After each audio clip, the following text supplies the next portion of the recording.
A service of KIBMradio.com, the Internet's home for an all-old-time radio.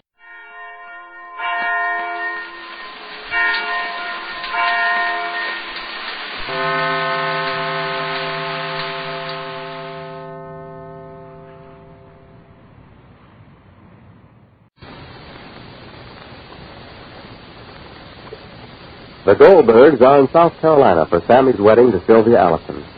But strangely enough, when the Goldbergs arrived, they found that Sammy wasn't there. Now, Sylvia and her father said Sammy was away on business. But the truth is, Sammy suddenly discovered the cruelty and malice which had been the cornerstones of Sylvia's life, and Sammy left. Two things prevented Sylvia from keeping up the fiction of Sammy's absence. One was that Molly recognized the voice of Sylvia's brother-in-law as the anonymous voice which had warned her not to let Sammy come south. A telegram arrived from Molly in Glastonbury, which Sylvia had forwarded south and then destroyed. Molly's frantic mind is erecting a wild chain of conjectures and suspicions, and Rosie is trying to calm her. Listen.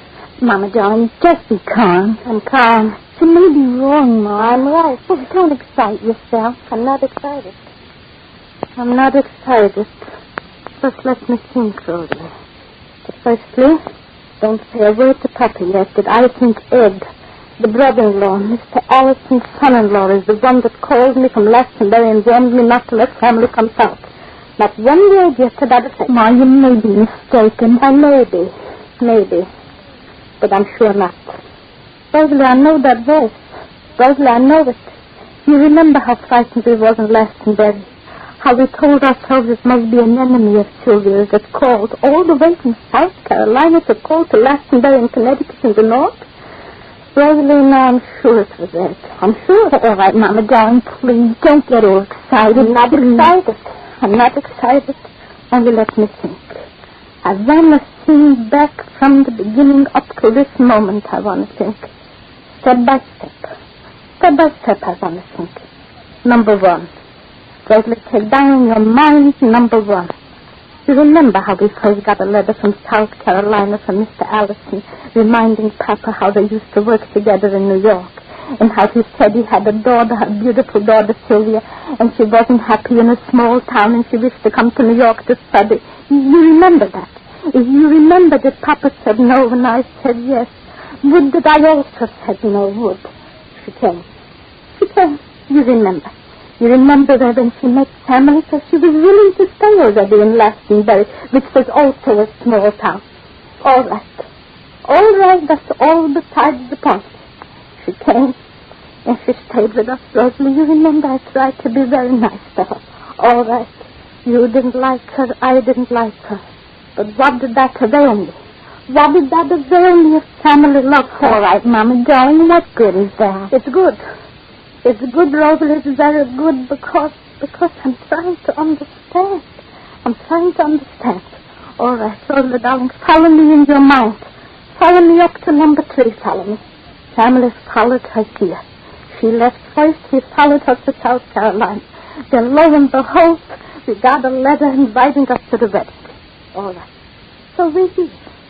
So we're here in South Carolina. We in Greeley's Mill, South Carolina. We came to the wedding. Where is Sammy? Where is Sammy? We walk in, where is Sammy? He's on a business trip, Mr. Allison tells me. He's on a business. Then my friend, Martha Wilberforce, called me and told me she got a telegram. So where's the telegram?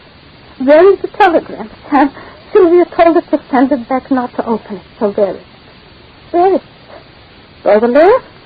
It's family sent us a telegram, asking us to come right down, wires me anxious to know if we're here or not. Oboler, listen to Mama. Carefully listen to Mama. Why didn't Sammy call here? If he was away on business, why didn't he call? Is that like Sammy? And not once she didn't call. Sylvia said her father didn't like to have Sammy spending money on long-distance calls, and we're only here 2 days. Sammy has his own money, Rosalie. Sammy has his own money. Sammy would be anxious to know where we are, if we are. What do you think, Martha? Rosalie, why did Sylvia care of the telegram when Martha sent it to me? Why did she? It was sent to me. Why was it torn up? Rosalie, 1 and 1 is 2, and 2 and 2 is 4. Mama, darling, if you may tell me what you're thinking about. I don't know what I'm thinking. I I don't know where to start to think first. I don't know what I'm thinking. Something is not right, Rosalie. Why when I spoke to Clarabelle the maid? Why when I stepped my foot across the threshold and I spoke to Clarabelle the maid when we first came in and I asked her about Sammy, she didn't answer me. She's not deaf. First I told yes, then I found out no. Rosalie, why is Mr. Allison so nervous? You said yourself. Why is Sylvia so different? You said the sex is different. Why, Rosalie? Why? Mama John, you did. You only sent me a telegram. I want to know what was in that telegram. Well, what do you want to do, Ma? Call me Glastonbury. Who in Glastonbury, Martha? No, not Martha. This was part of the village. Call me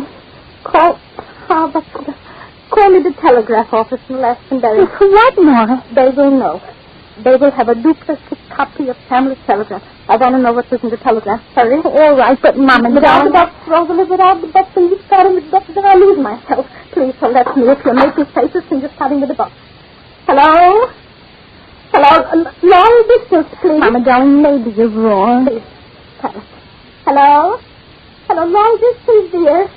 I want you to get me. Do you hear me? Am I talking loud? Hello? Listen slow and careful. I want you to get me the telegraph office at the railroad station in Glastonbury, L-A with a L, Laston, Connecticut. Yes, please, Mama John. Do you think of me? Yes, a car's driving us, Was it Papa? No, it was Sylvia and Mr. Allison. Sylvia and Mr. Allison? Where is the car? It's right here in front of the house already. Oh, mine. Hello? Glastonbury? Yes? Is this Mr. Van Buren? Yes? Mr. Van Buren, this is Mrs. Goldbergs. Well, hello. Hello, having no time to say hello at the moment. Listen careful. A telegram was sent to me. Do you have a copy of it? Yes? Well, I would like to know. Please, can you please... Well, I'll have to look it up for you. Will you do that for me, please, and call me back collect? Reverse yourself. What's the number here, Rosalie? I don't know, Mom. Hello? Hello, Mr. Van Buren. My number is Greeley's Mill, South Carolina, 78. 78, please. All right, Miss Goldberg. Thank you very much. Thank you very much. Oh, Mama, darling, fix you here. It's my hair. I'm all right. Now, let me see this table, Rosalie. Hello? Mr. Goldberg didn't come back with you? No, he's walking back with Uncle David. Will you excuse me, Mrs. Goldberg, please? Oh, surely. Sylvia, please, I want to see you in here a minute. That's the time. Sylvia, this has got to end. Papa, darling, not so loud. She'll hear you. This can't go on. You wanted me to wait until the telegram came. We waited. It came. Now it's over. No more. Daddy, the telegram said letter will follow. Can't we wait? You said you and Sammy quarreled. You said he left and he would come back. He's not back. And I can't wait anymore. I can't. I can't keep lying to these people, telling them that Sammy is away on a business trip while Sammy is, I don't know where, or alive, or dead, or what. What do you think I am, Sylvia? Why can't you think of me, Daddy? Please, you tell them. If we don't wait, it'll all be over. Daddy, please. It's impossible. These poor people waiting for their son to come back from a business trip he never took. How much longer can I face them? What am I, Sylvia? If Sammy left, he left. If he comes back, he'll come back. But this line must stop at once, now. Daddy, darling, please. Please, I know it's wrong. It's a lie to the Goldbergs. I know how you feel.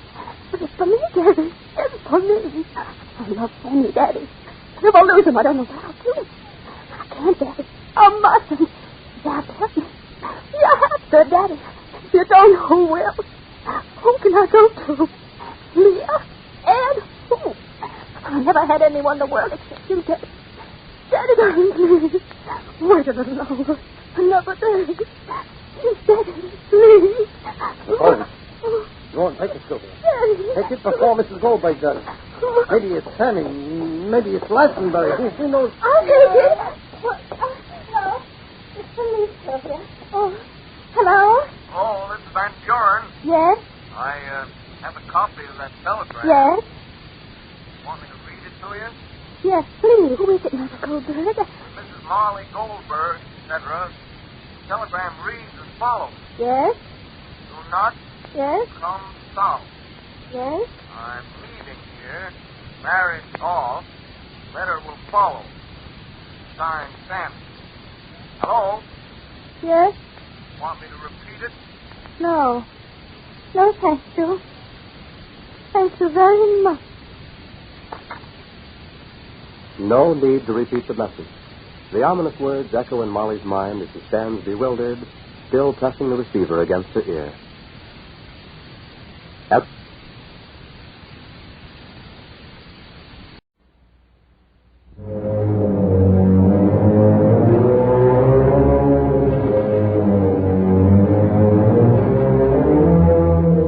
October 1940. Suddenly, peace was abroad.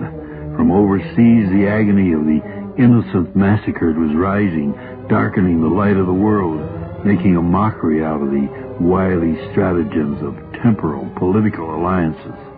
To me, the issue became a simple one: freedom. I wrote a play, and the distinguished actor Raymond Massey said, "Yes, of course I'll do it, anywhere, anytime."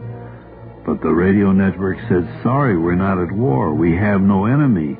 We still do this with all customers." So Mr. Massey and I flew to New York from California, pounded on tables until the microphones were given us in small surrender.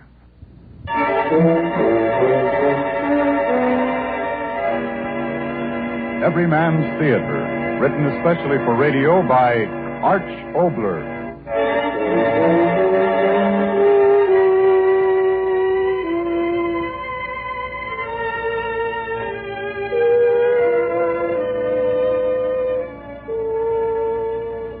Tonight, our star is the celebrated actor of stage and screen, Mr. Raymond Massey, in an adventure of our times, This Precious Freedom, the second of an exciting series of plays especially written for radio and brought to you each Friday at this time and over this station by Oxidol. And now, Mr. Oboler to tell you more about tonight's program in Every Man's Theater. This is a fictional story, a play about a tomorrow which had never happened here.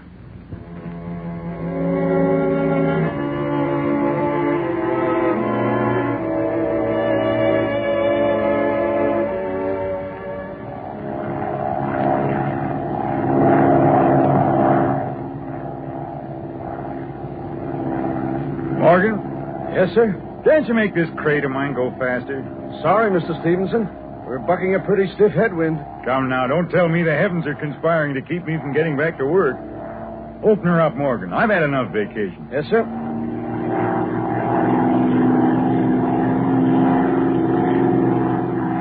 That's better. You know, Morgan, I should think you'd be as eager to get back to the city as I am. After all, a young fellow like you, a month up in the woods with nothing around but those overstuffed squaws. Well, I, for one, am going to be glad to get back in harness again. Of course, I'm not going to admit that to Mrs. Stevenson. I talked to her for the last 10 years about cutting myself off from civilization, having a real vacation, and... Morgan, what's the matter? Oil line open. By George. Take it easy, Mr. Stevenson. We're okay. Just fasten your safety belt. Where are you going to land? The field ahead. Hold on. Don't be afraid. Don't be a fool. I've been in forced landings before. All I want to do is to get down there fast. I've got to get to the city. Got to get back to my business.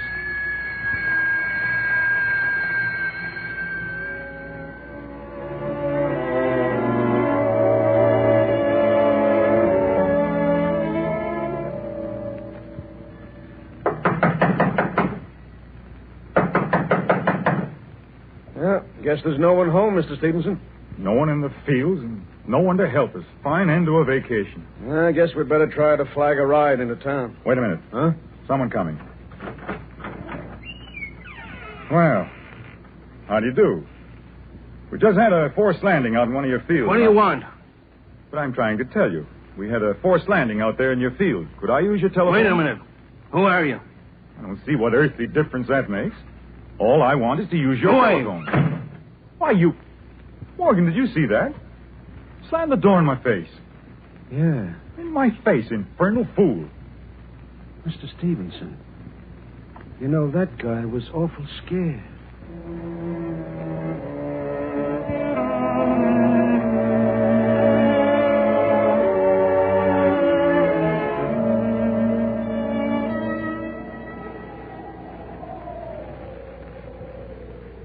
This is the main road, isn't it? Well, that's what the sign says. Then where's the traffic? We stood here for an hour. Doesn't make sense, that, on a main road. Hey, wait, Mr. Stevenson. Here comes a truck. Well, about time. If he don't stop... We'll make him stop. Driver! Driver! Driver! Hey, driver, stop! Driver, stop! Stop! Driver, my plane. I had a forced landing out here. Could you drive me into the city? Did you hear me? I'll give you $25. Okay, jump in. Morgan, you better stay here with the plane. I'll send someone back. Yes, sir.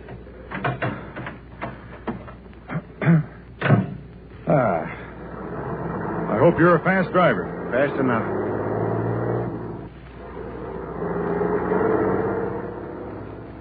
Well, for a while there, I thought there weren't any trucks on the road anymore.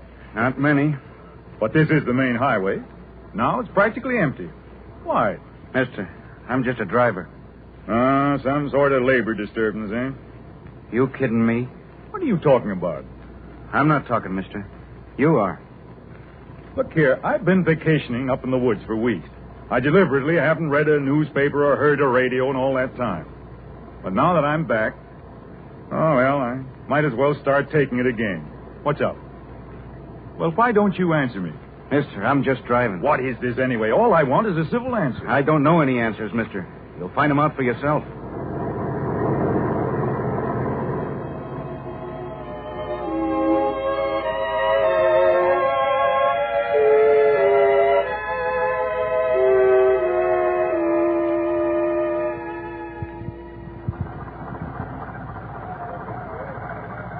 $15, $20, $25. There you are. Okay. Well, I certainly didn't get any conversation for my money. Are you getting off, mister? Yes, of course. Manners certainly haven't improved while I've been away. Goodbye.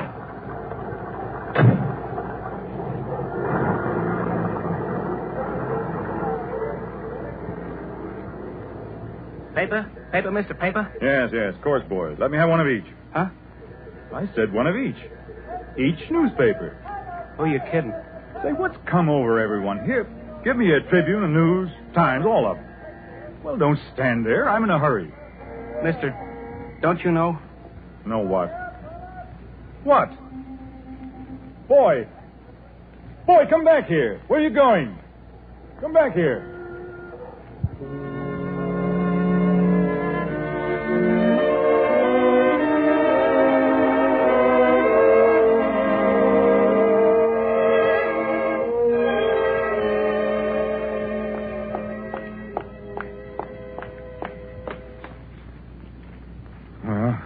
At least my office is still here.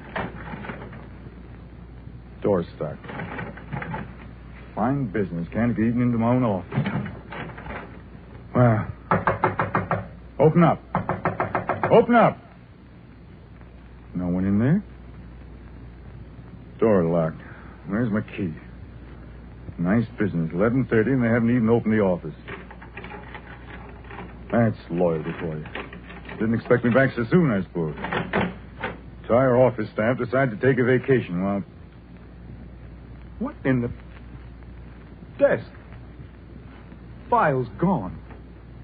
Office empty. Where in the... Are you looking for something, mister? What? Regan. Huh? Regan. Who are you? Regan, don't you know me? What's going on here? Well, Mr. Stevenson. What's happened to my office? Where are all my things? What's going on here? Don't stand there with your mouth open. Tell me. Dead? I thought you was dead. What are you talking about? Everyone knew I was going on a vacation. What's happened to my things?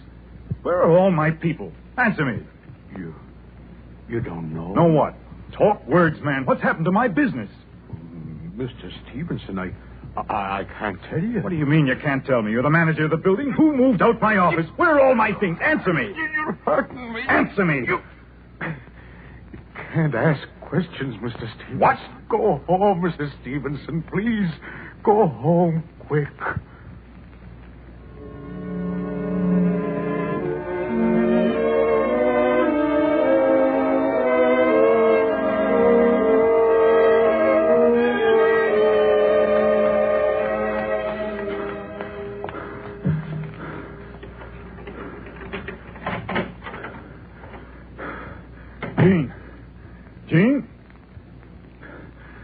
Where are you?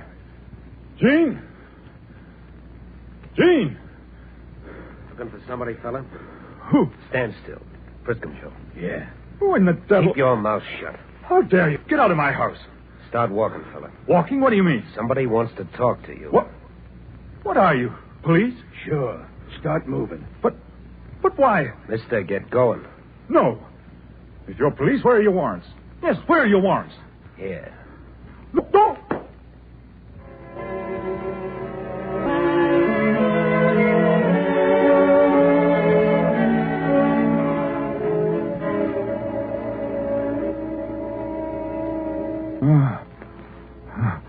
Head. Room. Where? What? Oh, man. What did he...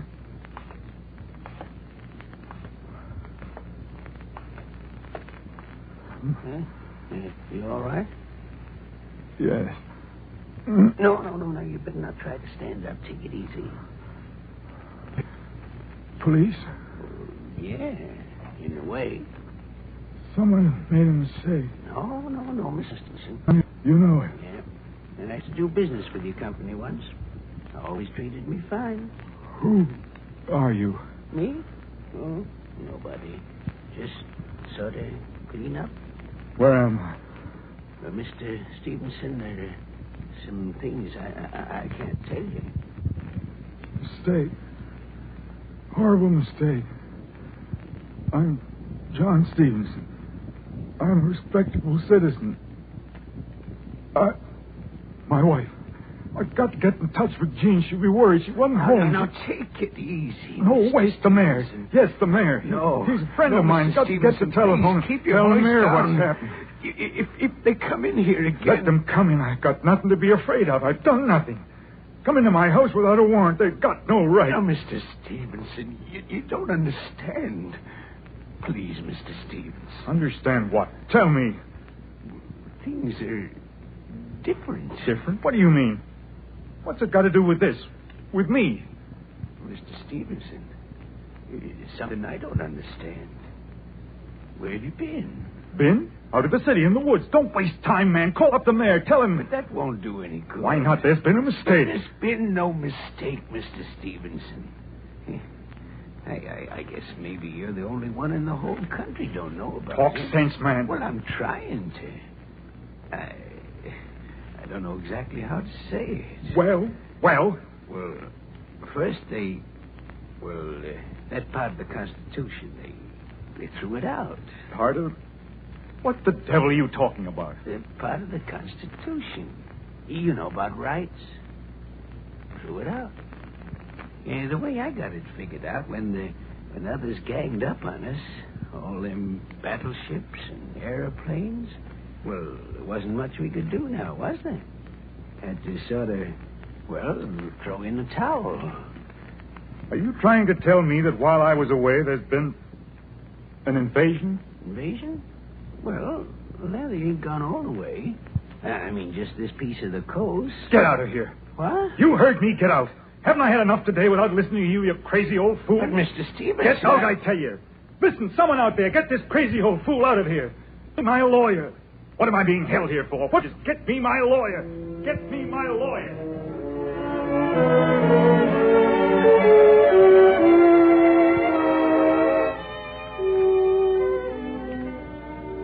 So, you still insist on having a lawyer? Certainly.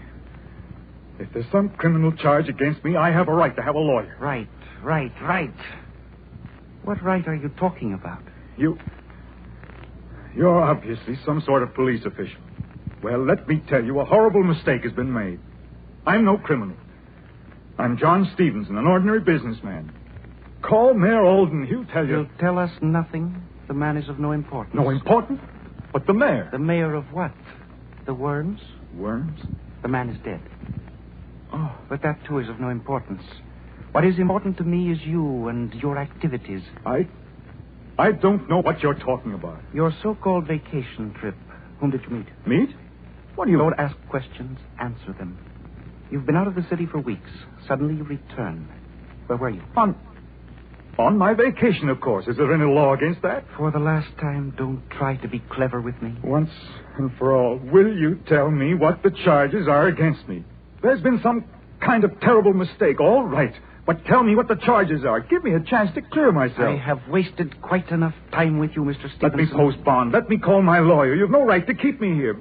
My wife, she wasn't home when I was taken away. Yes, She'd be worried. Yes, of course, your wife. Have you any idea where your wife is, Mr. Stevenson? Why, home, I suppose. Yes, she must be there now. If you'll hand me the phone. She is not home, believe me. Why do you say that? All right, Sergeant. In there. Jean. Jean, what are you doing here? What is it? Jean, stop crying. I'm all right. There's been some crazy mistake, but... Jean, why should you cry like this? You never cry. Jean, the children, are they all right? Jean, talk to me. Stop crying and talk to me. She knows better. Better? What are you talking about? Jean, lift your face. What's happened? What's wrong? Take her away. No, she'll stay here. Jean, you tell me what this is about. Has everyone gone crazy? What? No, let go of her, you blasted... John! Let go of me. Bring her back here. Bring her back here. I'll kill you. Jean!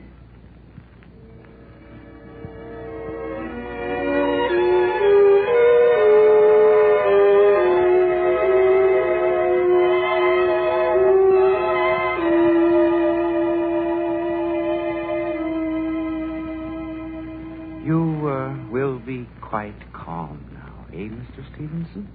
Yes, I'm sure you will. We have quite a technique for calming down unreasonable people, haven't we? So you still persist in talking? So, discipline. That is the first lesson you must learn in this new state of ours. Discipline. Always discipline. It is very strange, Mr. Stevenson. You've been here now over an hour, and yet there is very little fear in your face. I wonder why. Astonishment? Yes, a sort of astonished wonder in your face, as if you can't believe... Could you possibly be ignorant of the facts? This glorious new state that we are planting here. This fulfillment of the dreams some of us have had since the day we heard a voice telling us of our destiny. A dream that will come true.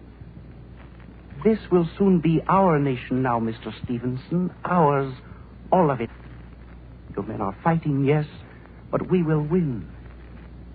Wonder in your face? Yes. Sometimes I ask myself, can it be true? The wonder of it, yet no wonder of it. The plan, Mr. Stevenson, the plan, always it was there and always we followed it. We poured our propaganda in on you. Yes, we used your own weaknesses against you. We cried, let us speak, it is our right. How simple it was to use your own rights against you, so now you have no right, Stevenson. No one has right but we who are leaders. I was quite carried away, wasn't I? I must not forget to let you speak. We want to know many things. Every detail of your airplane trip, whom you saw, which of our enemies are hiding up there where you were. I warn you. Answer quickly, Stevenson. Who were your friends? Which of our enemies did you meet? Who were your friends? Whom did you meet? Where did you go? Whom did you meet? Where did you go?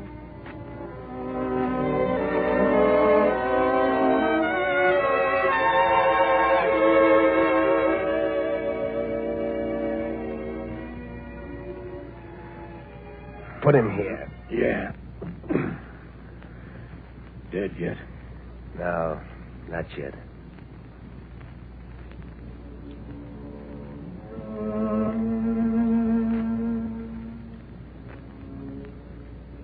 Dead yet? No, not yet. Who said that? I can't see. All mixed up. Vacation. Enemies of the state.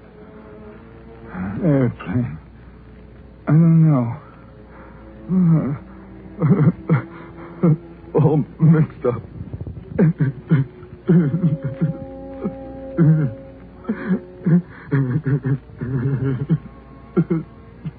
No.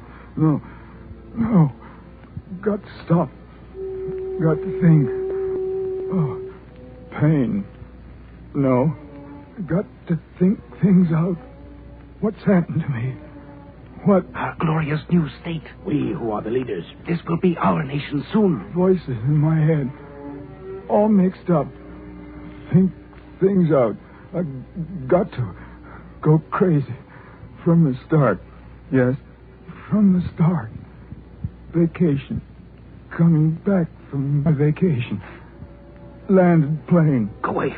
Go away. Yes, that farmer. That guy was awful scared. Awful scared. Yes, Morgan, you said... I don't know any answers. You'll find them out for yourself. Yes, truck driver. Mister, don't you know? Mister, don't you know? Yes, newsboy, he too. You can't ask questions, Mr. Stevens. Things are different. You can't ask questions, Mr. Stevens. Yes, they said that. Everyone said that. Everyone talking to me, trying to tell me. I didn't know. I don't know. This will soon be our nation. It isn't true. No. It's all in my head. Jean. Jean. Where are you? Jean.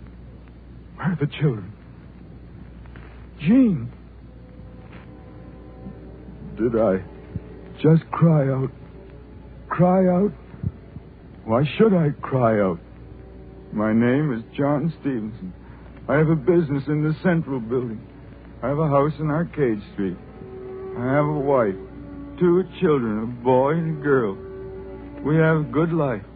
A good life. Is he dead? Not yet. Dead? Dead? Dead? Why do I keep thinking that? Who said it to me? Dead? Dead? Dead? Yes.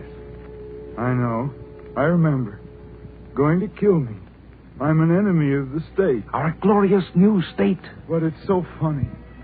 It's Stevenson, 832 Arcade Street, enemy of the state.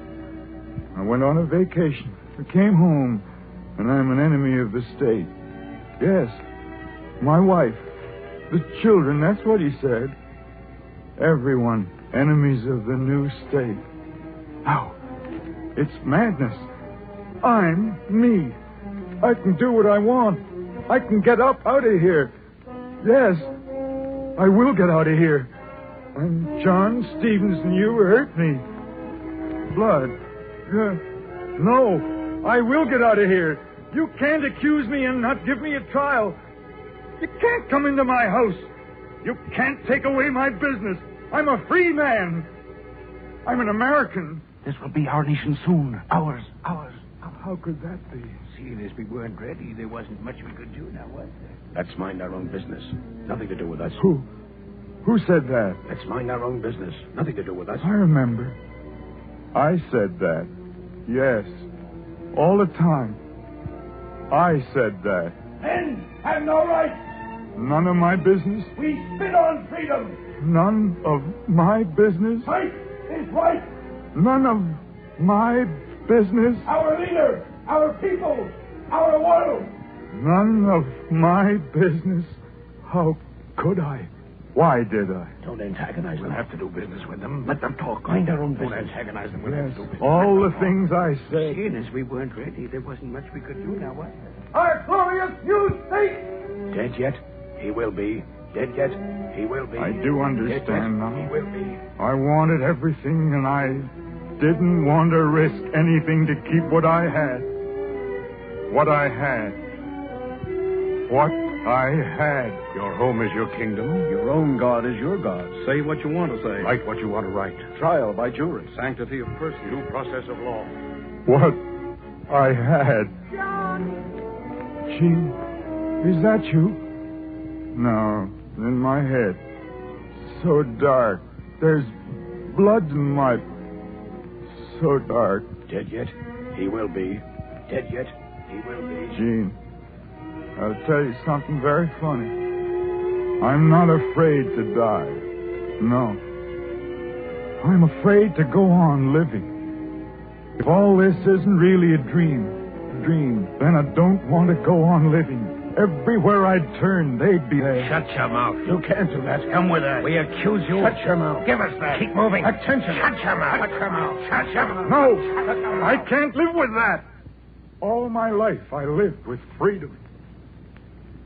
Gene, we didn't know it was freedom, did we? Living in our house, a good life. And our neighbors. Not hating anybody. And driving in the country with the kids wherever we wanted to go.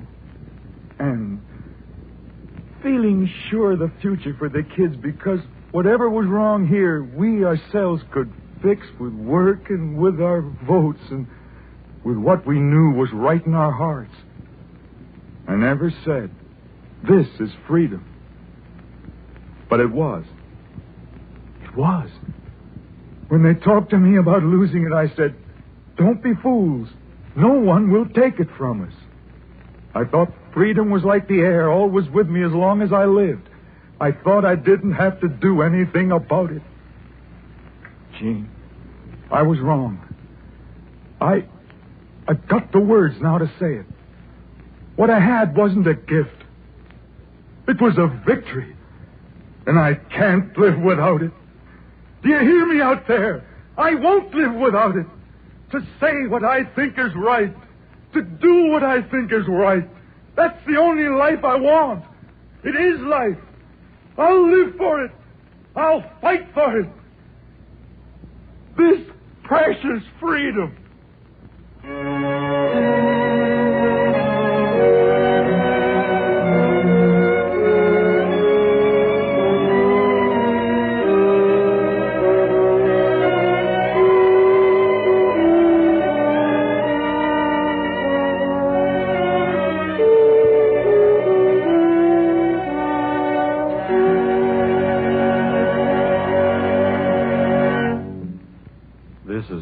Oboler. May I present the leading actor of our play tonight, Mr. Raymond Massey. Ladies and gentlemen, I want to say this. At the opening of tonight's drama, Arch Oboler said, this is a play of a tomorrow which should never happen. I know all of you agree with me that this kind of a tomorrow must never happen. And it can never happen. As long as we all dedicate ourselves to live for the freedom of our fathers and the future freedom of our children.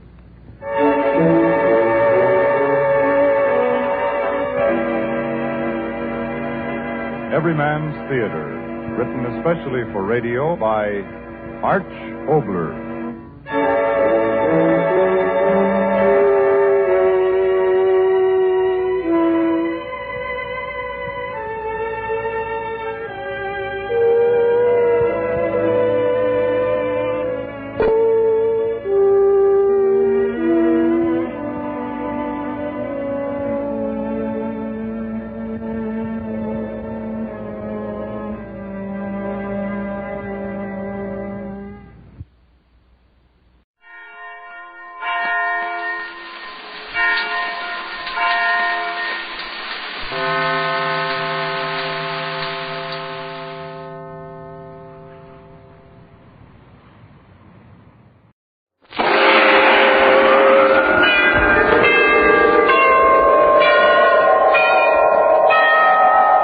Sunrise and sunset, promise and fulfillment, birth and death.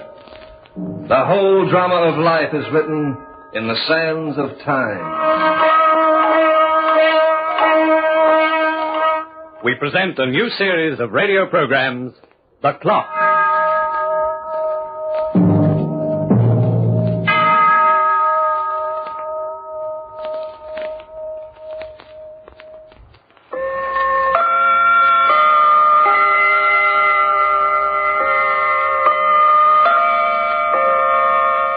Felis domestica, better known as the common house cat, is rumored to have 9 lives, while man is presumed to have but 1.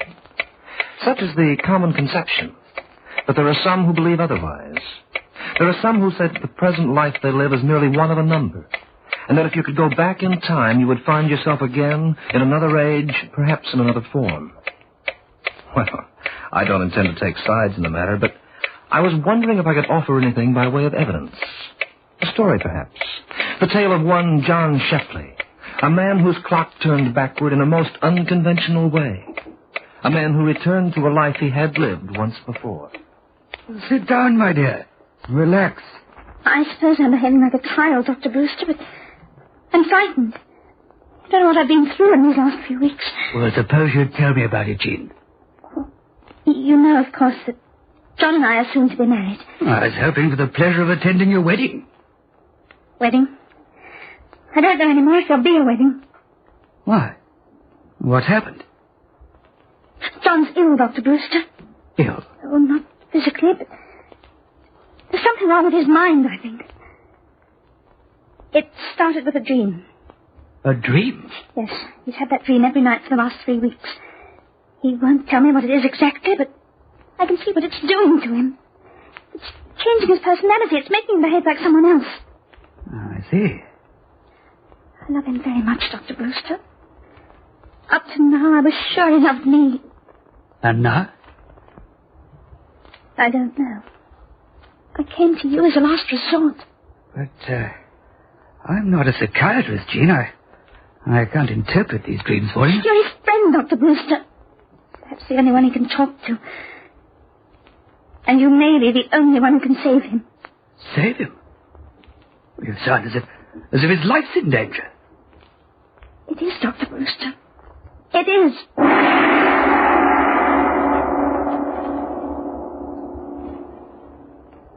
John, what is this thing that Jean fears so much? What's happened between you? Dr. Brewster, I'm going to ask you a very odd question. Oh, I'm used to odd questions. Do you believe in reincarnation? Reincarnation? Do you believe man can live more than once?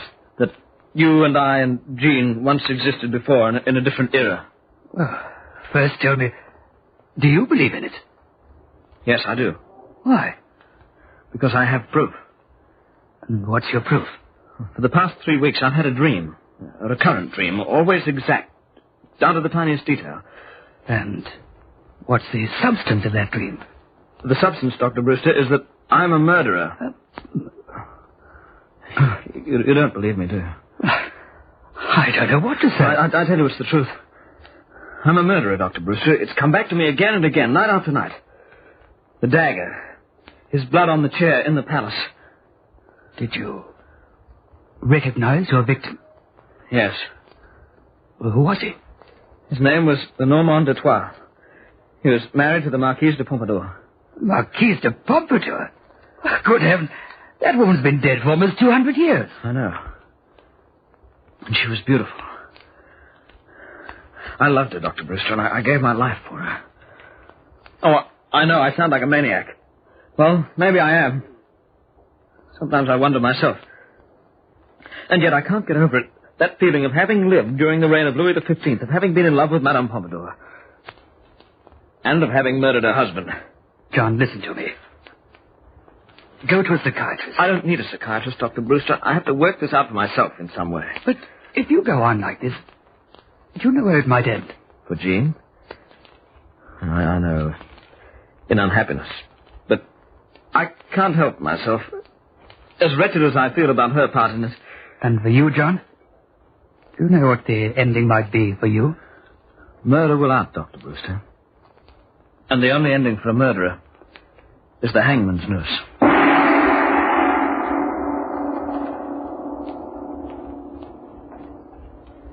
You've only one hope, Jean.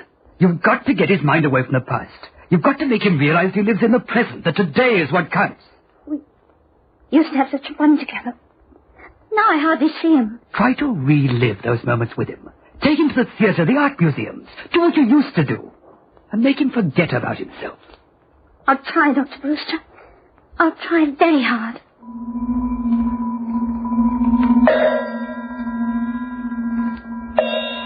And Jean did try, with all her strength and all her heart. She tried to hold the man she loved, to keep him from leaving her forever. And for a while it seemed she might succeed. For a short time, John forgot his dreams and his strange compulsions, until one day in an art museum, as he and Jean walked slowly through the marble corridors. John, look at this Vermeer. Oh, isn't it exquisite? Yes, it is. He was a great artist, Jean. Everything about his work showed genius. Just look at the cars. Look at the... What are you smiling at? Nothing. It's just that I'm so happy. You are? These last few weeks have been so different. We've come closer together again. Oh, darling, you're the John I know and fell in love with. Now, let's see what's in that room, shall we? Oh, it's only furniture. I'd rather see the rest of the oils. But if you want to see it, darling... Yes, I do. Come into that room with me, Jean, please.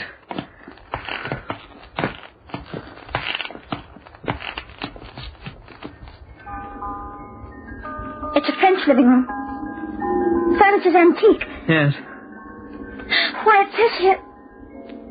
This room was occupied by... Louis XV. I've been inside it before, Jean. Here, in the museum? No. What do you mean, John? Now, I remember this furniture when it was new. What? I'll show you I do. I remember every piece. Every piece. You see that cabinet in the corner? Well? Open it. You're not supposed to touch them. Open it, Jean. It may prove something. If you find a dagger inside the cabinet, a bloodstained dagger, I know I'm right. John, please. Open it, Jean. All right. You found it. Yes. I put it there.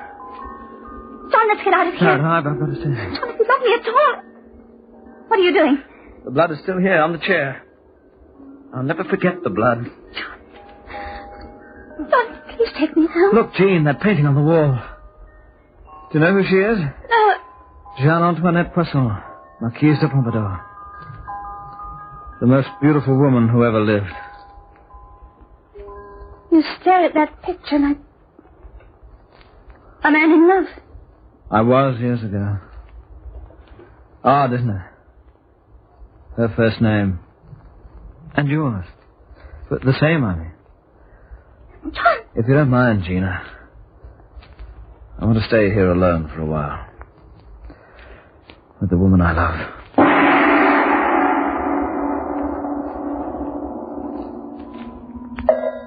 John stood there for a long moment after Jean had gone, staring up at the beautiful portrait. I watched him from my perch above the high French cabinet. Then I spoke. What? I said hello. Who are you? Where are you? It isn't necessary for you to see me. We've met before.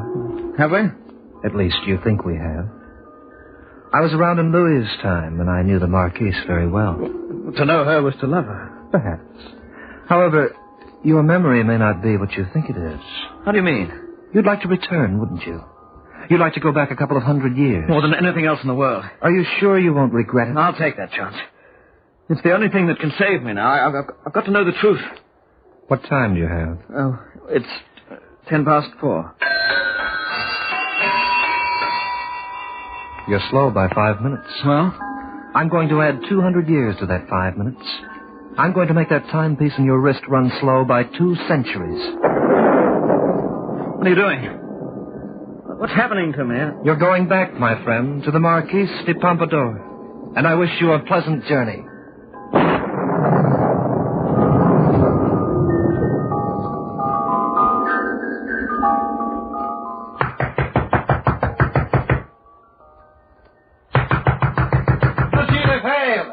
Are you in there?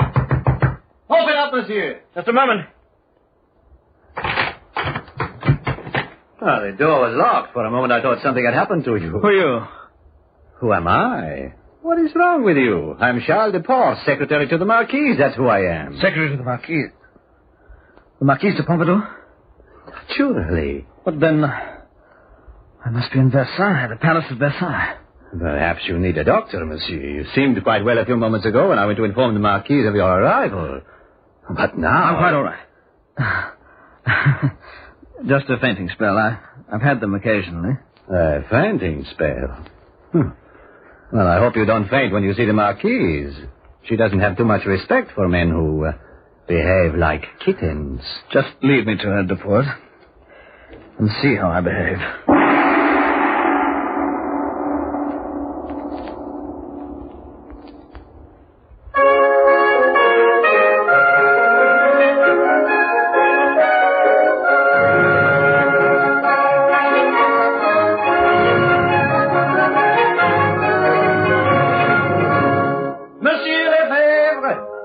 here in the service of the king.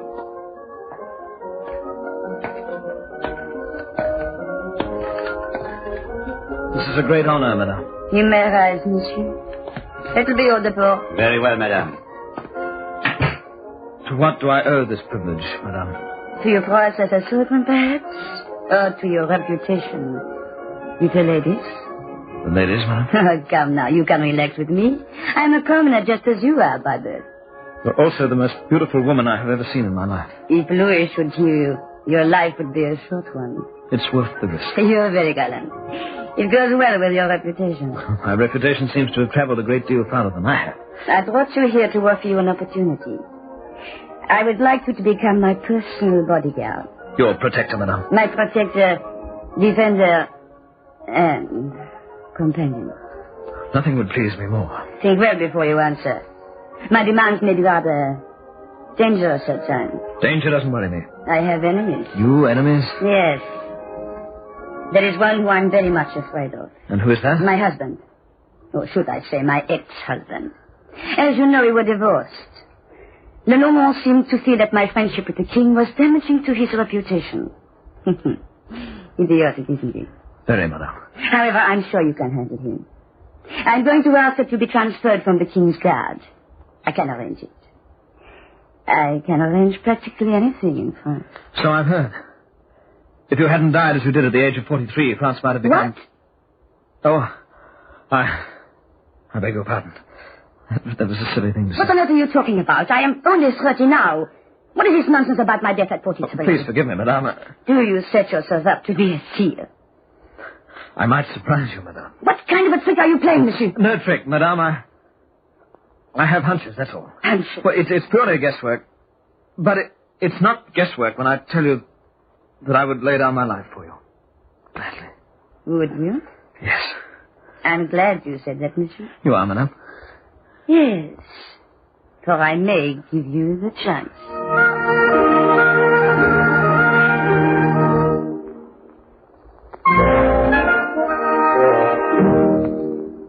Monsieur de Port?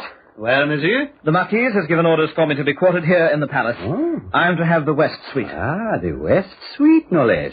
Oh, she favors you, monsieur. Come this way. I presume there's a bath attached.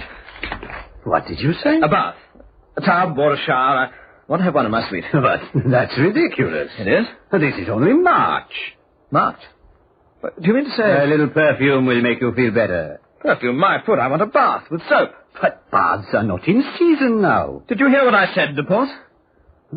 Whatever you wish, monsieur. It's, your skin.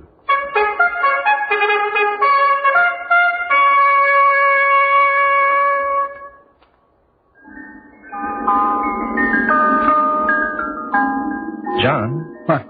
Were you speaking to me, monsieur?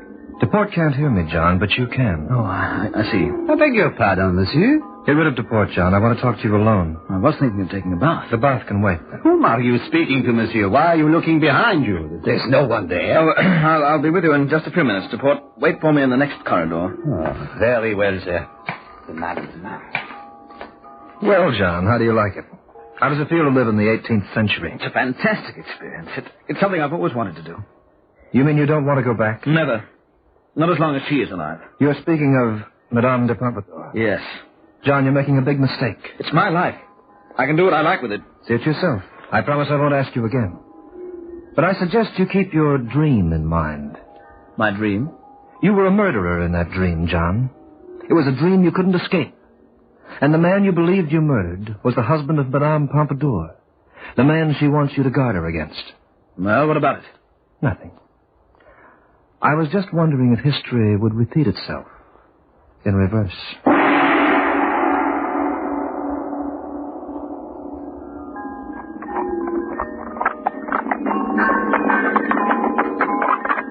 I love to ride early in the morning. It makes the blood pour through my veins with new strength. I could ride this way for the rest of my life. With you. Careful. They say that even the horses are loyal to the king.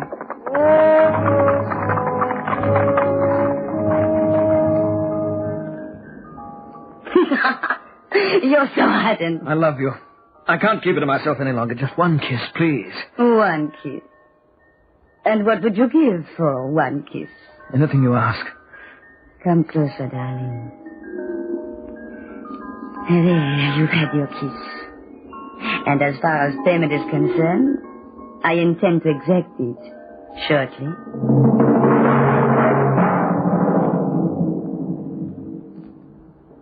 You sent for me, son?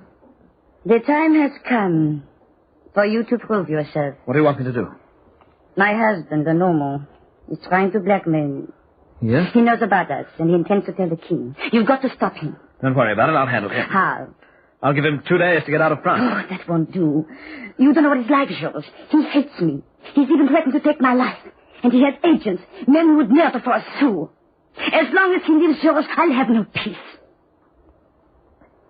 You've got to kill him tonight. But surely there must be another way, Jean. Can it be that you are afraid? You know better than that. I only know that you can't possibly love me if you permit Lalomo to live. You'll never see me again if you do. Jean. I mean that. Oh, my darling. My darling, you've got to help me. He terrifies me. Please don't fail me now. Where can I find this Lalomo? I've asked him to come to the castle tonight. The king is in Paris. You can deal with him here as you like. Will you do it for me? Let me know when he arrives. Here. Take this ring. It will bring you luck. Do you see this inscription on the inside? Pompadour. Wear it on your finger. Wear it on the hand that holds the sword.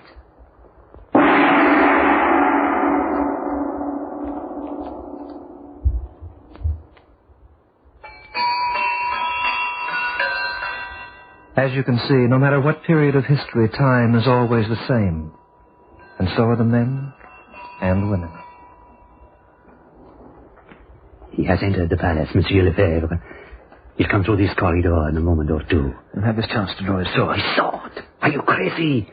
A duel would bring a household down on you. You've got to use his dagger. And use it quickly before he can utter a sound. You mean stab him in the back? Yes. But that's murder in cold blood. That's the way it must be done. He'll take it. We can wait behind these portieres. As he passes, let him have it. No, wait. Here he comes. No, not this way. I can't. Give me the dagger. With the compliments of the Marquis. Quick, before the guards come, take this dagger and hide it in the cabinet. He never had a chance. You... Quiet! It is her ladyship. What is this? What? Oh! Oh, no, speak to me. He's dead, madame. Dead. And his murderer is over there. You're lying, Dupont. You killed him yourself. Silence! So, this is the way you would pay my trust in you, Monsieur Lefebvre. Jean, you... How dare you address me that way? No, you can't be serious. Put him under arrest. Monsieur Lefebvre, I'll see that you get the guillotine for this. Take him away!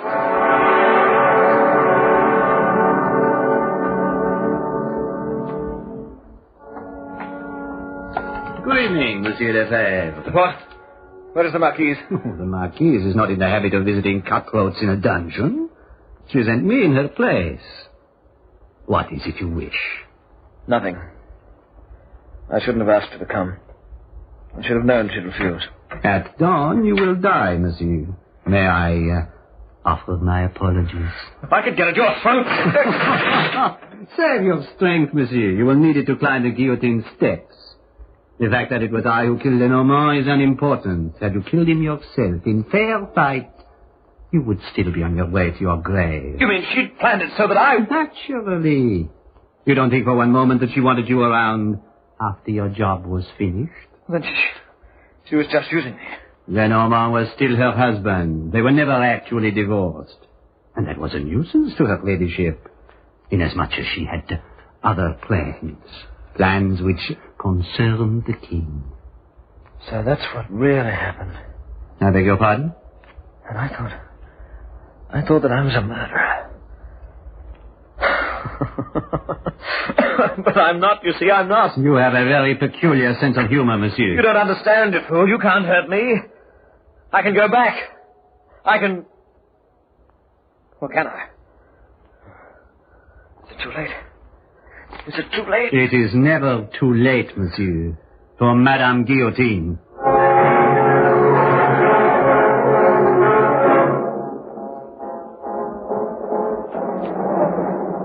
We are ready, Monsieur Lefebvre. Before I give the signal and your head rolls, is there anything you wish to say? Yes. I have a friend somewhere who brought me here.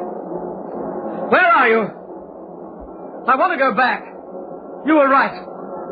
Please take me back. Please take me back. Have you learned your lesson, John? Just give me one more chance, that's all I ask. Just one more chance. One more chance. Executioner, do your duty.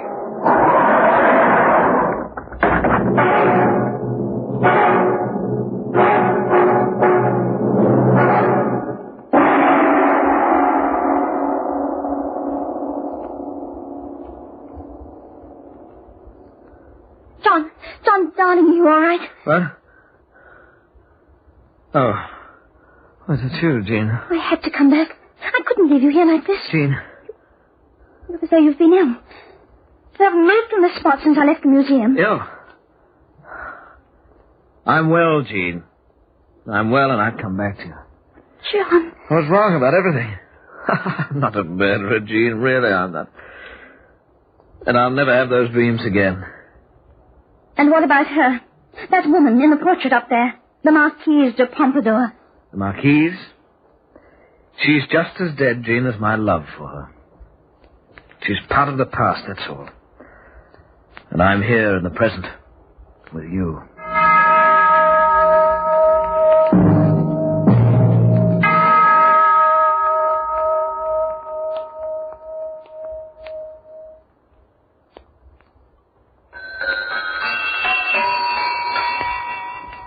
Well, there's your story.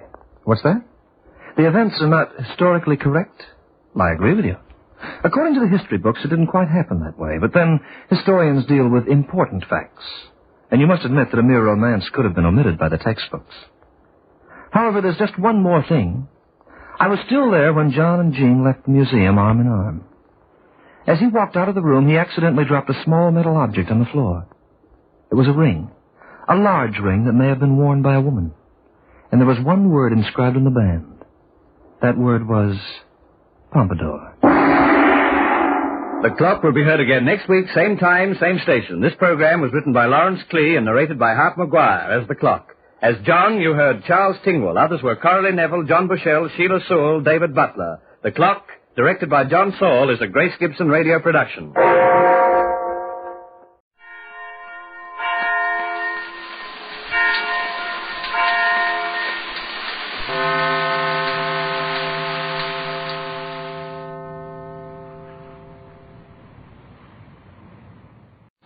The Signal Oil Program, The Whistler.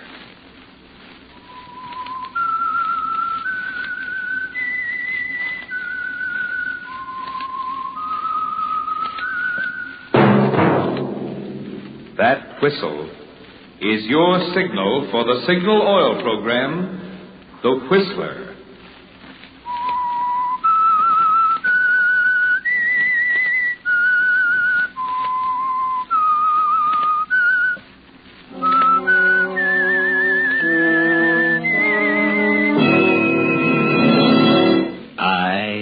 The Whistler, and I know many things, for I walk by night.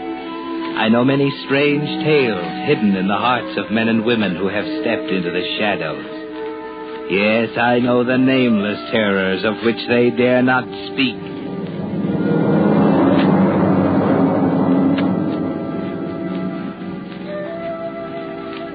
Yes, friends, it's time for the Signal Oil Program, The Whistler. Rated by independent research, the most popular program on the West Coast. Remember, let every traffic signal remind you, with new Signal gasoline, you do go farther than ever. Look for the familiar big yellow and black circle sign that identifies those popular signal stations in 7 western states from Canada to Mexico. And now the Whistler's strange story. Poison is quicker.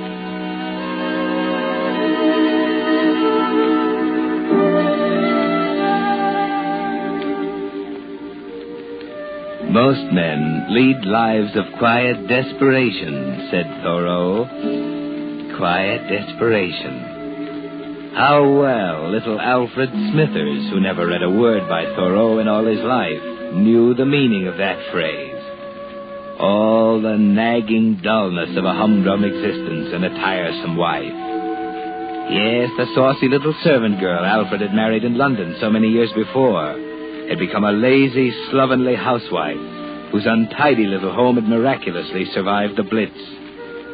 Now, with the coming of peace, Gracie Smithers sat in her dingy front parlor night after night, reading murder mysteries and yawning, while Alfred gazed blankly at his daily express and wished he were rid of her. Wished it with all his heart and did nothing about it. Oh, well, that's another one off me docket. The author didn't play fair, though. I still don't see how that little what's-his-name could have been the Crimson Hangman. What you thinking about, Alfie? Nothing. Still waters run deep, you know. You don't just sit there thinking about nothing. Only a perishing statue does that. I was thinking about the days. What? The days aren't so bad. At least I have something to do at the office. At least I keep occupied. What's the matter, Alfie? Getting the jitters? Never mind. Don't you like a happy little home all of a sudden? If you must know the truth, Mrs. Smithers. I say now, what's got your back up? Oh, nothing. Feeling sorry for yourself again, dearie? Oh, shut up. Get back to your murder rubbish and don't bother me. Really, Alfred Smithers? Read, can't you? Let a man have a little peace and quiet. There's nothing to read. I was hoping you'd pick up some more thrillers for me at the bargain shop tomorrow. All right. What do you want me to get? I wrote down the titles somewhere. Got them ready for you. Oh, yes, here they are. Dearest Alfred. What's that? Oh, don't get the wind up, lovey. It's only a book title. Doesn't sound much like a murder mystery to me. Perhaps it isn't. I thought I'd like to see the Alfred in real life if he's anything like Alfred in the book.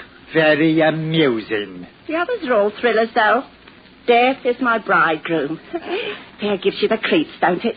Nobody loves me. That's a murder that looks like suicide. Yeah. This Way Out, a spine-chilling cat and mouse game, the catalogue says. I could hang. Don't know that one. And the last one, Poison is Quicker. Rubbish.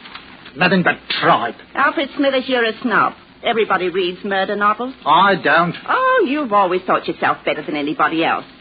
Especially better than me. I've never been good enough for you. That's for you to say, my dear. That's a fine thing to say to your wife. Oh, give me a list, Gracie. I'll pick the books up tomorrow. Well, okie doke. Here's the list. Be sure and get Poison is Quicker. It's all about somebody murdered for insurance. Stark realism, the catalogue says. Cheap trash. Dearest Alfred, death is my bridegroom. Nobody loves me. This Way Out. I could hang. But poison is quicker.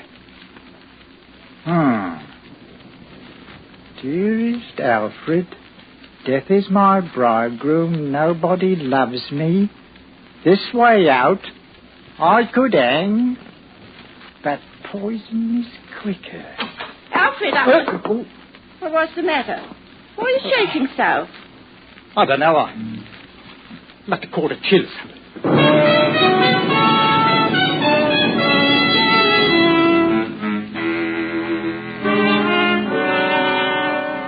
Almost like a note to you, isn't it, Alfred? The barely coherent elliptical style of a suicide note.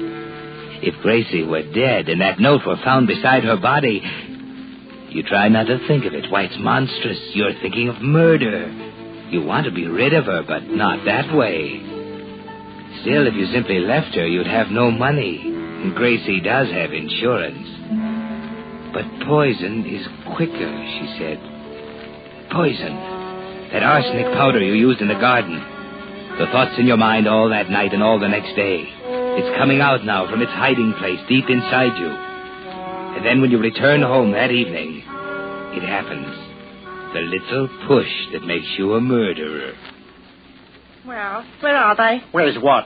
My books, dearie. You said you'd bring them home with you. I'm sorry, Gracie. I forgot all about them. You forgot? Yes, Gracie. They're the things on me mind. Other things on your mind. Such an important little man, aren't we, Elfie? Can't keep a promise to your own wife. I couldn't help it, Gracie. They slipped me mind. Like fun they did. You done it deliberate. I know you did. Gracie, don't raise your voice. It's vulgar. Oh, so now I'm vulgar, am I? Well, if I'm not good enough to do things for, I'm not good enough to do things for you. You can make your own tea and toast tonight. Don't shout at me, Gracie. Don't scream. Oh, don't. I'm sick and tired of getting the frosty eye from you, dearie. You're not so high and mighty. Just a miserable little clerk in a dirty little office. That'll do. Oh, just a second, Your Highness. Gracie! Don't. You'll only upset yourself. I'll make tea for the both of us. You'll make none for me. That wishy-washy, weak stuff you'll brew for yourself. I'll make me own. All right. For once, I'll do it your way. Eh? Tonight, I'll make it the way you want it, Gracie. Just as strong as you like.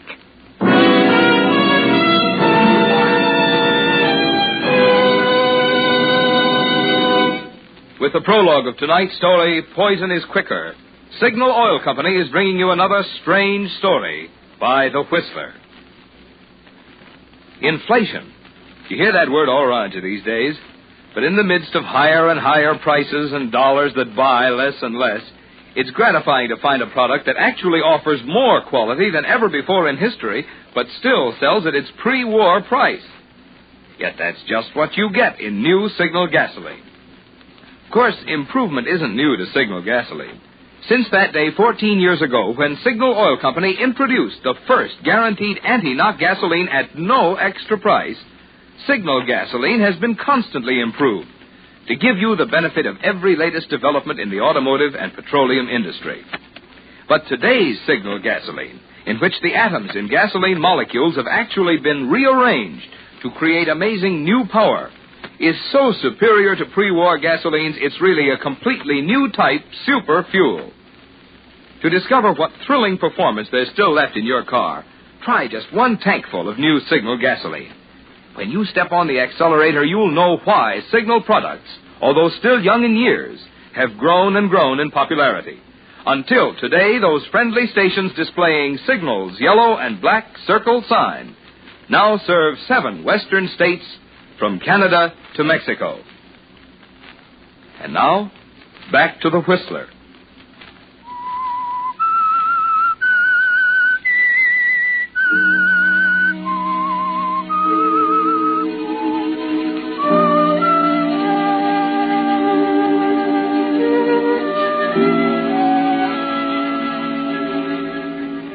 But Poison is quicker. Strange what a book title can do to a man, isn't it, Alfred? Who would think it could be the stepping-off place to murder? And yet Gracie's dead now, the victim of arsenic poisoning. And you are already playing a new role, the part of a shocked husband, the little man who seems so dazed and bewildered. It's only 4 hours after you made Gracie such a nice cup of tea, and now she's dead. And Police Sergeant Jellyby is questioning you.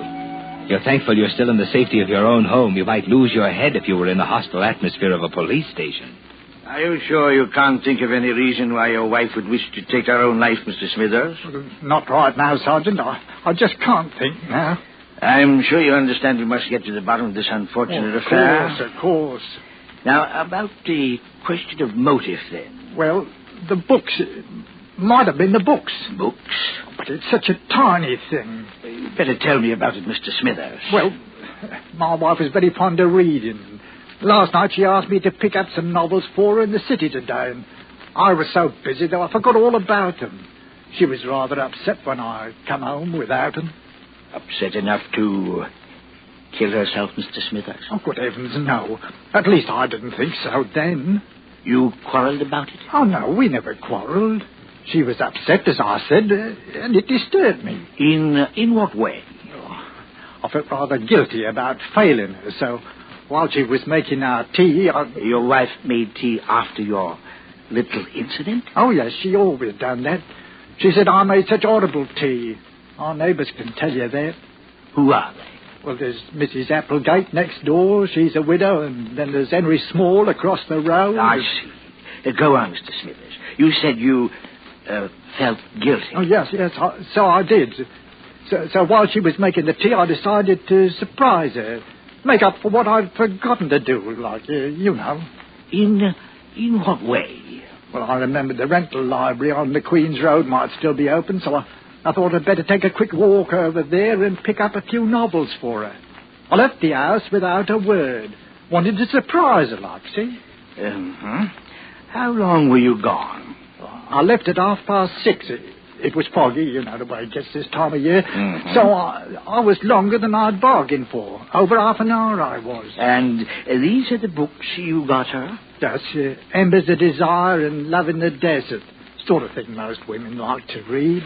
Did your wife read this sort of thing as a general rule? I don't know. I never much thought about the books she read. What books did she ask you to get for her in the city? Books? Yes, what titles? Oh, well, I know it's absurd, Sergeant, but I simply can't remember. Are you quite sure? Well, I just can't think of them. I mean, to say, I forgot about them in the first place, and now I'm so mixed up. Perhaps it'll come to you later. Now about the note. Yes? Doesn't it strike you as rather odd? I don't think I know what you mean, Sergeant. Well, it isn't coherent, for one thing, and she didn't sign her name to it for another. I thought of that. My wife, she must have been under great mental strain when she wrote it. I can see that. Decided to take her life on a sudden impulse, eh? Must have thought you'd left the house in a fit of anger, then hurried about the business of writing the note and putting the arsenic in her tea. It's a terrible thing to think about, isn't it, Sergeant? Right. Arsenic poisoning is not the most pleasant of deaths. Since you weren't here to prevent it, perhaps it's just as well you didn't get home until it was all over. Yes. Is that all, Sergeant? Yes. You'll be notified when to appear for the inquest, Mr. Smithers. I'll see you then. Good night.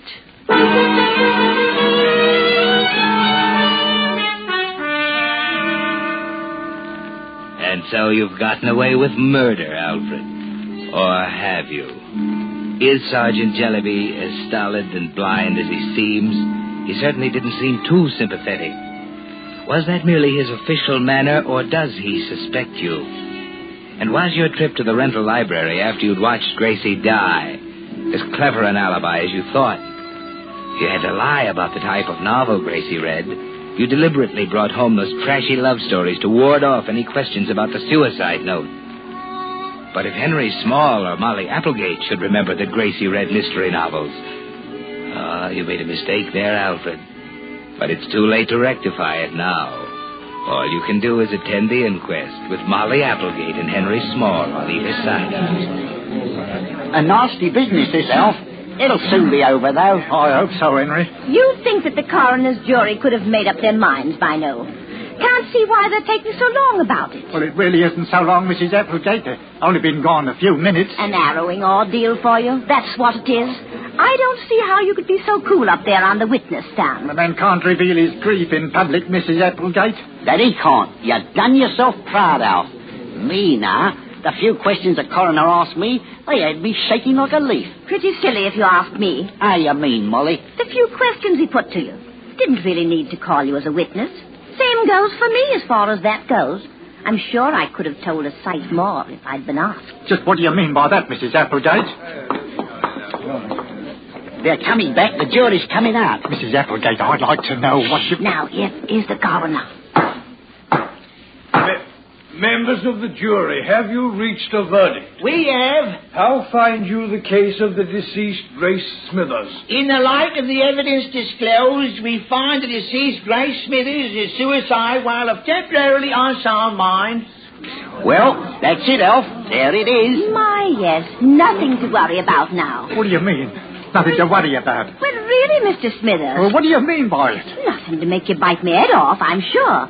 Only that it's official now. Oh, sorry, Mrs. Applegate. I'm not quite myself, you know. Well, I didn't mean to snap at you myself. You're right, of course. I haven't anything to worry about now. Nothing at all.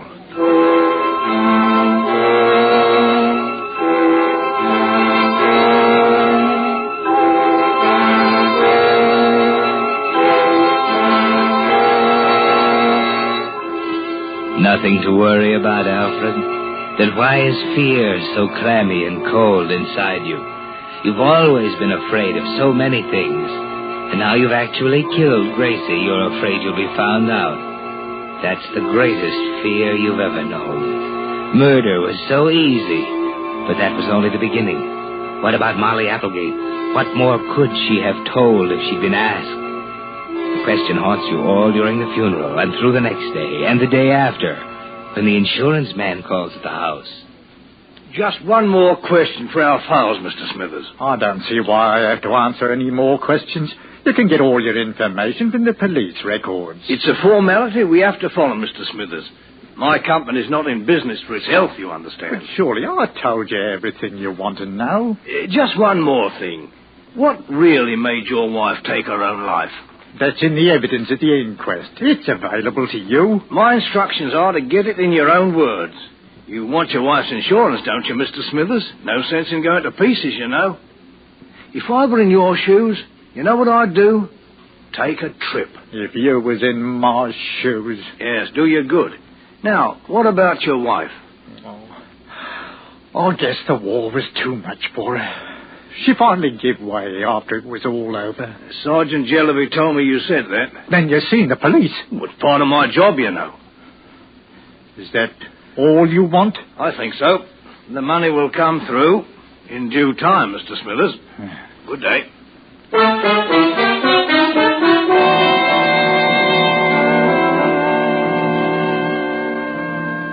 Panic won't help you at all, Alfred. Still, Mr. Chatham, the insurance man, seemed much too suspicious, didn't he? Why all the leading questions? If he were in your shoes, he said, he'd go away. As if he knew that was already in your mind. But that's your plan now, isn't it? The moment you get your money, you'll go away, start all over again in another town, maybe even another country. You hold to that thought all the next day. And then you stop at the corner pub on your way home from the office and have a beer with your friend Henry. Well, here's to you, Alf. A long life and no slip-ups. No slip-ups? Accidents. Hope nothing ever goes wrong for you. Cheerio. Cheerio. Oh, that's a bit of all right, what? Yes, it is. Ran into that insurance bloke this afternoon, Chatham. You did? Tells me you're thinking of going away. What gave him that idea? I don't know. Perhaps he didn't say that exactly. Said he mentioned it to you. Where are you thinking of going, Elf? Well, I haven't got them. For France is the spot this time of the year. I haven't even thought about it, Henry. Yeah, speaking of France, by the way, I read across a rum item in the paper last week. Oh? This French bloke's wife killed herself, see? Suicide.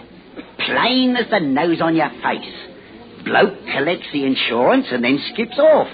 Hops off to Paris and starts blowing in his brass on riotous living, you might say. The gendarmes picked him up like that.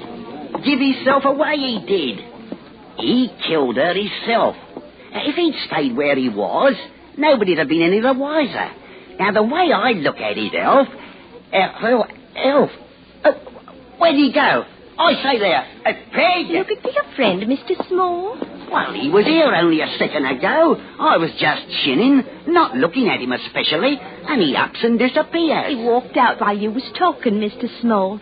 White as a sheet he was, just like he'd seen a ghost.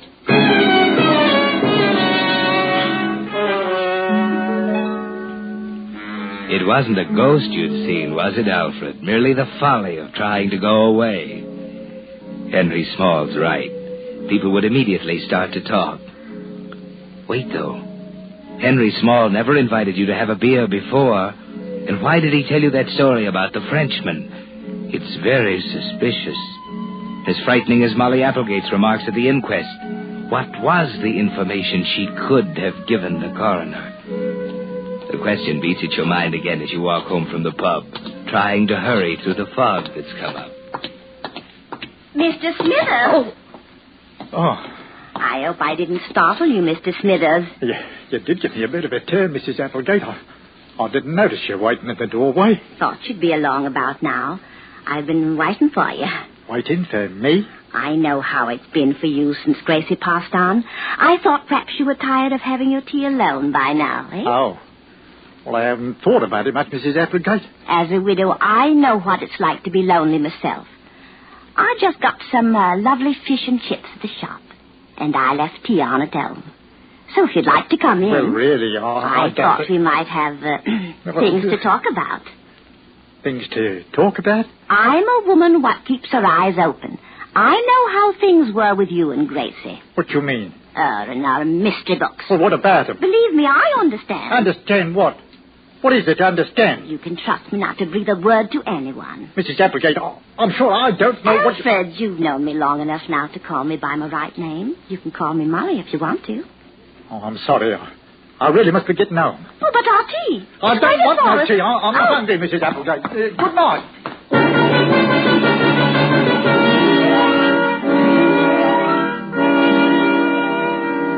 What's happening to you, Alfred? Sergeant Jellyby, Henry Small, the insurance man, Molly Applegate. They've all talked to one another about you. Are they playing a cat-and-mouse game with you? You've got to find out how much they know. Ask Henry Small. Question him skillfully, cunningly, so that he won't suspect anything. But get the truth from him. That's it. Invite him to the house. He's late in arriving, though. By the time he does get there, it's late afternoon, and fog is beginning to creep through the streets again. What did you want to see me about, Elf? Well, Henry, I'd like to apologize about the other night at the pub, you know. Apologize? What for? I suppose you thought it was odd of me going... I said, why are you looking out the window? Oh, nothing. What's up, Alf? I wanted to talk about something else, too. What's that? Well, I don't quite know how to say it. Something troubling you, Elf? Why do you say that? Helps sometimes to get it off your chest. Like I was saying to Molly Applegate this Why morning... must you keep looking out that window? What's that, Alf? You expecting somebody? Is that it? Is that why you was late? Here he is. He's coming now. Oh, what are you talking about? Another minute and you wouldn't be able to see him for the fog. Oh, is it here? Let me see. Them uniforms don't keep out the cold in weather like this. No, he can't. What's up, Elf? He can't come here. What's he wrong? can't come here. Look here, mate. Easy does it. Now, look, Elf. Is anything the matter? He's at the door, Elf. You better let him in. Elf, don't you hear him? You better go to the door. Elf! Elf! Good heavens. Elf, what have you done? Here, let me help you. You can let him in now, Henry. You all thought you were so clever. But poison is quicker.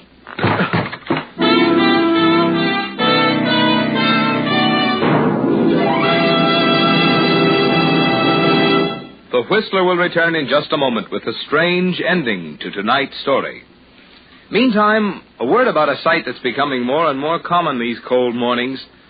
Somebody trying to start his car, but no luck. The reason? Another war-weary battery has gone dead. So that this can't happen to your car, I'd like to suggest that you take advantage of your Signal gasoline dealer's complete battery service. At least every 2 weeks, stop in to have him check the water level and remove destructive corrosion from the terminals. If your battery seems run down, your Signal dealer has the latest equipment to tell its exact condition, as well as to give you a thorough recharge job. In the event that you need a new battery, he has top-quality Signal batteries, fully guaranteed for long, trouble-free service. And I might add, Signal dealers also have America's finest spark plugs, Champion spark plugs, which play such an important part in cold weather starting. So stop in at your Signal dealer soon. You'll find he's much more than just a place to buy Signal's famous Go Farther gasoline and fine lubricants. For wherever you see Signal's yellow and black circle sign, there you'll also find complete Signal service and accessories to help your car run better, look better, and last longer. And now, back to the Whistler.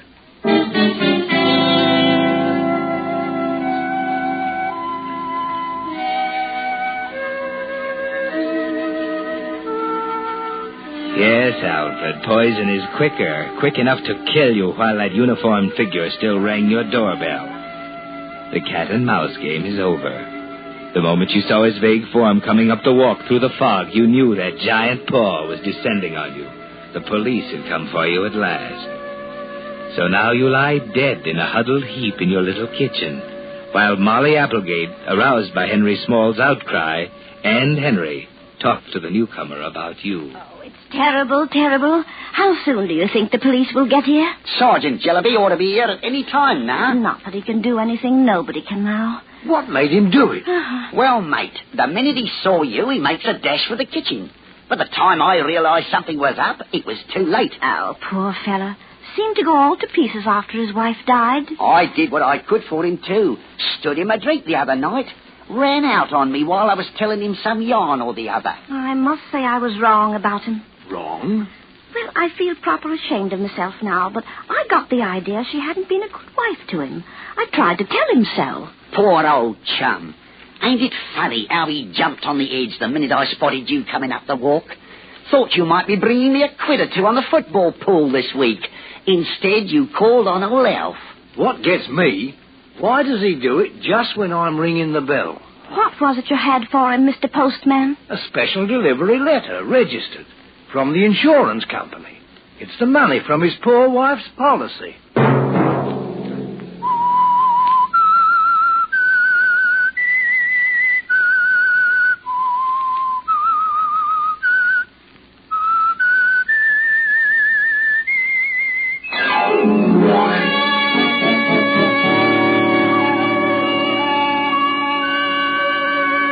Monday at 9 o'clock, The Whistler will bring you another strange tale. The Whistler is broadcast for your entertainment by the marketers of Signal gasoline and motor oil and fine quality automotive accessories, and by your neighborhood Signal dealer.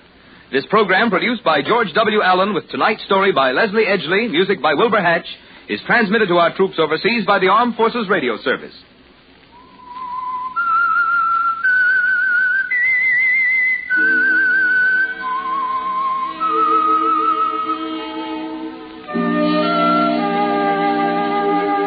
That whistle is your signal for the Signal Oil program, The Whistler. This is Marvin Miller speaking, reminding you to look for those familiar yellow and black circle signs that identify those popular Signal Oil stations in 7 western states from Canada to Mexico. This is CBS, the Columbia Broadcasting System.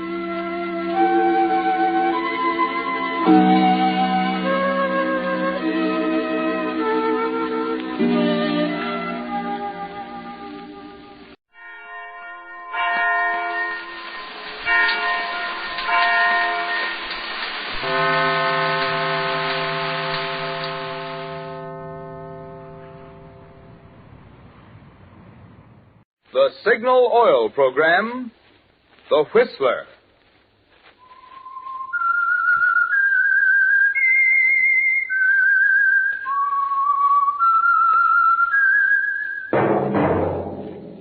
That whistle is your signal for the Signal Oil program, The Whistler.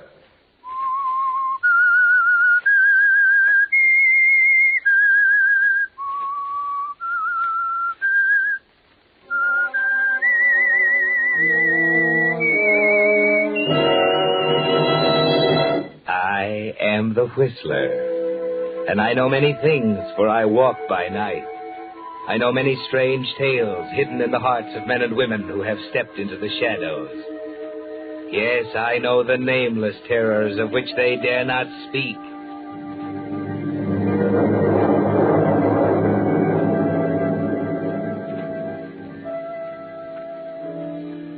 Yes, friends, it's time for the Signal Oil program, The Whistler, rated by independent research the most popular program on the West Coast. Remember, let every traffic signal remind you. With new Signal gasoline, you do go farther than ever. Look for the familiar big yellow and black circle sign that identifies those popular Signal service stations in 7 western states from Canada to Mexico. And now, the Whistler's strange story, The Cistern.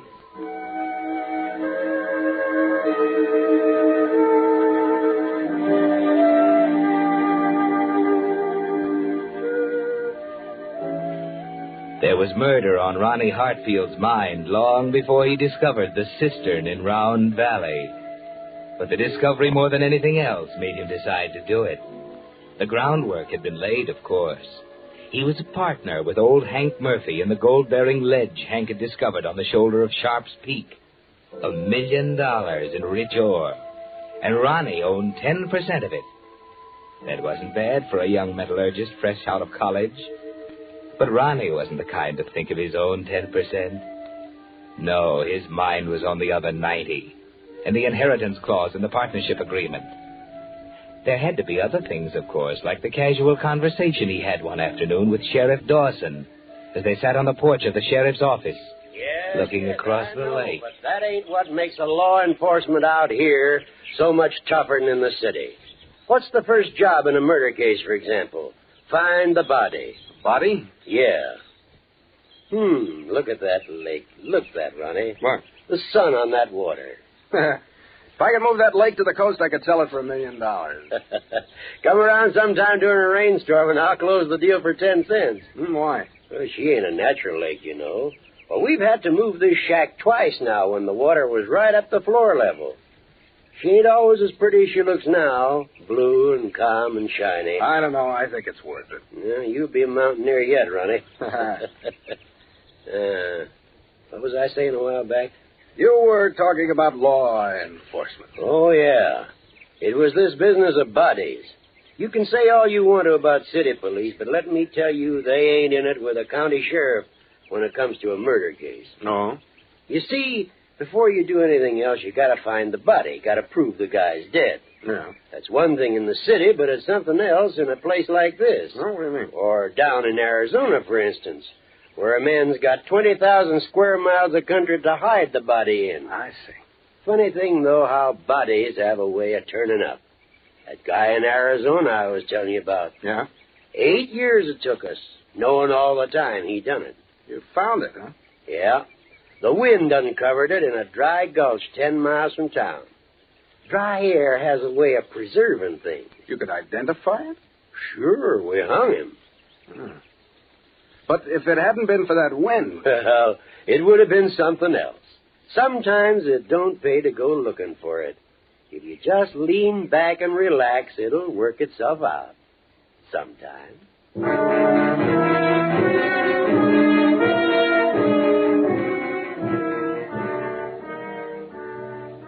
Well, Ronnie, it's odd that the sheriff should have hit upon the subject of bodies. And it's a good thing he couldn't read your mind, because everything he said made you think of the Cistern in Round Valley, with the bare traces of a ruined cabin more than 100 years old nearby. You'd been exhausted the day you found it, after following a 4-point buck down the length of the ridge above and losing him there in the willows. Then, as you fought your way through the brush, your foot suddenly rang hollowly on the cover of the cistern. And there it was, deep and dark, completely lost in the tangled mass of trees. No desert wind there, was there, Ronnie? Once you dropped Hank into the cistern, he'd be there for keeps. Ronnie. Huh? Oh, sorry, Hank. You know what, Hank? I think Ronnie's in love. Well, what's the matter? I just been talking to you for 5 minutes, that's all. Oh, I was thinking, I guess. Just like you, Hank. Comes into my store to buy groceries and goes to sleep by the stove. He's thinking about that hole in the ground. What? What's the matter? Marge knows all about the mine.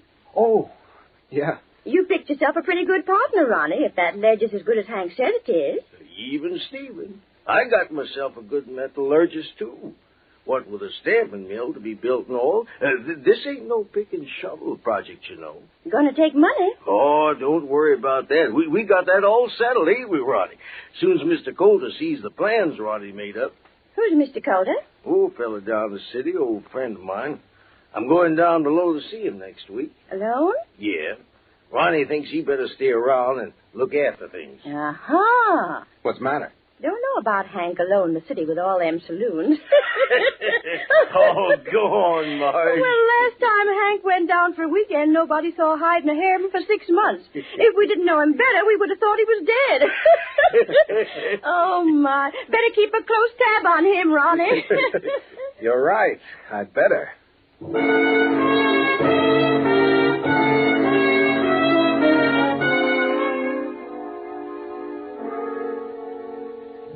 you're pretty close to the brink, aren't you, Ronnie? The cistern was in your mind then, too. And it keeps returning more and more frequently until it excludes almost everything else. Particularly at night, when there's no sound but the crickets outside. And you can lie awake and think of the ledge. $1 million or more in gold ore, almost on the surface. 1/10 of it yours, according to the agreement. Unless, of course, something should happen to Hank. It would be all yours then, wouldn't it, Ronnie? $1 million. And that kind of thinking always leads to the cistern in the willow thicket at Round Valley. There's no possible way they could ever discover it, is there? Finally, on the night before Hank is scheduled to leave, you make up your mind. Hank? Yeah? I just ran onto something.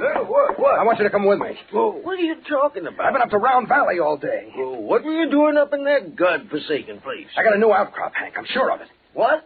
In Round Valley? Why, there's no gold. But there is. You've got to see it before you go down to the city. Whoa, wait a minute. This ain't a joke, is I tell you, there's gold up there. I'm serious. Look, it'll only take us about 2 hours. Tonight? Why, it's dark already. Listen, will you believe me? This can't wait. Okay, Ronnie, let's go.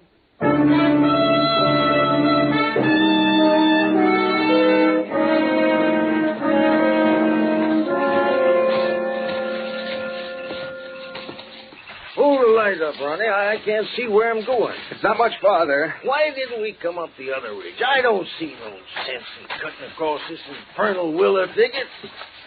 Wait up, will you? Over this way. Where are you? Can't you see the light? No. Went out or something. Ouch. Oh, these darn trees. I can't see a thing, Ronnie. Oh, doggone it. Where's the light, Ronnie? I can't keep my feet in this brush. Ronnie, where are you? Ronnie! Ronnie! Here I am, Hank. Oh, you scared me. Here's the light, Hank. Huh? Thanks. Oh! Now, the cistern.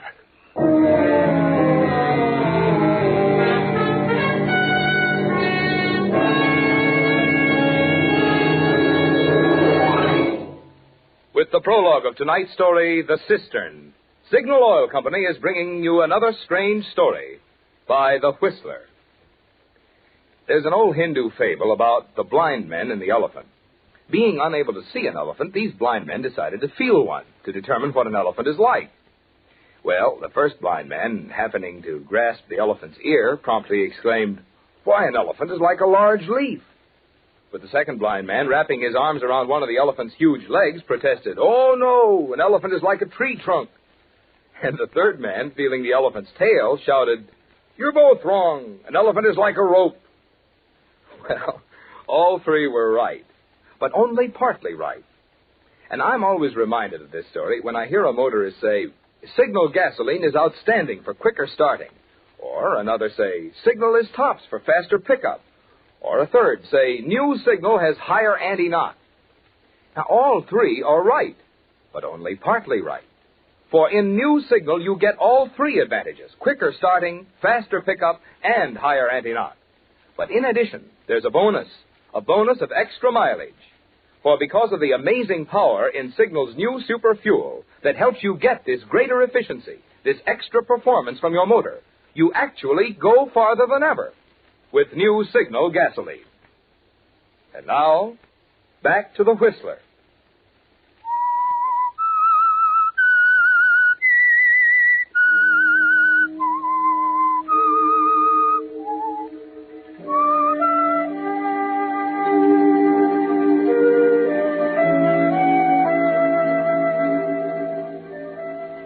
Yes, Ronnie. It took a combination of things to put the murder of Hank Murphy in your mind. The ledge on Sharp's Peak and $1 million in raw gold. The sheriff with his idle discussion on the importance of finding the corpus delicti. Marge's contribution about your partner's habit of disappearing for months at a stretch. But most of all, it was the cistern in the willows of Round Valley. The hiding place 1,000 men could hunt for without ever coming close. That was the most important thing, wasn't it, Ronnie? And it's the thing that makes you feel absolutely secure now, on the morning after you killed him, as you walk into Marge's general store. Morning, Ronnie. Hello, Marge. Now, wait a minute. If you're going to ask me how I am, the answer is awful. What's the matter? Coffee, no coffee. Forgot to pick it up last night. Yeah, I missed you. Missed me? Mostly Hank. He's picked up his groceries on Tuesdays and Fridays for as long as I've been here. Well, what'll it be, £1? Yeah, that'll do. Fine. Funny thing about Hank, he's an old galoot in lots of ways, but part of him is regular as clockwork. His drinking arm, for one thing. Yeah, and getting his grub for another. Last night, when he didn't show up, I says to myself, there's something wrong somewhere. You say you ain't had breakfast yet? No. Hank's probably cussing you out for fair, waiting for his coffee at this hour. Drunk or sober, he gets his breakfast at 7 o'clock. What do you mean? Ain't he waiting up in the cabin? No. He's gone. Huh? Yeah, he left for town this morning. Why, he wouldn't do that. Huh? What? Go off like that without... Tell me, what time did he leave? I don't know. When I woke up, he was gone. Well, that's a funny one. He swore on a stack of Bibles he'd take a package down to my niece in Sacramento. He had a few drinks. Probably forgot. Well, where'd he get the liquor? Why, I suppose he had it in the house. He didn't have a drop in the house. He told me yesterday when he came in here and tried to buy some. We were out, too. Far as I know, there wasn't a drop in town, and none come until Monday. Oh. Say, how'd he get out of town? The 6 o'clock bus, I guess. You know, I can't help feeling there's something fishy somewhere. Huh? Why? Well, there wasn't no 6 o'clock bus this morning. It's still at Kramer's bar with a broken axle. Say. What? You don't suppose old Hank sprouted himself a pair of wings, do you? I wouldn't put it past him. You can't beat that old varmint. I told you keeping a tab on him was no sin. It's funny, though, ain't it? What? About that package for my niece. Hank never done a thing like that, long as I can remember. Forgetting that away. You know, that's not like Hank at all.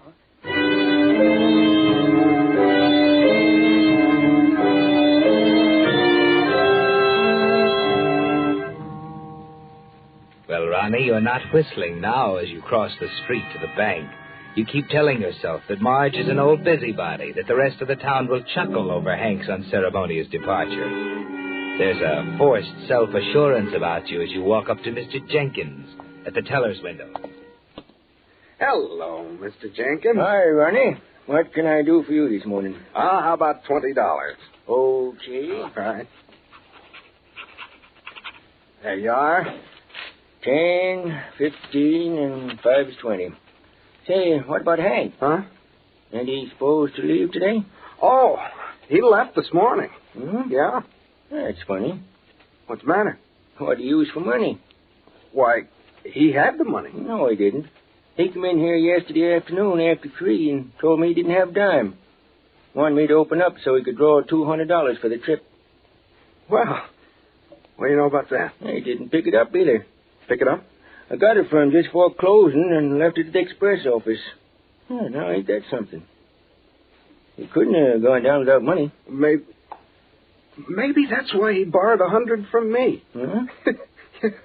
That's why I came in this morning. He took all I had. Now, wait a minute, Ronnie. Are you kidding me? No, why? Hank never borrowed a dime in his life. It's kind of a religion with him.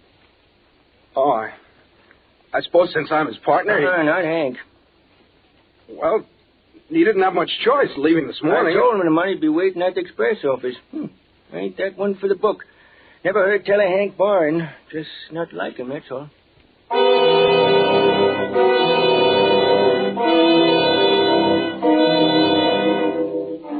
You're beginning to thank your lucky stars for the Cistern, aren't you, Ronnie? During the next few days, the town's curiosity about Hank doesn't die down. It changes first into wonderment, then into genuine worry. There's a feeling in the air that something is wrong. It hangs over the town like a cloud. And as the days go by, you begin to notice the conversation suddenly hushed as you approach, the penetrating, curious glances, the feeling of terrible doubt. Then, just a week after Hank's disappearance, you come home to the cabin to find the sheriff waiting for you. Oh? Hello, Ronnie. Oh, hello, Sheriff. What do you want? Just dropped by to say hello. Getting a mite worried about Hank. Yeah, so am I. Are you? What do you mean? Nothing. Curious, ain't it, how a man can get out of town without transportation or money? He had money. Maybe. And maybe he could have got liquored up without liquor, too. I don't know where he got that. Kind of jumpy, ain't you? Well, I'm getting sick of this talk, all this insinuation behind my back. Nobody's insinuating, Ronnie. We're just a mite worried, that's all. I tell you, he's probably in San Francisco right now. That's just it. He ain't. Just picked up this wire from the telegraph office. Take a look. Huh? Been expecting Murphy for a week. Where is he? Colder. Whoa. He's probably in some bar down there. No. What do you mean? He used to disappear for months at a time. You just don't know Hank. If there's money mixed up in it anywhere, there ain't a soberer man in the county. You're crazy. Hank was a drunk, and you know it. Was? I mean, he is. Ain't it funny that you and I were talking about murder cases just the other day? Now, listen here. I have... Better see who it is.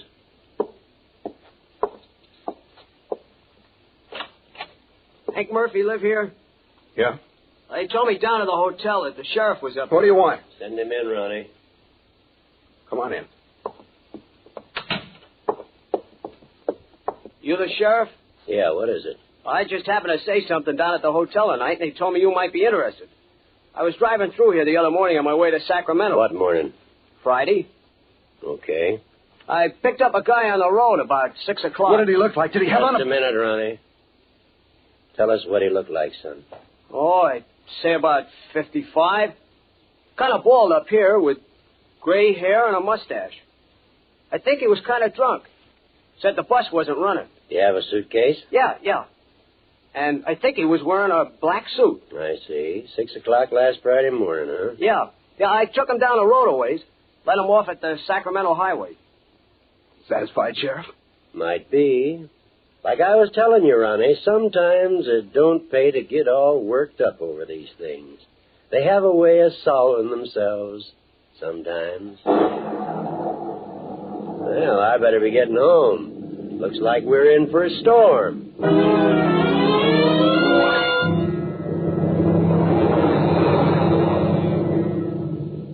You have a lot of time to think during the next few days, haven't you, Ronnie?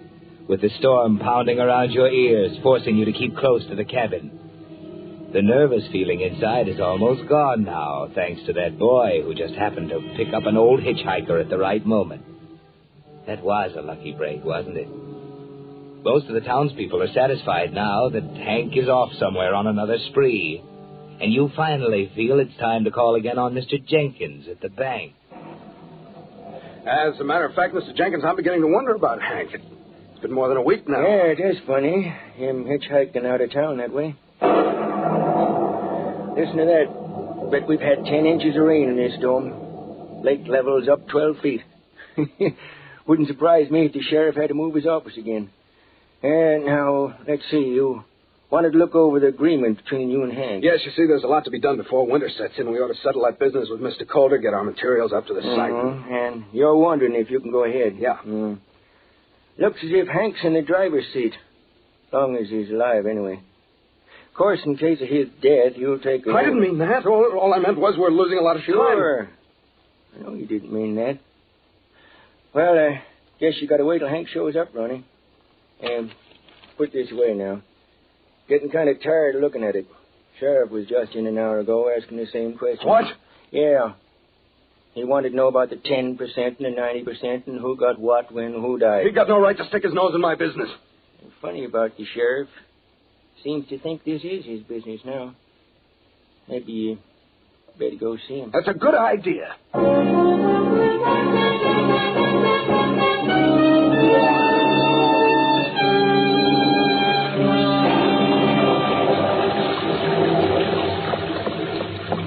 Well, Ronnie, kind of wet for you to be running around, ain't it? That doesn't seem to bother you, does it, Sheriff? That lake's beginning to bother me, I'll tell you. Look at her down there, 20 feet away. That's not what I'm talking about. Well, sit down on the porch here and tell me what's eating you. Let's go inside. Nothing doing. I want to keep an eye on that lake. Now, what's the matter? When are you going to admit you're wrong? About Hank? Yes. Well, I'll likely admit I'm wrong on the day that Hank walks up to this porch like he used to and says, "Howdy, Sheriff.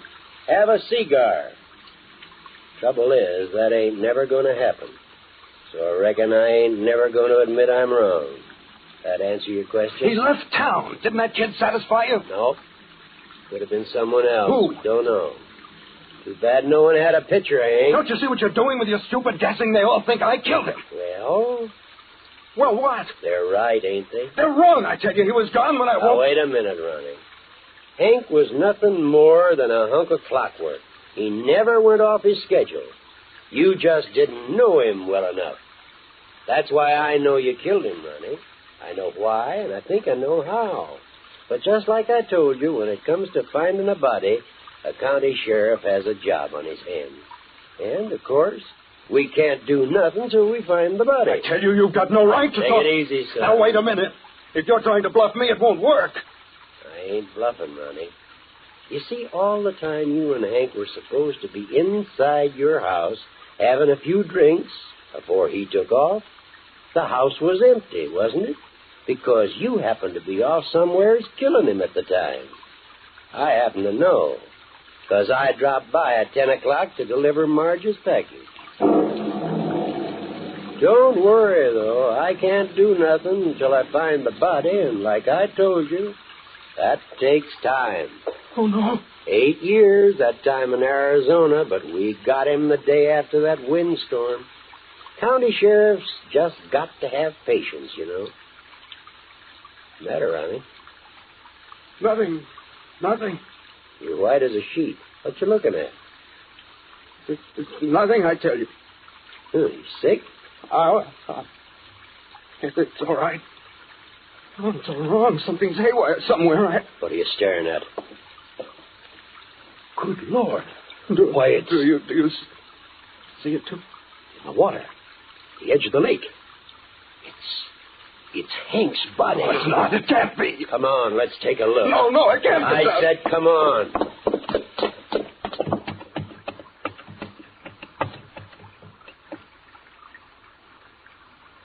Well, Ronnie? It is Hank.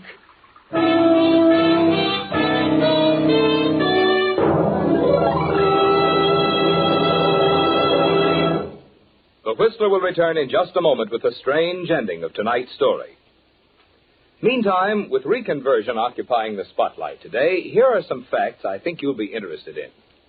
You know, of course, the vital role that independent businessmen played in the building of America. And you know that today more and more men are expressing a desire to get into business for themselves. But did you know that my sponsor, Signal Oil Company, has for over 14 years sold its products only through independent businessmen, substantial, responsible men who are so earnest about their business of serving the motoring public that they're willing to invest their own money in it. Naturally, Signal dealers are carefully chosen for their ability and integrity, which explains why the average dealer has been with Signal Oil Company over 7 years. So you see, there's a good reason why you find more conscientious, experienced men operating Signal stations, and why Signal dealers, with an incentive to build their own business, naturally give your car more thorough service that does help it go farther. And now, back to the Whistler.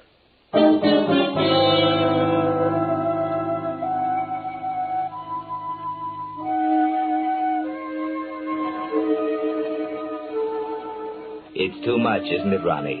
Too much after the tension of the past week to look down at Hank's body floating at the edge of the lake right under the rail of the sheriff's porch. Everything breaks loose at once. You're jabbering like an idiot, telling the sheriff it's impossible. Oh, don't lie to me. You found him, didn't you? You found him and brought him here. It was a plot, wasn't it? Wait a minute, Ronnie. Well, why did you have to drag it out? You knew it all the time. You just wanted to talk to me. Shut up. Listen, I don't have... Shut up. That's better. Now, what in thunder are you talking about? Somebody brought him here. I put him in the cistern. Cistern? In Round Valley in the Willows. Cistern in Round Valley? There ain't no such Yes, thing. there is. In the willow thicket that runs along the bottom. Wait a minute. Did it have a square wooden cover on it? Yeah. Huh. What's that mean? Looks like you sent Hank back to us. Special delivery, Ronnie. What? It was dry, of course, until this rainstorm. It was dry when you put him in it, wasn't it? Yeah. You see, it ain't a cistern, Ronnie. It's an underground water flume. What? A water flume. Carries the water underground from the upper lake to this one. When she overflowed up above, the water just picked up Hank and delivered him right to my door. Like I said, Ronnie, sometimes it just don't pay a county sheriff to get all excited and go running over the hills. It pays to just lean back and wait sometimes.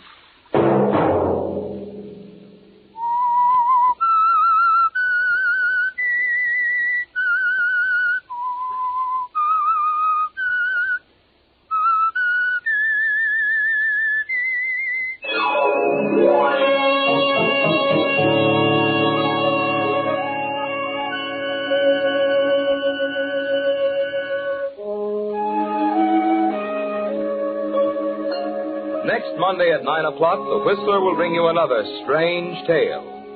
The Whistler is broadcast for your entertainment by the marketers of Signal gasoline and motor oil and fine quality automotive accessories, and by your neighborhood Signal dealer. This program, produced by George W. Allen, with tonight's story by Harold Swanton, music by Wilbur Hatch, is transmitted to our troops overseas by the Armed Forces Radio Service.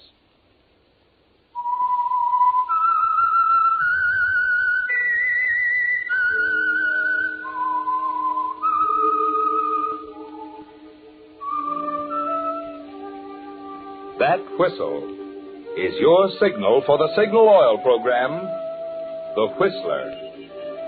This is Marvin Miller speaking, reminding you to look for those familiar yellow and black circle signs that identify those popular Signal Oil stations in 7 western states from Canada to Mexico. This is CBS, the Columbia Broadcasting System.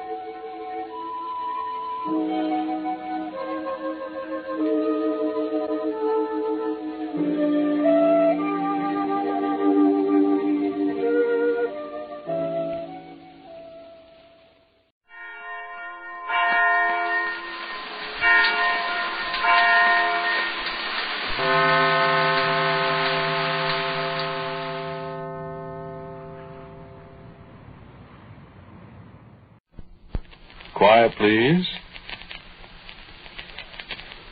Quiet, please.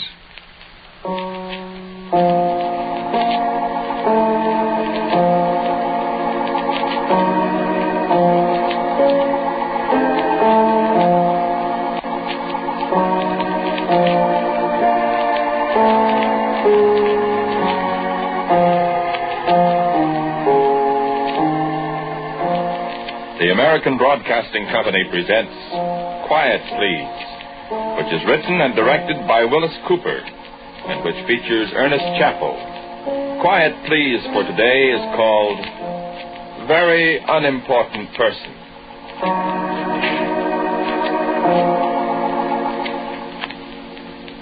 The Hollow Men. Ever read it? A lot of people were very fond of quoting from it when T.S. Eliot got the Nobel Prize. Especially that part, this is how the world ends, not with a bang, but a whimper. Well, it wasn't so, Mr. Eliot. You were wrong. Me? How do I know? I was there. I don't know how it happened. Maybe somebody dropped something. Maybe one of our own people pushed the wrong button. Maybe the thing got tired of being in one piece and just went off by itself. All I know is I was standing outside the operations office at bowling that morning, and I heard a funny noise, and I looked up. I just happened to be looking north in the direction of Baltimore, and I knew what it was the minute I saw it. I was at Bikini, and I saw both Test Abel and Test Baker. You couldn't fool me for a minute. So there's an airplane standing there, and I saw Ruth alongside the doorway to the office. I grabbed her by the arm, and I boosted her into that airplane, and I took off. Because when you see that pink and cream-colored mushroom cloud, you don't wait. If you do, you might be part of the next one. So Ruth didn't put up much of an argument after I pointed at the thing. She couldn't argue. Her mouth was hanging open a foot. For me, I was too busy to talk for a couple of minutes. I got to 10,000 feet awful fast. We got ourselves a good 20 miles away from Washington. I was noticing that, for a miracle, both fuel tanks were full. And Ruth just about jumped out of her safety belt. What? I said. What's the matter now? And as I said it, I felt the blast. Washington! Washington! It isn't there anymore, Tom! I see what you mean. Well, we asked for it. I'm just looking at the Capitol, and the Washington Monument, and the Pentagon. Oh, Tom, what's happened? What everybody's been waiting for, honey. Is it war? Well, if it was, it's all over now. If anybody dropped a couple of more of those bombs. What are we going to do? We're going to get out of here as fast as this airplane will take us. Hope we won't fly right into one of those things. Oh, Tom, it's so terrible. Where can we go? Give me the microphone here. I'm going to see who's still alive.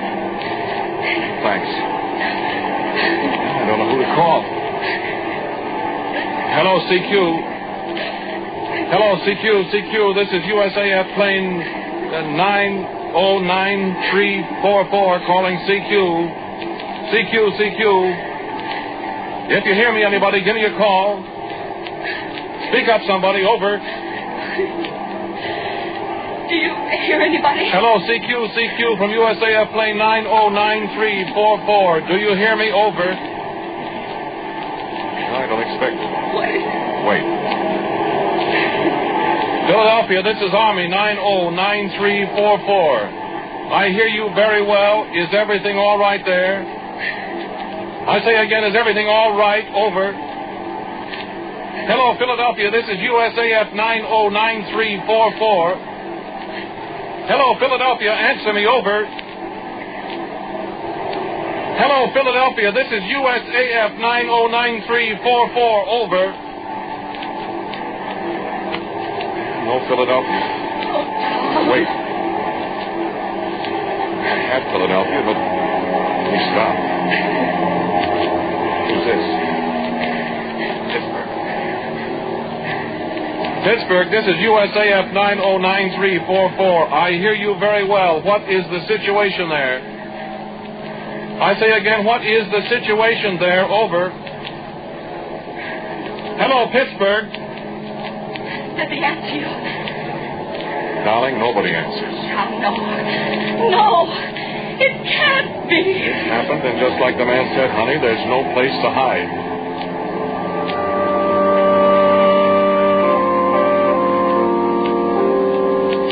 Wherever we turned, we saw the towering great clouds, starting out to blow away, getting ragged around the edges and clearing enough so we could see the ground once in a while.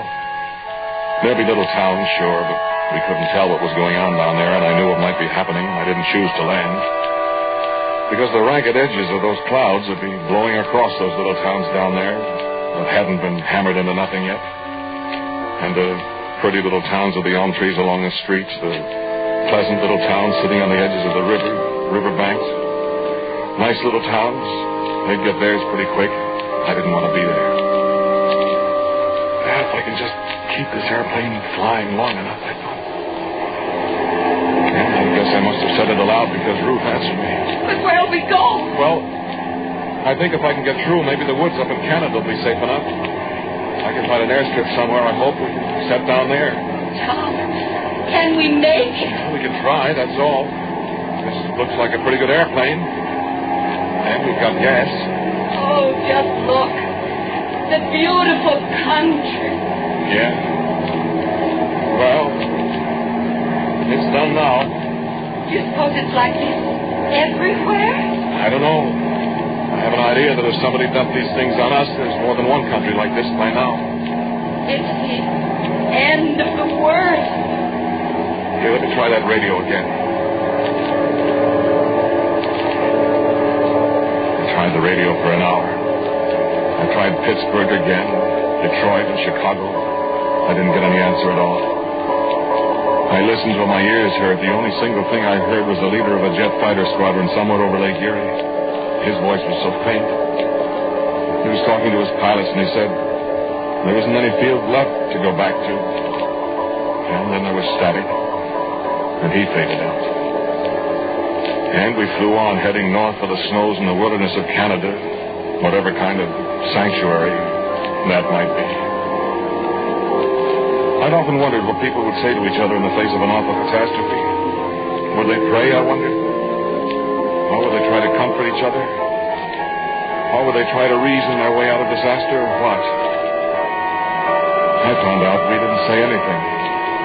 And there wasn't anything to say. It got dark. And all around us on the horizon, there was the glow of fires and the luminous clouds. The clouds that a few hours ago had been cities, great industries, and people. The fuel tank I was using ran dry, and I switched to a second one. We flew along at 20,000 feet. I could hardly see. I was so tired and wrought up. I saw Ruth had just given up. She was lying back in the seat, not snoring, but making the kind of sound that a sick animal makes. And she sat up suddenly and opened her eyes. Okay. Oh, I was dreaming. You'd better go back to sleep. Where are we? Canada somewhere. Still see the fire. I don't know if I made a wrong guess coming up here or not. I don't seem to be getting away from anything. Are you afraid, Tom? Me? Yes. What do you suppose happened back in Washington? I'm trying not to think about it. Flames, fire, dust. And nothing. Oh, Tom, do you think anybody else got away? I don't know. I doubt it. I wonder whose plane this is. Who was waiting for somebody. Some VIP. A VUP now. What? Very unimportant person now. Yeah. Well, whoever he is, we ought to be awful grateful to him. Yeah? I'm sure you're both very welcome. Who? I'm afraid I'm the very unimportant person. The only thing I remember about him is his eyes. The light wasn't very good, naturally, and I had to twist my head over my right shoulder to see him at all, standing between the cockpit seats behind us. So about all I could see was his eyes. I couldn't see them very well. He didn't have any hat. He sounded so tired, I felt sorry for him. Sorrier than I felt for myself or Ruth. I must have said something like that because he put his hand on my shoulder. Thanks, son. I am tired. It's been a long drag. Yeah. This your airplane, sir? I was under the impression that it belonged to the Air Force. I have a fair hunch there isn't any Air Force, sir. That's probably right. Were you back there all the time, sir? Yes. It's pretty rugged. Yes, it is. It's very rugged. I heard you say you're going to try to set down somewhere in the Canadian woods. Yes, sir, I'm going to try. Don't try it. Well, I haven't got much choice. Don't try it. Well, sir, if I run out of fuel... Just keep right on going. I said if I run out of gas... The point I was making is that there may not be any Canada by the time you run out of gas. Well, in that case... Sir? Yes? Do you think this is the end of the world? I wouldn't be surprised. Oh, no. I wouldn't be surprised. You really think everybody is going to die? Everybody does die, my dear. No kidding, you think this is the finish? Well, scientists have warned what would happen. The destructive power of these things. Well, look at your world. Oh, I see what you mean. Oh, it can't be. It can't be. You think anybody will survive? I think so, yes. Oh, I hope. What do you base that on, sir? You're not a very observant pilot, young man. Well, what do you mean? Well, if you look out your window, you'll see another airplane flying right along with us. And I looked. And not half a mile away, a little behind us, was a constellation with TWA markings on her. And I grabbed the microphone and yelled at him. I've been trying to raise somebody for the last 2 hours, Air Force. Why don't you keep your did you come from? Over. Los Angeles to New York. We were just over Anton Chico, New Mexico, when we heard from Tucson what was happening. And I decided to head for Canada. What reports do you hear? What happened? Over. We don't know. I haven't heard anything since this afternoon. I can't raise anybody. I thought everybody else was dead. Over. So did I. What are you going to do? Over. Fly till I run out of gas. You got passengers? Over. All plane load. You? Over. A VIP, and my girlfriend and me. Over. VUP, you mean? Over. That's what he says. We're all VUPs, Bud. Over. Yeah. I'll stick with you till my gas runs out, huh? Incidentally, we better save our radios. We may need them. Over. You're right, kid. Over and out. Tom, do you suppose there are other airplanes anywhere? I don't know, honey. What do you think, sir? I think there are. Really? Yes. Well, if they can fly far enough. How much gas have we got left? Well, can you read that gauge, sir? Yes. It says little more than half full. I just wanted to be sure. That's what I read, too. How long is that good for, Tom? Well, honey, that's good for about another 3 hours. 3 hours. And then what? Well, the Lord will provide, baby. I hope. You really think he will? Sir? I said, do you believe that? Well, yes, sir. He always has up to now, sir. He's provided fire and destruction and the end of the world. Oh, the Lord didn't do that, child. That was the people of the earth thought that of. Yes, but everyone on earth isn't wicked. That's right. That's why some of them have got to escape. Well, yes, but how? Aren't you the one who said the Lord would provide? You just go ahead and fly your airplane, son. So I flew my airplane. I flew it and flew it and flew it. And the Constellation flew right alongside us. He throttled back so he wouldn't outrun us. Every once in a while I'd flip the radio on and ask him how he was doing. He was doing all right, he said. And then it got light.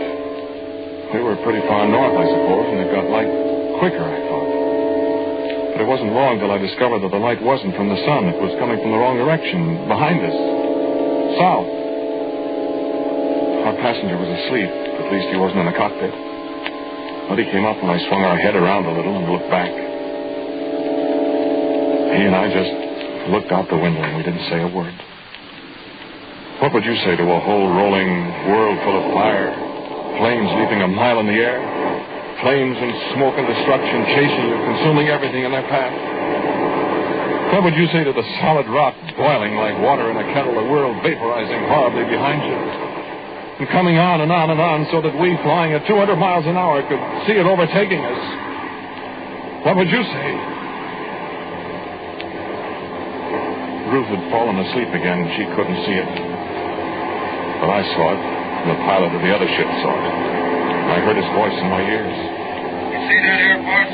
Over. I see it. Over. How's your gas? Over. I'm squeezing out the bottom of the tank. Over. Wish I could give you some. Over. Thanks. It's over all right, isn't it? You'll probably catch up with us before your gas runs out. Well, we tried. God help us all. Over now. And I flipped the radio off and I swung us back on course again. On a course that all of a sudden didn't mean anything anymore. And I woke up Ruth. Because I didn't want all this to end without saying goodbye to her. After all, I've loved Ruth all these years. There comes a time. And I glanced at our passenger, the very unimportant person.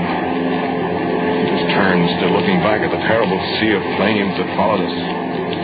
He didn't look scared at all. He looked sad. And he was crying. I had to strain my ears to hear what he said. And it was such a beautiful world. And then the engine started to spit, and I looked at the fuel gauge. It's empty. Well, so long, honey. Don't think it has Miss Swell. Oh, no. I love you. I love you, honey. Oh, Tom, darling. Hold me tight. I put my arms around her, and I felt the plane slip out from under us as we lost flying speed, and I thought, well, this is it, now the fireworks. And Ruth was squeezing me so hard. All of a sudden I said, hey, what's this? Because the plane had her nose up again. We were flying along just as good as new. You know what? Our passenger, our VIP, our VUP, had hold of the wheel, and he was pulling it back, and we were climbing like mad. And I looked at the fuel gauge. It still said empty. I said, say, there must be some kind of emergency tank. I don't know about it. We're good for another couple of hours. Well, thank God, I said. And then I looked out the window. And the propellers were standing still. What happened there, boss? Over. I don't know. My fuel gauges show both tanks are empty, but I'm flying. Over. Well, I'll tell you what. Just for your own information, the same thing happened to me 20 minutes ago. Look, Mama, no engine. Look, Mama, no gas. No nothing, Mama, but I'm flying. What do you think of that? Over. And that was when I looked at my altimeter. Or rather, when Ruth poked me and pointed at it, and I bent over and looked at it. The needle had gone on around the dial, past the 30,000 feet at the end, and on around again. And it was starting the third revolution. That meant we must be at least 70,000 feet high. And nobody in all the world has ever been up that high. I looked out the window again.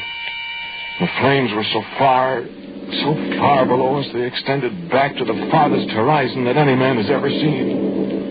A horizon that was a definite arc of a circle, the edge of a great sphere. As far as we could see below us, the world was in flames. And man, how close the stars were. And Ruth was pointing out the window again. I looked too. And above us, to each side of us, airplanes, 100, 1,000, a long shining river of airplanes. And I could read the identification on the sides of some of them. G for Britain, NC for the United States, H for Switzerland, X for Mexico, Russian planes, Swedish and Austrian. Every nation in the world, at least one plane for each country. And my heart jumped, because I knew that all the world wasn't coming to an end now. And I looked back at our passenger. He was smiling as he looked back out the window. And I said, look, sir.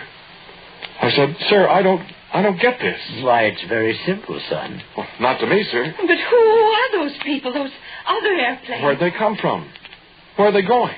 Isn't the world really destroyed? I'm afraid it is, child. But where? It was a very wicked world, wasn't it? Well, I suppose something has to happen to the world every time it gets too wicked. Well, once upon a time, Adam and Eve sinned, and they got punished.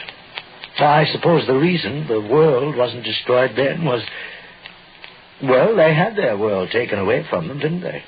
That's right. And then there was the time when they had the big flood because everybody was so wicked. But Noah and his family escaped. That's right. They're the only good people in the world. They escaped. But the world wasn't completely bad. Not now, I mean. They've set upon each other, and they've murdered and burned and destroyed. They have denied their creator. They have been warned. But, sir... This thing that has happened and destroyed the world, they dug it out of the forbidden blackness to give them a more terrible weapon against their brothers. They have plotted among themselves and forgotten charity and love and brotherhood. Isn't that sin enough? Isn't that wickedness enough to merit this punishment? Well, the whole world. Not all. There are some few good people. The ones in those airplanes out there? Us too? That's right. Do you believe that? What I've told you? Yes. Why, of course I believe it. Don't you? I don't know. I don't either. I think it's terrible. I think it's an awful punishment. You do? Yes, sir. Do you? Well, in some ways it was a pretty good world. I had lots of fun. Well, what about a brand new world? I don't get it. What if all these people, these good people, these saved ones, are going to a new world where they can start life all over again and find the real happiness that it was intended they should have? The true goodness. I don't know. I like the old one. And of course... That's right, Tom. There isn't any way out. I suppose. Well, whatever world we go to will be better than that one down there. Fire and destruction and ashes. Yes. But will it be better than the old world we had before this? It's up to you. And the others. Well, it's nice to believe that we're going to hit a better world. But... But what? Well, look at the flood. The world was destroyed then, and Noah and all the others that were saved rebuilt it. Yeah? Yeah, look at it. They did a fine job rebuilding it, didn't they? 3,000 or 4,000 years, it has to be destroyed all over again. But this will be a new world. I hope it'll be all right. Say, how... Well, I mean, this is all a very pretty theory, but what if it doesn't work out that way? Oh, it'll work out that way. I'm confident of it. Just for fun. Give me the radio, Ruth. Here. Hey there. Constellation. Over. Hey there yourself. Over. Listen. My very unimportant person says he thinks we're going to another world. A nice new one. How's that with you? Over. I tell you, kid, if I had my way, I'd much rather be driving down Woodland Avenue, Van Nuys, California, and turning in at 6605, saying hello to Viola, and coming in for a landing on a trick new world that's probably not very comfortable anyway. How about you? Over. Thanks. Just asking. Over and out. Well, sir, see what I mean? But we don't know what's going to happen to us, Tom, dear. Something pretty special, no doubt. You see what I mean, sir? I wonder how many other people think that way. Well, we could conduct a poll or something if we could pick up those planes with our radio. You want to try? But what good did it do? It's purely, what do you call it, academic. A bright new world, peopled by only the good in heart, the righteous, the ones plucked from the burning for the goodness of their souls. Doesn't it sound wonderful? Well, no wars, no unpleasantness, no trouble. It sounds okay, too. Happiness. Well, I tell you, sir, it's too late to wish, but, well, God knows where we're going to land this time. Well, son, to be perfectly honest with you, I'm really not so sure after all. Honestly, I'm not. What? You think if you could go back to the world as it was before I let this all happen, you might help make something out of it? Honestly now? Sir, I don't know. I need an awful lot of help. You sure would. You know what? I'll tell you what I'm going to do. I'm going to give you a chance to make up your own minds. Well, that's fair enough. You and Ruth decide what you're going to do. Think it over. You can have your choice. We can all go on to the beautiful new world I've got all ready for you. Or if you want all that's happened to turn out to be a dream, you say so. Is it a deal? Sir, it's a deal. It's a deal. Okay, son. But you better get a lot of help while you're making that decision. You're going to be responsible for a lot of people, you know, and a lot of future.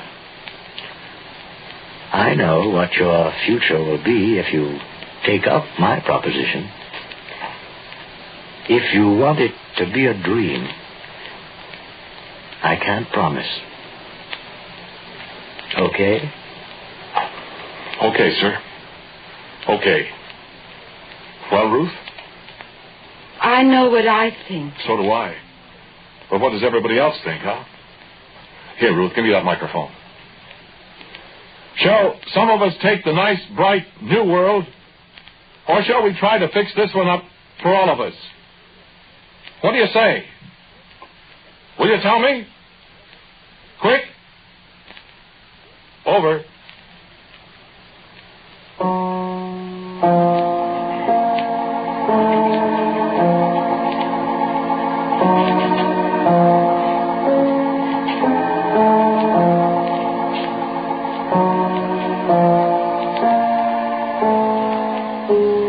The title of today's Quiet Please story was Very Unimportant Person. It was written and directed by Willis Cooper, and the man who spoke to you was Ernest Chappell. And others heard in today's cast were Nancy Sheridan, James Monks, and Frank Thomas. As usual, music for Quiet Please is played by Albert Berman. Now, for a word about next week, our writer-director, Willis Cooper. Thank you for listening to Quiet Please. Next Sunday, you'll hear us a half hour later at 5:30 p.m. Eastern Standard Time instead of 5 o'clock. Will you remember, please, 5:30, a half hour later, and the story will be Read Me This Riddle. And so, until next week at 5:30 Eastern Standard Time, I am quietly yours, Ernest Chappell.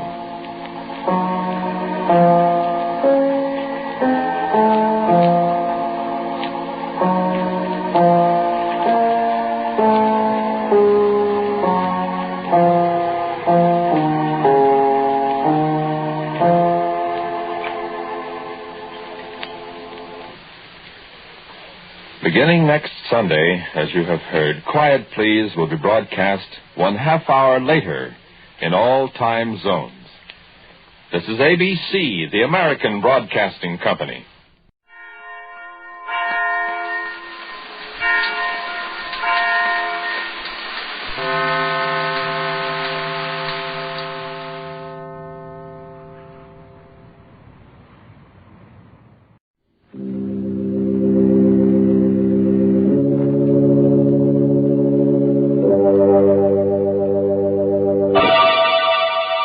Lipton Tea and Lipton Soup present Inner Sanctum Mysteries.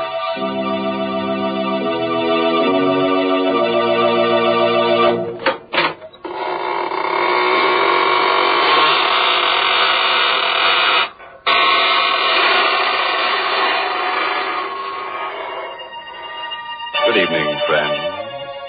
This is your host of the Inner Sanctum inviting you in through the creaking door. Come on in and enter into the spirit of things. Don't pay any attention to those gurgling sounds you hear. They're the unfortunate ones. The midnight spirits who were caught haunting before midnight. Poor things. All they can do now is gurgle because they've evaporated into distilled spirits. What a horrifying thought, Mr. Host. Can't we ever talk about the brighter side of life? Well, don't forget, Mary, murder is my business. Well, thank goodness it isn't mine. And right now, I'd much prefer to talk with our Lipton listeners about something more conducive to happy spirits. I mean, a cup of hearty, piping hot Lipton tea. You know, it's really wonderful, the extra delight you get from this superb tea, friends. And the reason is simply this. Lipton's grand brisk flavor. Brisk, you know, is the tea expert's own word for the fresh, full-bodied, lively flavor of Lipton tea. Because unlike ordinary teas, Lipton's is never flat-tasting or lifeless. Lipton tea is always spirited, full-flavored, truly satisfying. Why, I'd even go so far as to say that once you've tried it, I think you'll enjoy Lipton tea more than any other tea you've ever tasted. And I'll go even further, Mary, and introduce our listeners to tonight's story. It's an original radio play written especially for Inner Sanctum by Emil Tepperman. and starring Richard Widmark in the role of Alex Gregory. It's about a man who became master of a secret so fearful that it could never be revealed to any mortal, living or dead. But let him tell you the story himself, how he learned the most terrible secret in all the universe, and what he did with it.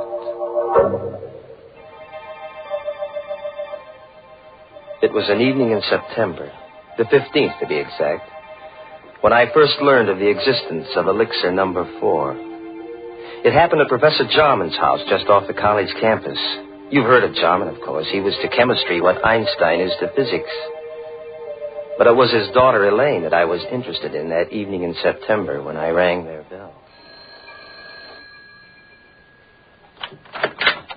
Well, hello, Alex. Oh, gosh, is it that late? I'm not even dressed. Hi, sweet. Snap it up, will you? The last show starts at 8:30. Oh, it won't take me long. Wait for me in the library. I'll be ready in a jiffy. I knew my way around the house. I went into the library, and the first thing I noticed was that the door to Professor Jarman's private study was ajar. It had never happened before. The private study and the laboratory beyond were forbidden territory in the Jarman home. Not even Elaine was allowed in there. And now the door was open. I'd heard stories of Jarman's experiments with new and secret formulae. So here was a chance, a possible chance to find out what the old codger was working on. I couldn't resist. I pushed open the door and I stepped into the private study. I could hear Jarman in the lab talking to himself. Elaine had told me once that he always talked to himself in the lab.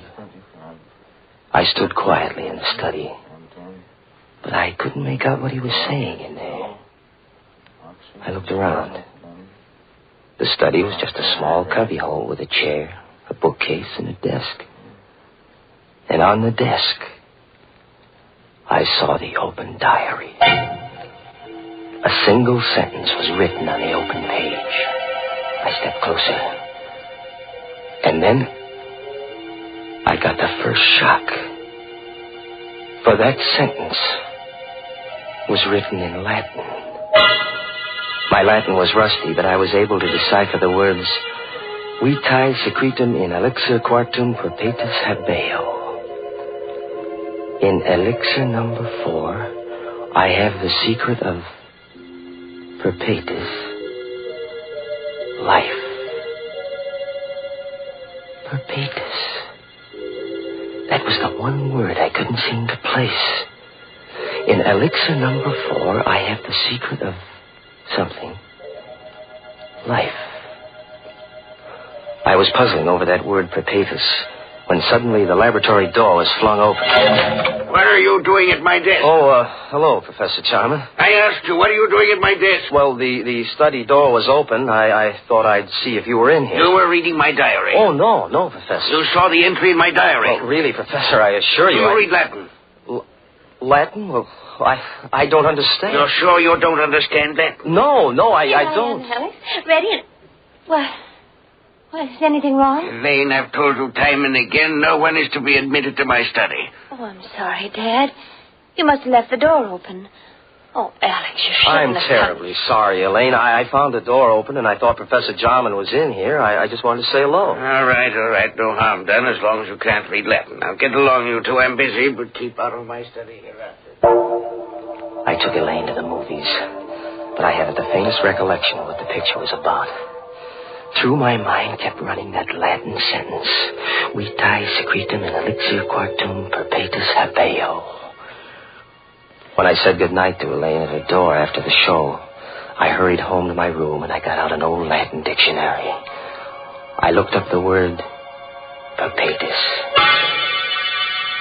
And then I got a strange, cold feeling down my spine. For the word perpetus meant perpetual. The Latin sentence which Jarman had written in his diary meant, in elixir number 4, I have the secret of perpetual life. Professor Jarman had discovered the secret of immortality. All the next day, I conducted my chemistry classes purely by instinct.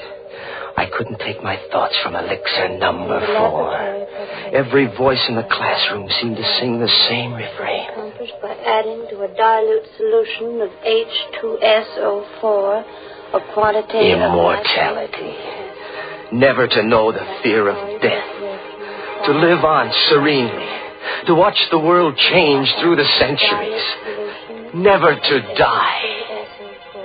It grew on me like a festering tumor, this terrific dream of immortality, everlasting life. I had to have elixir number 4. In the afternoon, the first free period I had, I went down the hall to Jarman's office. Come in. May I come in for a moment, Professor? Oh, it's you. Yes, come in. I haven't much time. Professor, I want to apologize for last night. Let's forget about it. No harm done. Well, whatever it was you had written in your diary, it must have been pretty important. Oh, no, not at all. Only some chemistry notes. Nothing of any importance. Just something I've been experimenting with. Well, I'd be very glad to assist you, Professor. Anything I could do, That's very kind of you, young man, but I don't need any assistance, thank you. As a matter of fact, the experiment is completed. You mean you're all finished? All but the practical application. Oh. Well, couldn't I help you on that? It won't be necessary. Tonight, I'm taking the last step. Tonight? I knew what that meant. Tonight he was going to use elixir number 4. He was going to administer it to himself. I had to act tonight or never. Jarman's keys were on his desk. I distracted his attention, and I managed to pick them up without his noticing. Then I hurried across town to a locksmith and had him make duplicates of Jarman's house key, his study key, and his laboratory key. Then I returned to the college, and I managed to replace the keys on Jarman's desk while he was out. Now, I was ready for an adventure into immortality.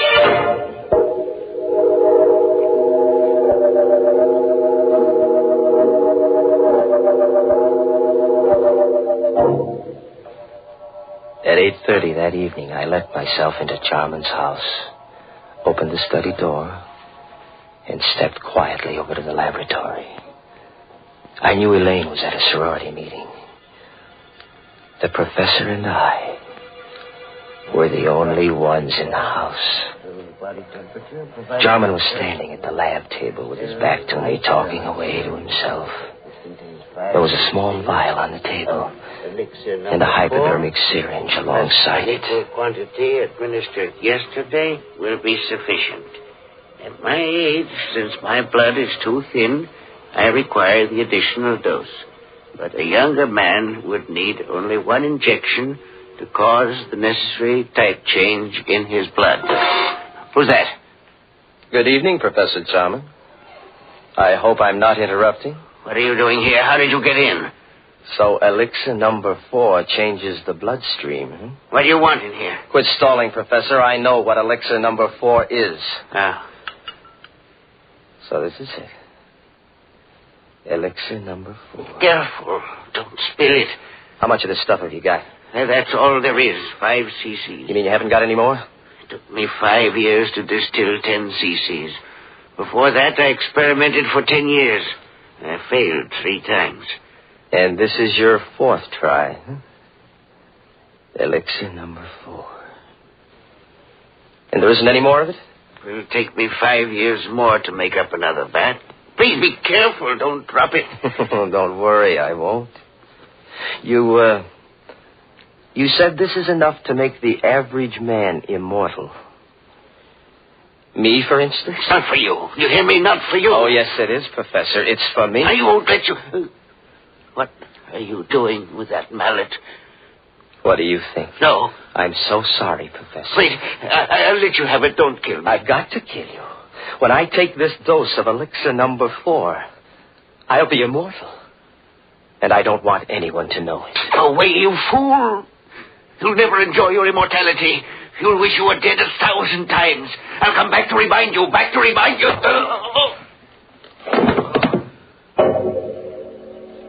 I didn't hit him hard enough to kill him. That wasn't part of my plan. But when he lay unconscious on the floor, I searched among the chemicals until I found what I wanted. I mixed some chemicals in a test tube, and I watched the fumes forming. Then I held the test tube against Jarman's mouth, forcing the deadly gas into his lungs. When I was sure he was dead, I wiped the tube clean of my fingerprints and put it back in the rack. Then I picked up the vial of elixir number 4, the hypodermic syringe, and I hurried away, locking all the doors behind me. As soon as I got home, I filled the hypo with elixir number 4, and I gave myself the injection. Almost immediately, I felt a strange radiance pervading my body. A new strength was flowing in my blood. I was immortal. I couldn't die. I would go on living and living and living forever.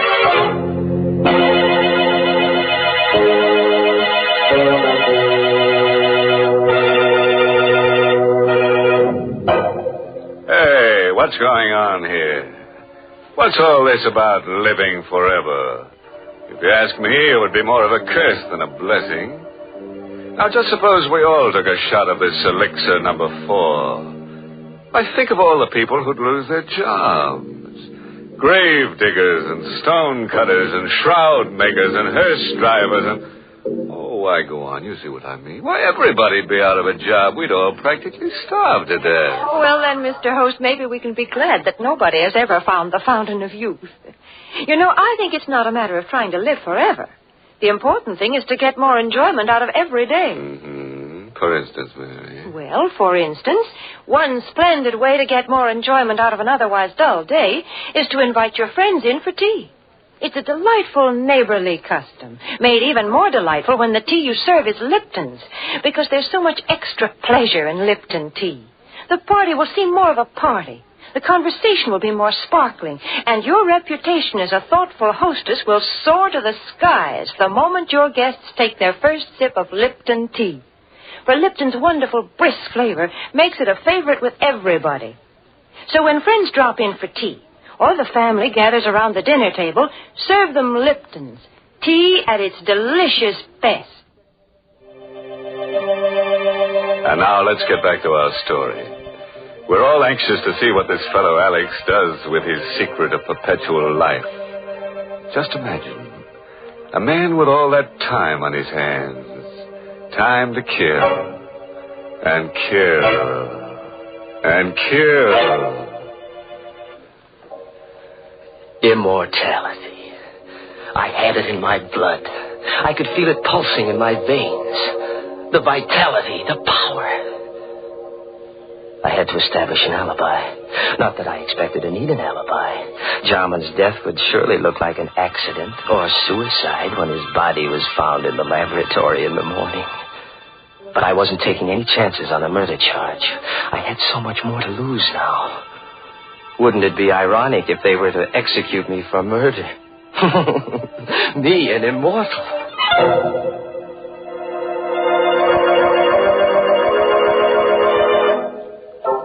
Next morning, I stopped at Jarman's house and rang the bell. I knew Elaine must have gone right to bed when she returned from the sorority meeting last night, because she never disturbed her father when he was in the lab. But now, when she discovered that he hadn't been to bed all night, she'd want to investigate. And I wanted to be there when the body was found. Oh, good morning, Alex. Hello, sweet.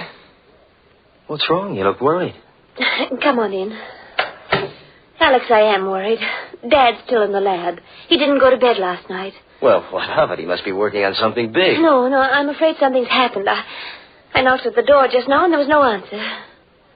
The door was locked? Yes, but I have a pass key. I wonder if I ought to use it. Well, of course you should. Well, please, Alex. You come with me. Of course, darling. Together we opened the laboratory door. I was all set to act horrified when we discovered the body on the floor. But there was no need to act. I was horrified. For the lab was empty. There was nothing on the floor. The body of Professor Jarman was gone. I don't know for how many hours after that I walked the street, confused and frightened and uncomprehending. I tried to reason it out, how Jarman's body had walked out of that lab. There was only one solution. Jarman had already taken 1 dose of elixir number 4. It must have counteracted the poison that I'd forced into him. He must have gotten up and then walked away. But where? And why? I recalled what he'd said before I hit him with the mallet. Yes, I could hear his voice faintly strumming at my brain. You'll never enjoy your immortality. You'll wish you were dead 1,000 times. I'll come back to remind you.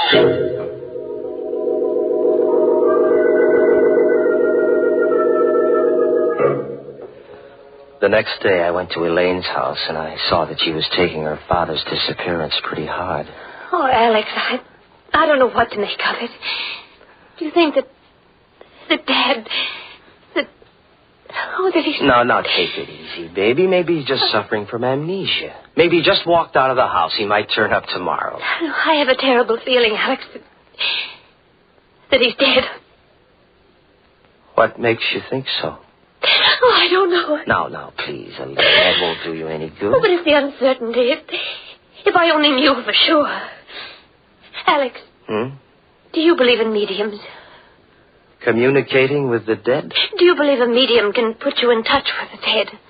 Oh, is that what you're thinking of, darling? Going to a medium? But don't you see, Alex, if Dad is dead, maybe... I was worried, too. I had to know if Jarman was dead or alive. I had to know before I could start enjoying life. Yes, that might be a good idea, Elaine. Can't hurt to try. There's a medium in town. Oh, I don't know what I want to do. Let me think about it. Well, sure, darling.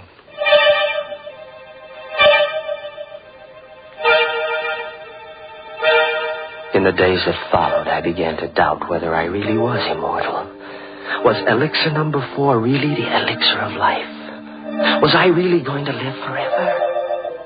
If there was only some way to prove it. Then I remembered what Jarman had said, that the elixir caused a change of blood type. Well, that'd be easy enough to check. Elaine was taking a medical course, so I asked her to test my blood on the pretext that I thought I had anemia. It won't hurt, Alex. Just the needle. Ouch. There, now I've got all the blood I need. Just sit here a minute while I make the test. Well, does it take long? Only a minute. Alex. She was excited. There was something different about my blood then. Alex, come here quick. What? Look. Oh, look, Alex. I can't be mistaken. Your blood. It's a new type. Elaine couldn't get over the discovery that my blood was a new type. I'd asked her not to tell anyone about my new blood type, but I knew she wouldn't be able to keep the secret for long. And once it got out, people might begin to suspect what I already knew for sure, that I was immortal. Oh, I couldn't afford to have that known, because then everybody in the world would be envious of me. They'd hate me, too, because they'd know I could go on living long after they were dead. Oh, no. No, it had to be a secret forever. No one in the whole world must know, except myself. And the only person who could spill the secret now was Elaine. So, there was only one thing to do. Elaine furnished the opportunity herself the next day. Alex, I've been thinking about that medium. I've got to know if Dad is alive or dead. All right, whatever you say, darling, if it'll make you feel any better. I'll go with you, of course. Just the two of us, huh? We made a date to go to the seance that evening, and I made my plans accordingly. I didn't intend that Elaine should leave the seance alive. We arrived at the medium's house promptly at 9 o'clock. The medium asked Elaine and me to sit close to each other. And then she put out the lights. Alex. It's all right, sweet. I'm right here. I'm right next to you. I'm frightened. Now, there's nothing to be frightened about, darling. I'm right here with you. But it's so dark. I can't see anything. I don't hear anything. Where's the medium? She's still here. She's right across the table. She's gone into a trance. Do you think she'll contact Dad's spirit? I don't know, darling. Wait and see. I timed myself carefully, waiting for the moment when the medium should be well into her trance. Then I took out of my pocket the hypodermic syringe. I held the plunger in my left hand while I gripped Elaine's arm with my right, my thumb over the artery. Alex, your finger's hurt. It's all right, sweet. Slowly, I brought the hypodermic needle up close to the artery. One bite of the needle, a single plunge of the plunger, and death would come almost instantaneously. And no one in the world could say that it hadn't been heart failure. But suddenly, just as I had the plunger ready, I heard something strange. A sound. In the room where there should have been no sound. You'll never enjoy your immortality. You'll wish you were dead 1,000 times. I'll come back to remind you. Back to remind you. The voice of the dead. Back to remind you. Jarman, where are you? Jarman, stop. You're dead. You're dead, Jarman. You can't be talking. You're dead. I saw your dead body. I killed you myself.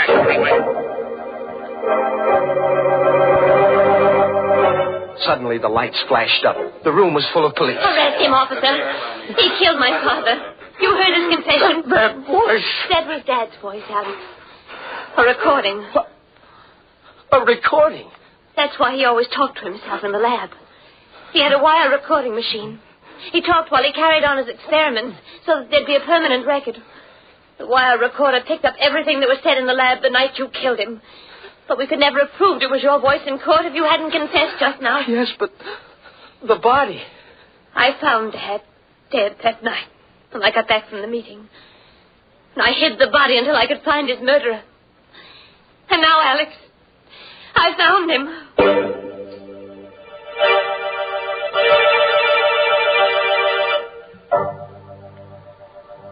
All through the trial, Elaine sat and watched me. All the time the jury was out, she sat and watched me. And she watched me while they read the verdict of guilty. Her eyes never left me when I stood up to be sentenced and heard the judge say, Alex Gregory, it is the judgment of this court that you be confined to the penitentiary for the rest of your natural life.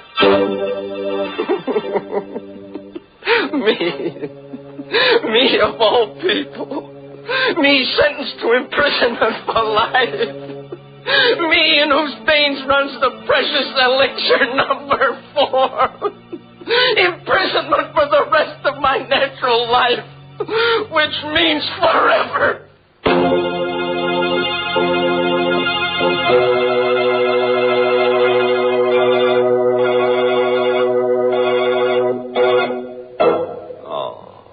You know, I feel kind of sorry for Alex. He really got a tough break. Locked up in a cell for all eternity and no way out. Yes, looks like they'll have to build a new jail around him every 1,000 years or so. Of course, there's one way out for him. He could let his beard grow for a couple of centuries, and when it gets long enough, he could hang himself. Imagine such a thing, Mr. Host. Yes, it would be sort of breathtaking, wouldn't it, Mary? Poor Alex. He probably had many good impulses in his lifetime. As the trouble is, he didn't follow them. Well, Mr. Host, I'm afraid that's something we all do every now and then. For instance, perhaps some of you Inner Sanctum fans have promised yourselves the pleasure of trying Lipton tea, but somehow just haven't gotten around to it. Or maybe you've just forgotten it when you're writing out your grocery list. Well, this time, make sure. Add Lipton tea to your grocery list right now. For until you do try it, you're missing a real treat.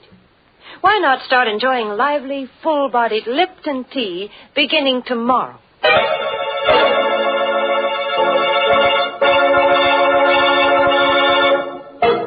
And now, friends, before I say goodnight, here's a pleasant bit of philosophy.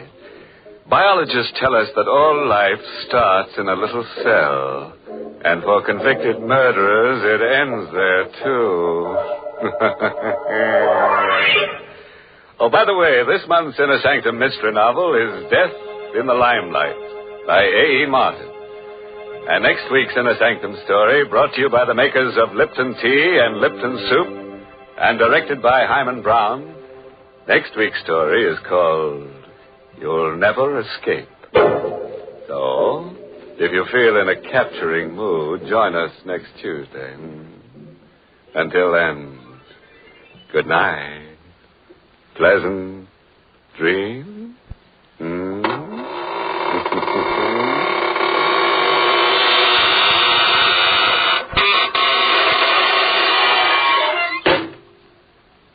Friends, you want to know how to make an ordinary meal into a feast?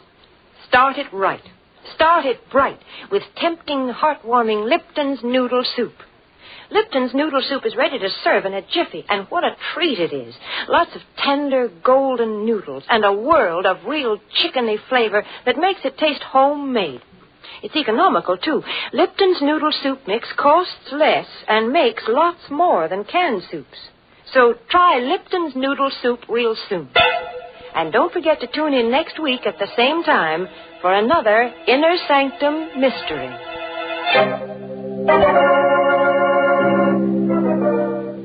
This is CBS, the Columbia Broadcasting System.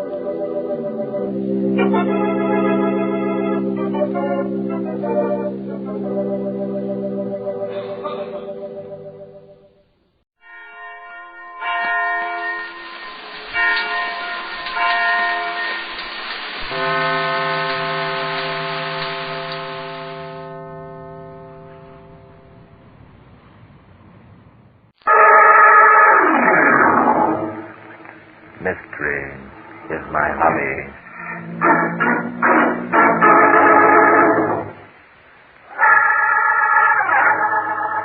Good afternoon, ladies and gentlemen.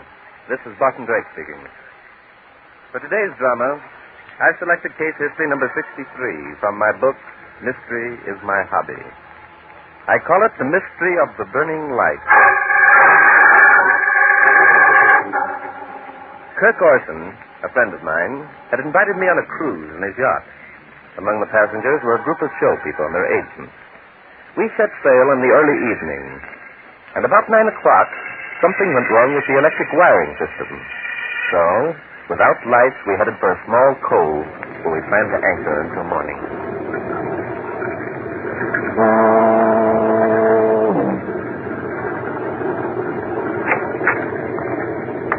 Oh, hello, Bob. Come in. Hello, Kirk. Everything all right? Oh, I think so. According to my reckoning, we should be entering the cove right now. You're quite a navigator. In this fog, I'd be lost in no time. The answer to that is a good compass, a chart, and being able to recognize the sound of certain bell buoys and foghorns. I've been here a good many times before. It's a pity the lights had to go out. Rather ruined your plans for the weekend, didn't it? Oh, I suppose so. Still, I'm not too unhappy about it. Oh? I'm just as well pleased we're not going out. This gang we have aboard aren't as congenial as they might be. I guess I invited the wrong combination of people. Yes, I've noticed a certain restraint among them. Restraint? Mm-hmm. All I've heard since we started is a series of violent outbursts of anger. What's the answer, Kirk? Oh, it's this Dixie Randolph business. Gavin Thrift, who handles the advertising account for Mallory T., signed Dixie for the Pinky Michael show just yesterday. Oh, is that bad? Oh, I guess so. It seems that Gav had promised a job to Ellen Niles. And then at the last minute, Luke Mallory, who owns the tea company, saw a movie of Dixie and wired Gavin to sign her on. That's tough on Ella, but in show business, you have to expect that sort of thing. Well, the only trouble is that Ellen Niles is a 100% better singer than Dixie, and everyone in the trade knows it. That's right. Then why did Gavin Thrift hire her? Oh, there are two answers to that. He wants to pacify Mallory. The Mallory account means a $5 million billing for Thrift's agency. He'd do anything not to lose it. I see. And what's the second reason? He Gavin hasn't got guts enough to stand by his own convictions and tell Mallory that Dixie Randolph would ruin the Pinky Michael show. Oh, well, I guess we're in far enough. I'll signal the engine room and still the engine. Crew will take care of the rest. Let's go out and back, huh? Right, sure. That night air smells good, doesn't it? Yes. Did a neat job of getting in here. I can see the outline of the shore through the fog. Well, there goes the ankle. Yeah, we're in close. There's about 10 feet of water in low tide. We'll be safe here until morning. Tell me, Kirk, is there any sort of town nearby? Oh, there's a little place called Seaview about half a mile back. Why? Seaview. Mm-hmm. Oh, I thought I might go ashore and loot out an electrician to come back and look over your wiring system. Oh, there's no need. Thanks, just the same. The crew will attend to it as soon as it gets light. Mm-hmm. Kirk. Is that the only reason you don't want me to go ashore? What made you say that? I think you're more worried than you pretend. What happened this evening, Kirk, that you haven't told me about? Nothing. So help me. Everything's fine. Mm-hmm. Well, then, let me ask you another question. Aren't you rather an important stockholder in the Luke Mallory Tea Company? Yes, why? Everyone knows that. Bart, I can't understand your sudden, suspicious attitude. In fact, I think you can, Kirk. You know, I dislike being made a goat. What's that? It sounded like a door banging. It seems to have startled you considerably, Kirk. Someone's coming. Ella. Where are you, Kirk? Ella, over here. Oh, Kirk. What's wrong? Heavens, you're here. Oh, Kirk, it's terrible. What's terrible? Speak up, girl. Dixie. She's dead. What the devil you... Went to escape room to borrow a cigarette. No one answered my knock. I opened the door, and there she was, lying in her bed. A knife in her throat. Good Lord. She was murdered? Are you so surprised, Kirk? Ella, you'd better show me where Dixie's cabin is. Oh, no. I just can't go back there again. I can't. Sorry, Ella. You'll have to. Come along, Kirk.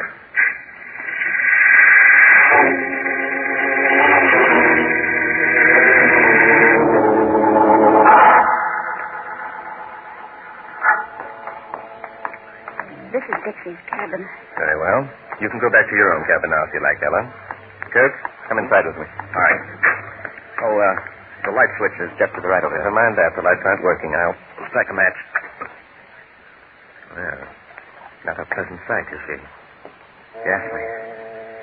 Bart, this is terrible. Yes, it is. That's rather a small knife. Could have belonged to a woman. Light another match, will you, Kirk? Huh? Oh, yeah, sure. Shall I light the candle? No, never mind. Dixie's fully dressed. No signs of a struggle. Don't touch that book, Kirk, or anything else. Look, I was only going to put it back on the table. She apparently was reading and dropped off to sleep. Yeah, the candle's burned more than halfway down. Bart, whoever murdered her must have blown the candle out. What are we going to do? Right now, we're going outside and close up the stateroom. Come along. But you're going to do something, aren't you? Not now. Not until Inspector Danton gets here. Inspector Danton? But look here, Bart. Yes, I know, Kirk. Look, you rather suspected that this murder was going to take place, didn't you? Of course not. Is that why you invited me on this cruise? You hoped I'd be able to solve the crime without having the police in, Don't you realize, Kirk, I haven't the authority to do a thing without a policeman or someone connected with the police department? Bart, so help me. You're way off the beam. Naturally, I don't want a scandal if it can be helped. Naturally not. Tell me, Kirk, will your ship-to-shore radio work without electric current? Yes, it's a battery set. Well, that's good. What are you going to do? I'm going to contact Inspector Danton. In the meantime, I think you'd better say nothing about this to anyone. The fewer people who know about it, the less trouble we'll have in apprehending the guilty party.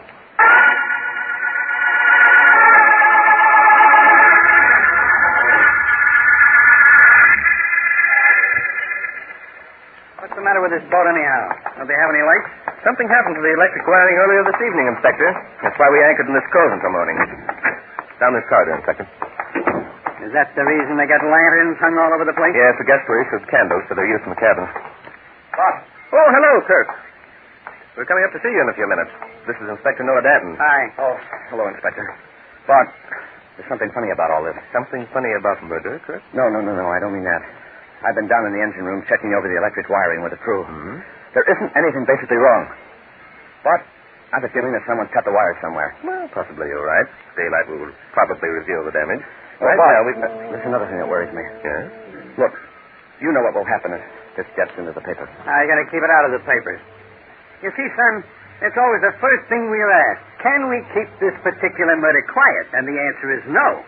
Murders make a bigger noise than anything. So you better make up your mind to getting a little free publicity. Sorry, Kirk, but that's just the way it is. I guess you're right. Well, just do as easy as you can, will you? Of course. Oh, is there anything I can do? No, not just now. We'll want to talk to you later, of course. Yes, of course. Oh, I'll be in my cabin. Right? Check. The same old stuff. The only way I know to keep murders quiet is not to murder anyone. Well, you can't blame them for trying, Inspector. Here we are. This is Dixie Randolph's cabin. Get out your flashlight, Inspector. But you said there were candles in here. Hey, they certainly did a job on it, didn't they? Yes, they certainly did. She apparently was reading and... Say, by Jove, Inspector. What's the matter? Inspector, I'm afraid I've messed things up for you. Messed things up? What are you talking about? The knife, it's gone. The murderer must have come back and removed it while I was helping you come aboard. Fine thing. I'm sorry, Inspector. It's my fault completely. I remained on guard for over an hour, then I heard you coming, and I left my post. Yeah. I don't know about this, but you don't sound natural to me. Now, look, what have you been up to? Not a thing, I swear it, Inspector. Kirk Orson urged me to conduct an investigation at once, but I pointed out I had no authority to do so without you on hand. Uh-huh. And you're sure you're surprised because the lethal weapon is missing? Surprised? Yeah, why didn't you lock this stateroom door and keep the key when you went out to help me on board? Well, Inspector, I hate to admit it, but I never thought of it. Oh, you never thought of that? No. But, look, if you're trying to pull a fast... Inspector. Okay. Now, who are the suspects and who on board knows about this lady being nice? Well, let me see. It was Ella Niles who discovered the body, so she knows. Kirk Orson was with me when I investigated, so he knows. Yes, that's all. You're sure of that, eh? I'm never sure of anything, Inspector. All I have are ideas and theories. Well, now that you're here, I guess we can begin our investigation. I propose that we start at the first cabin, wake up its occupants, question him or her, and then go on to the next cabin, and so on and so forth until we find our murderer. That's a good idea. There's only one hitch that I can see. And what's that? How are we going to know the murderer when we see him or her? Also, when are you going to give me the real lowdown on what you've been up to? Also, whom do you suspect of committing this murder and why? Inspector, I'm afraid I've given you the wrong impression completely. I know absolutely nothing worth talking about. Come on, man. Let's get going.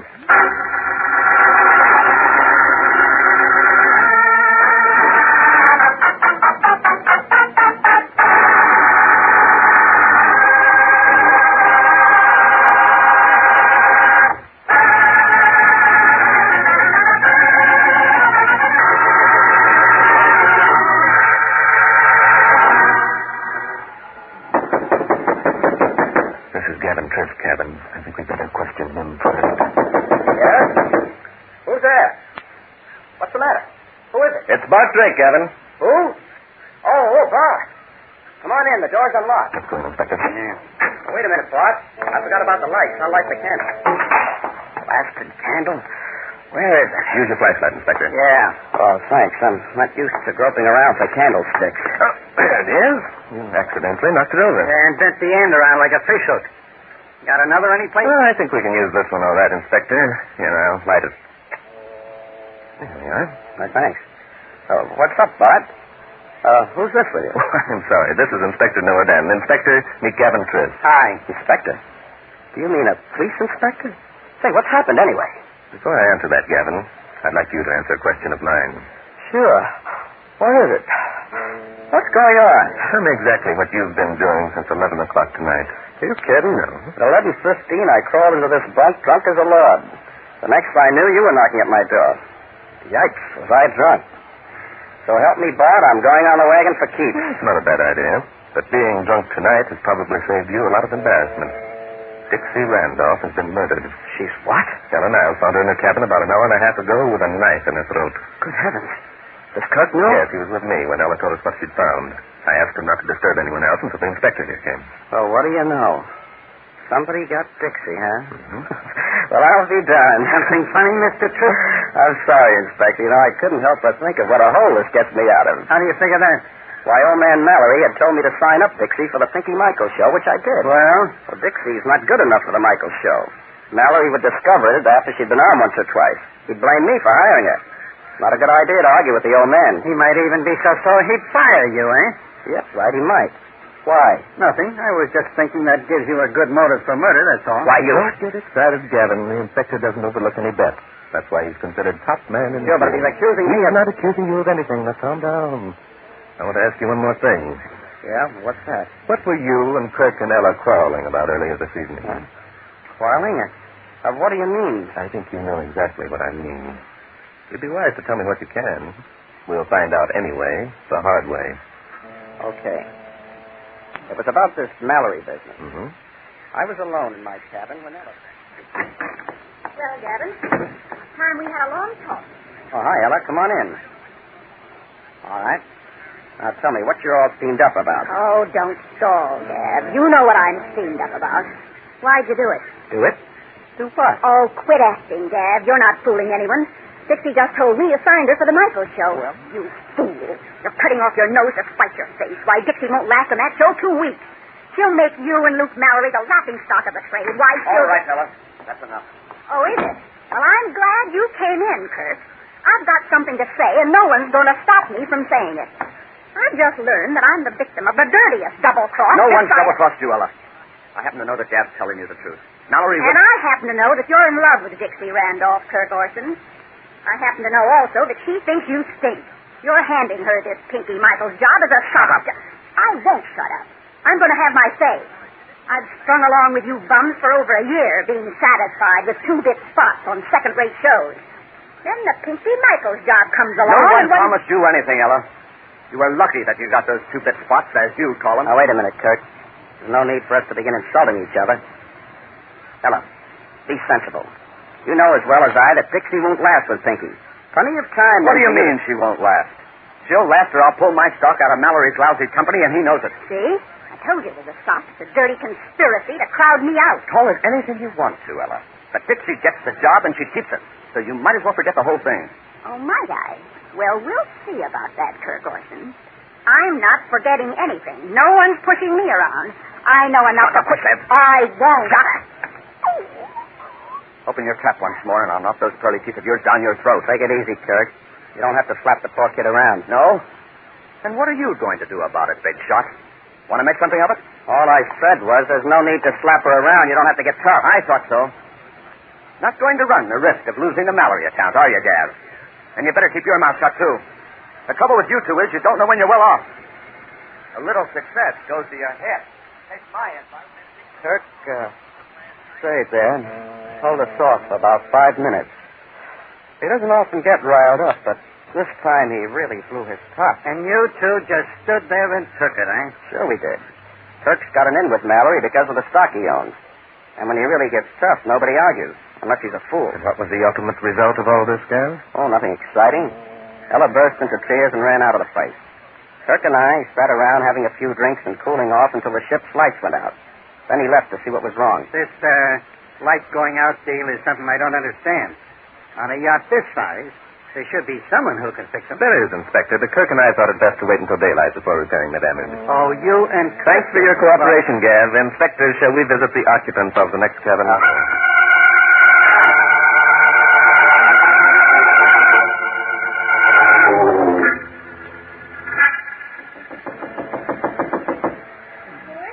It's Kirk, Ella. Open up. What do you want? Just to talk to you a minute, darling. Drake and Inspector Danton are questioning everyone on board about Dixie's murder. Well? They'll be here in a few minutes. What are you going to tell them? What do you mean? I've already told Bart all I know. Have you? Bart's pretty sharp, Ella. Sooner or later, he's going to ask you, how come you could see Dixie when you went in to borrow the cigarettes? What in the world are you talking about? The lights were out, darling. It was pitch dark. Yet you came running up to us and said you'd found Dixie lying in her bed with a knife in her throat. Oh, you fool. What are you trying to do? Make me out a murderess now? You've done everything else to ruin me. I'm only asking. It was pitch dark and... So it was pitch dark. So I did the most natural thing in the world. I struck a match. Sure you did. You struck a match. Very natural. What happened to the burn match, honey? Oh, for goodness sake. I threw it away. Did you think I swallowed it? Oh, so you threw it away. Where? Kirk, in heaven's name, what are you trying to prove? Nothing, beautiful, nothing. I'm just saying that Drake will go looking for that match and he won't find it. Why? Because you didn't strike a match. Because you knew that Dixie was lying on the bed with a knife in her throat. Because you didn't need a light. You think that I... I'm only thinking this. I was with you and Bart when you told us about Dixie. I went down to the cabin with you. And it was I who saw the match on the floor of the cabin and picked it up. Well, then what are you talking about? What's all this? Look, Ella, let's talk plain, huh? Dixie's gone. Mallory's going to be sore as a pup, but he's still going to want to sing her for the Michael show. Now, you're next on his list. Oh, so that's it. Oh, you're afraid of Mallory, too.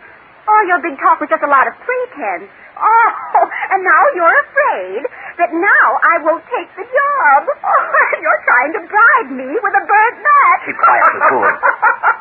And you think that I'm a murderess, but you're willing to let me sing on your radio show because Mallory will be sore. Oh, Kurt, you're a dope. What's all the matter? Hello, Bart. Ella was having a little touch of hysterics, and, well, I came in to comfort her. Oh, that's a pity. I imagine the shock of finding her friend's body must have been quite a blow. Which is nothing to the shock someone's going to get in about 5 minutes. What was that, Inspector? Have you discovered something? Plenty. Inspector, would you mind stepping over to Gavin Triff's cabin and asking him to come here? I imagine he'd like to be in at the payoff. You bet. Hold the phone till I get back. Bart, was the inspector kidding? Have you really discovered something? The inspector, Kirk, never kids. Are you feeling better, Ella? Yes, I'm all right. That's good. What is it that you and Inspector Danton have discovered? In just a moment, I'll be able to... Here we are. Inside, Triff. Find a seat. Make yourself comfortable. Well, quite a gathering. Bart, you should be in radio. You have a sense of the dramatic. I am in radio, Gav. I do a show called Mystery is My Hobby. And a very good show it is. I'm in it. Okay, Bud. Let's show them how we pay these things off over the air. Very well, Inspector. First of all, I want to tell you, Kirk, that we found it necessary to question only 5 of your guests before we found our man. I suppose that means that one of us is the guilty party. That's right, Gav. It does. And I'm sorry, all 3 of you are my friends. So was Dixie, wasn't she, Bart? Come on. Get it over with. I'm anxious to see if my guess is correct. Are you referring to the match that you picked up in Dixie's cabin when we went to investigate? Yes. How'd you know that? I saw you pick it up. So that clears up that point, doesn't it? Now, Inspector, would you like to explain about the knife? Not much to explain. The guilty party came back and swiped it. We figure he must have tossed it over the side, which is fine with us.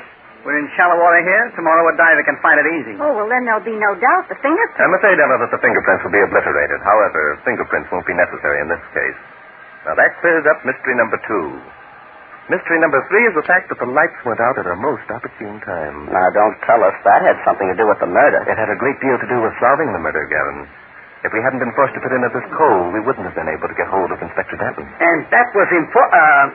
Go ahead, Bart. Thank you. Bart, it was you who found up those lights. That you are, Kirk. I hate to have to admit it, but I eavesdropped on the conversation between you, Ella, and Gavin this evening. But why did you disrupt the lighting system? Don't ask him to explain that. Bart has hunches, and usually they pay off. At least this one did. Let's stop beating around the bush. Who do you think murdered Dixie, Bart? It isn't a case of thinking. It's a case of knowing this time. You all had strong motives.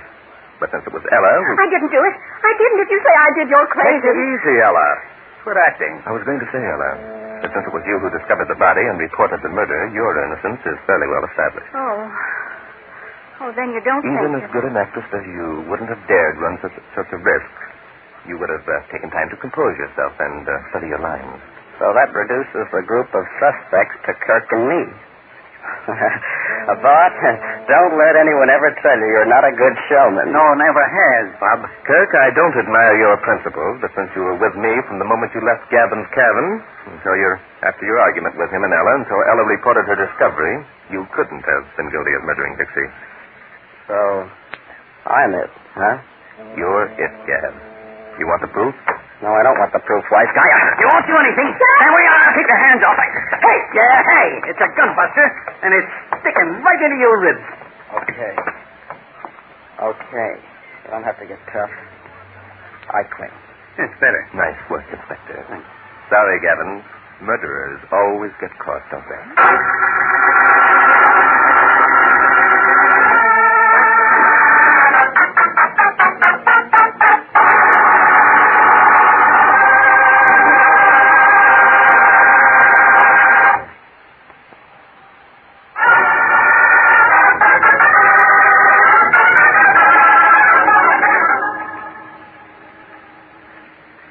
Coffee, Bart? Oh, no, thanks, Kirk. Inspector? Yeah, give me a shot. I need something to keep me awake. Are you bored, Inspector? Yeah, I'm getting sick of sitting around waiting for you to make up your minds to tell us how you knew Gavin Twist was the boy. Why, Inspector, I'm very sorry. I had no idea that's what you were waiting for. Oh, you didn't. No, about letting us in on it, Bart, huh? Of course.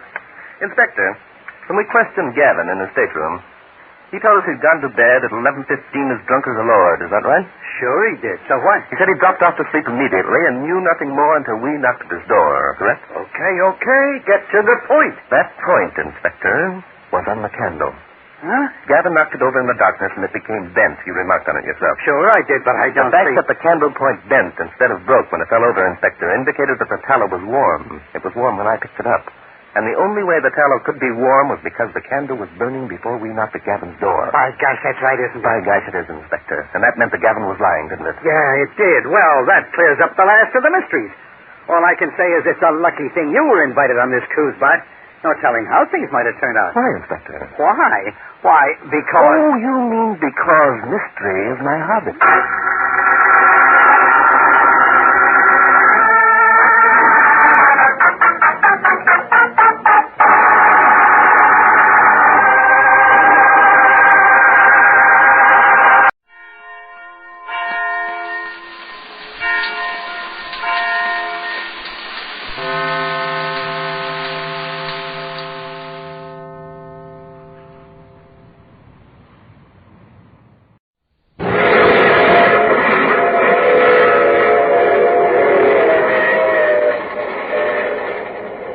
Mutual presents The Mysterious Traveler.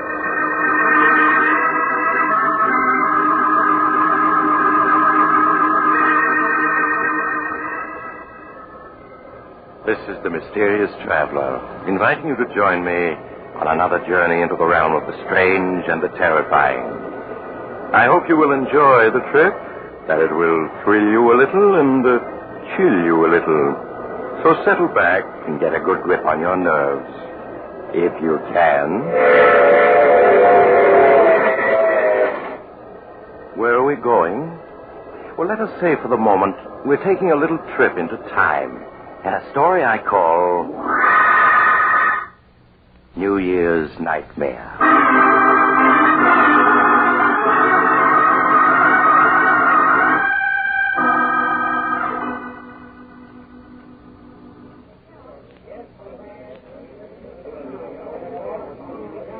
As the old year entered its last minute, the crowds at the Club Tropicana were waiting expectantly for the clock to strike midnight. At a ringside table, a lovely young woman angrily whispers to the man with her. Chris, if you take another drink, I'll leave. Oh, Judy, this is New Year's Eve. It'll be 1947 in another minute. Gotta celebrate, don't I? Just one more. Just one more. That's what you always say. I wouldn't mind if it were just tonight, but you're always getting drunk. Waiter, another bottle of champagne. Nothing I say means anything to you, does it? You think because I've forgiven you a dozen times in the past, I'll do it again. But you're wrong, Chris.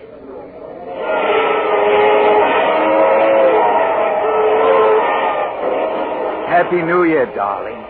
1947 is going to be our year. No, Chris, it isn't.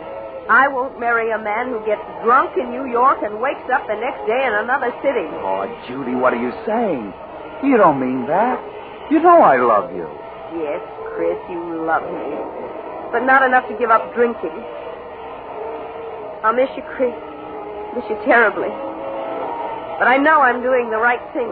Judy, don't talk like that. I couldn't live without you. You know that. Won't you? I'm sorry, Chris. Here's your ring. Will you please take me home? You don't have to leave. If the sight of my drinking is too much for you, I'll go someplace else and do it. Martin will take you home. Happy New Year, and goodbye.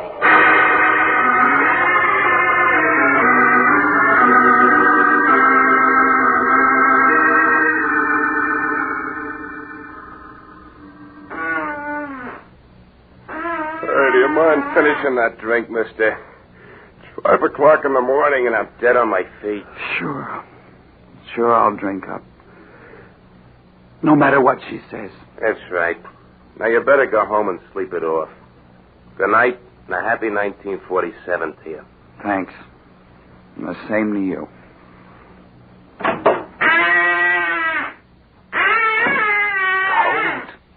Gotta find another bar. New Year's. Gotta celebrate. Another bar across the street. Oh, gotta celebrate. Hey, mister, look out for that car. You're going to get run down if you don't. Look out!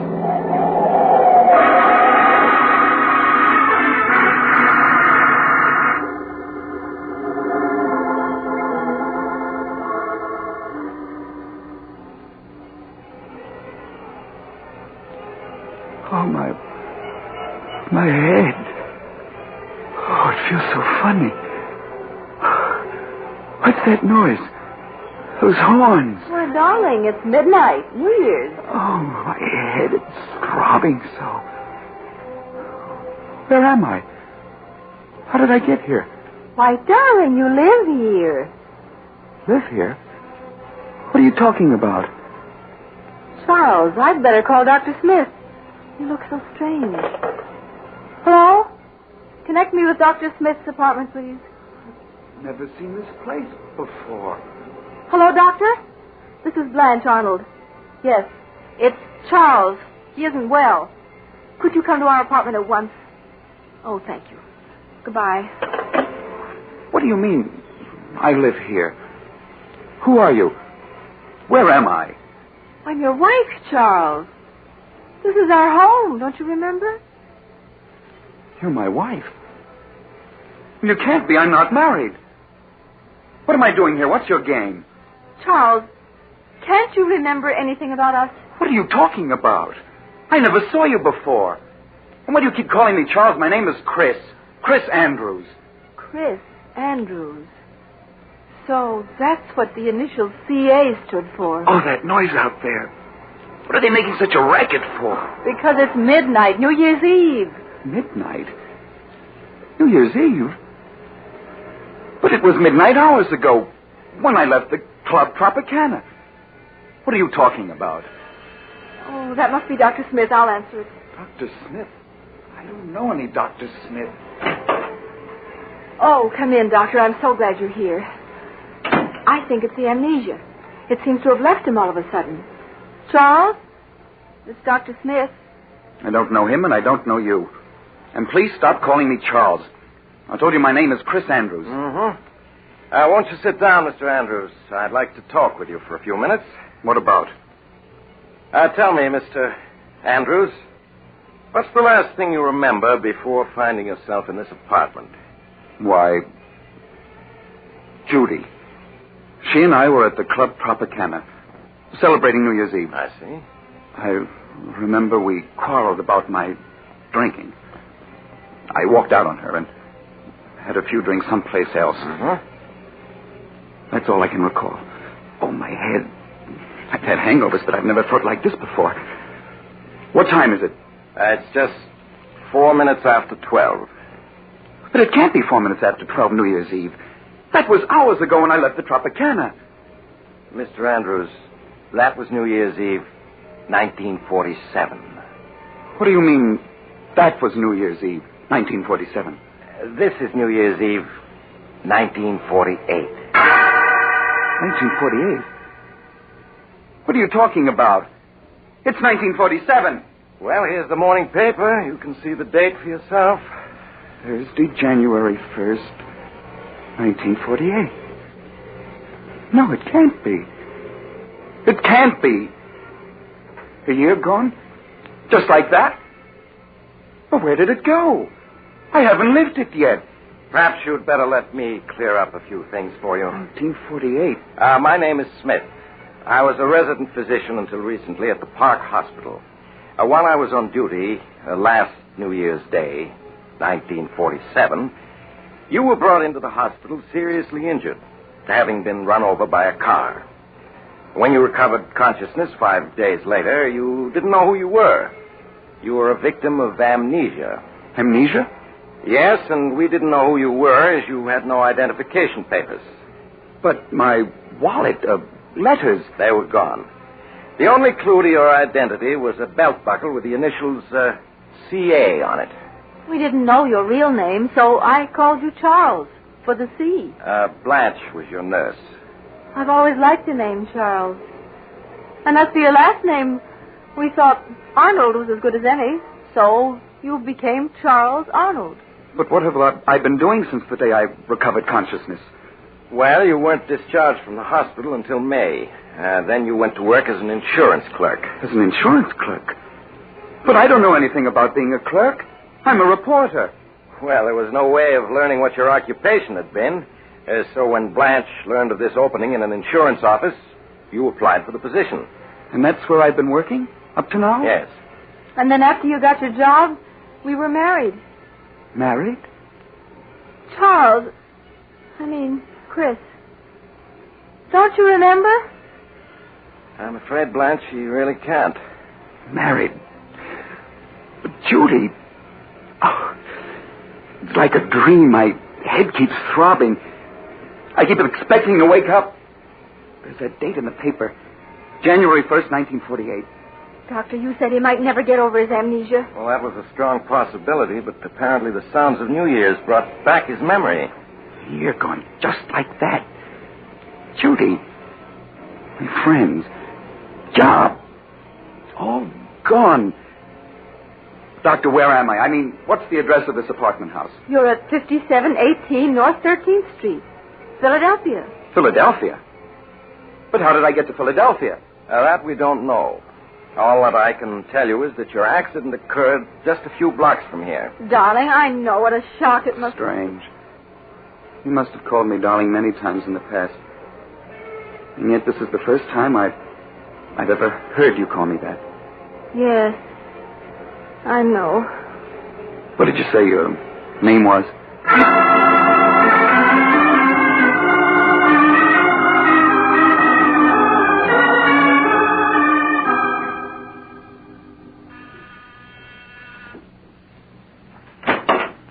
Oh, hello, Doctor. Come in, won't you? Thank you. How are you, Blanche? All right, I suppose. How's Chris getting along? He's fine. It's just... Why, Blanche, what's this? I've never seen you cry. Here. No, it's just that everything's so changed. Those 6 months Chris and I were married before he regained his memory were the happiest of my life. And now? This past month since he got his memory back, it's been as though I were married to a stranger. It isn't as though he doesn't try to be nice to me, but it's also obvious he doesn't love me. Now, Blanche, you mustn't say that. It's true, I tell you. How can a man love a woman those first 6 months as he loved me and then fall out of love with her when he's regained his memory? Well, you must have patience, Blanche. It will take time for Chris to adjust himself to what's happened. He fell in love with you as Charles Arnold, and I'm sure he will as Chris Andrews. You just must give him time. Chris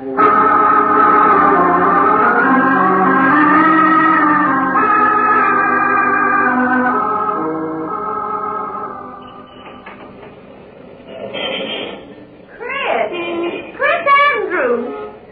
Chris, it is you! Judy! Oh, Judy! Oh, just let me look at you. This can't be true. You're being here. Well, it is. It's been a long time. Yes.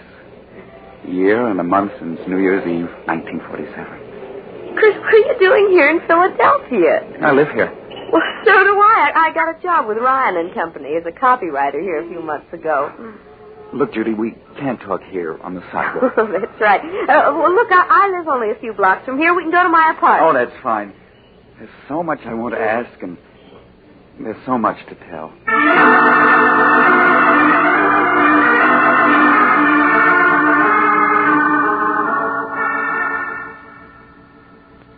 Here, let me have your hat and coat. Thank you. Would you like something to drink? No, I don't drink anymore. Oh? Chris, you have changed. You look so much older. Well, you don't. You're as lovely as that night I saw you last. Thank you, Chris. Judy, you'll have to let me explain what happened after I left you that night at the Tropicana. If you find it difficult to believe, I won't blame you. It still seems like a nightmare to me. That night, after I left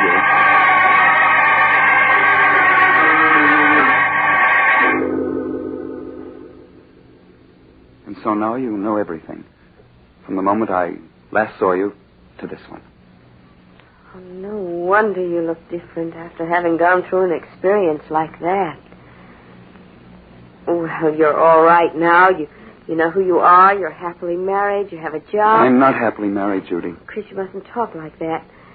Surely you must have loved your wife if you married her, and she hasn't changed. Judy, there's never been anyone for me but you. You know that.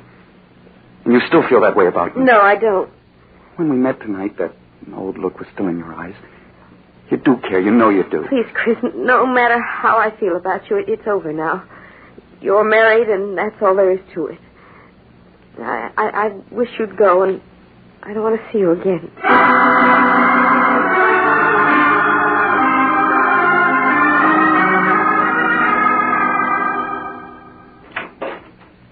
Chris, where have you been? I expected you home from work hours ago. I met a friend. Oh, you look so tired. Do you feel well? Blanche, this past month I tried my best to be a good husband, haven't I? Oh, you have been, darling. No, there's something missing, and you know it. Oh, it isn't your fault, it's mine. And as a result, we're both unhappy. You mustn't say that, Chris. I feel that in time, things will be as they were when we were first married. When you were Charles Arnold. No, but they won't be, Blanche. It's no use, I tell you. Chris, who is the friend you met tonight? The girl I was once engaged to. I see. Blanche, you've got to give me a divorce. No, Chris. I'll never do that. But why? You know I don't love you. What's the sense in going on like this? Chris, when you were Charles Arnold, you did love me, and we were happy together. I had your love once, and I mean to win it back. I won't give you a divorce.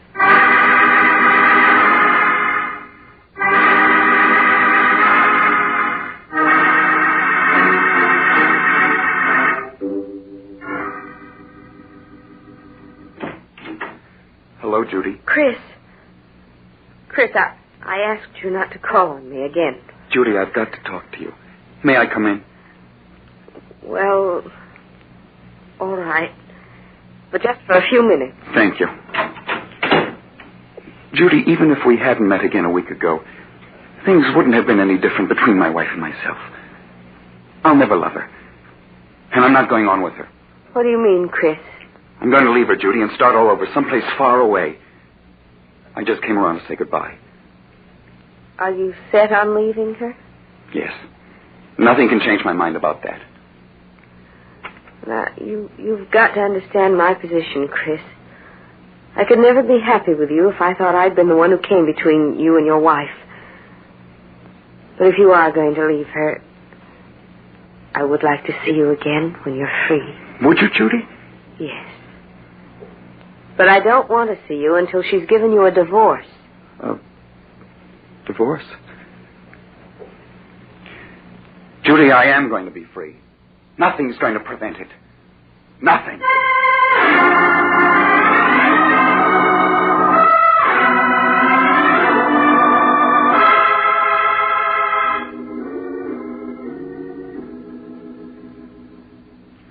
Blanche, how would you like to go out tonight?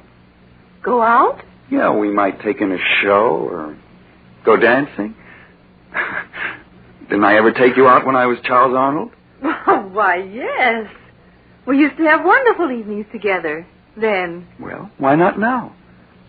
Unless you don't want to. Oh, Chris, there's nothing in the world I'd rather do. Hey, why the tears? Oh, it's just that I'm so happy. Oh, come here. Oh, did this Mr. Arnold ever put his arms around you? Like this? Oh, yes, often. Oh, Chris, stop squeezing me so tight. Chris. Sorry, darling. Oh, you almost squeezed me to death. That's so you remember that I'm your husband and not Mr. Arnold. And Blanche. Oh, yes, Chris. I'm taking a week's vacation soon. What do you say if we go up to the Adirondack Mountains for a week of winter sports? Oh, Chris, I'd love to. Well, it'll be like a second honeymoon.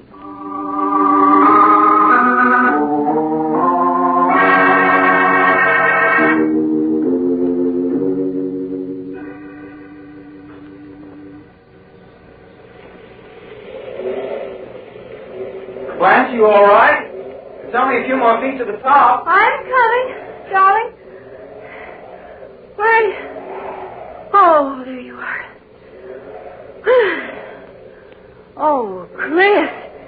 Oh, the view is wonderful from here, isn't it? You're right. Being up here is like being alone in the world. Yes, just the two of us. Oh, this past week's been a wonderful one, Chris. I've never been so happy. Nor have I. Oh, be careful, Chris. Don't go so near the edge. That canyon's 4,000 feet deep. Oh, this ledge is perfectly safe. Come over here and take a look at the valley below. All right. Ooh, please keep your arms around me, Chris. Looking down like this frightens me. There. You're safe in my arms. Chris, why are you looking at me that way? What way, dear? I don't know. Is your head throbbing again? No, dear. I don't suppose you've changed your mind about giving me a divorce, have you? Giving you a divorce? But I thought we were so happy together. Yes, that's the impression I meant people to get. Chris, you can't be serious. Why, everything's been wonderful these past few weeks. Oh, I see it won't be any use trying to talk you into it. What do you mean? I'm sorry, Blanche. I don't want to do this, but you've given me no alternative. It's really your own fault, that you must die. Let go of me. No use struggling, darling. No one can see or hear you, and you can't possibly escape. You can't throw me off that ledge, then I'll hang you. I don't think so, dear. We've been so happy these past few weeks. I'm sure the police will see it as an unfortunate accident. Stop pushing me toward the edge. Chris, don't. I'll give you a divorce. I'll give you anything. I'm afraid it's too late for that.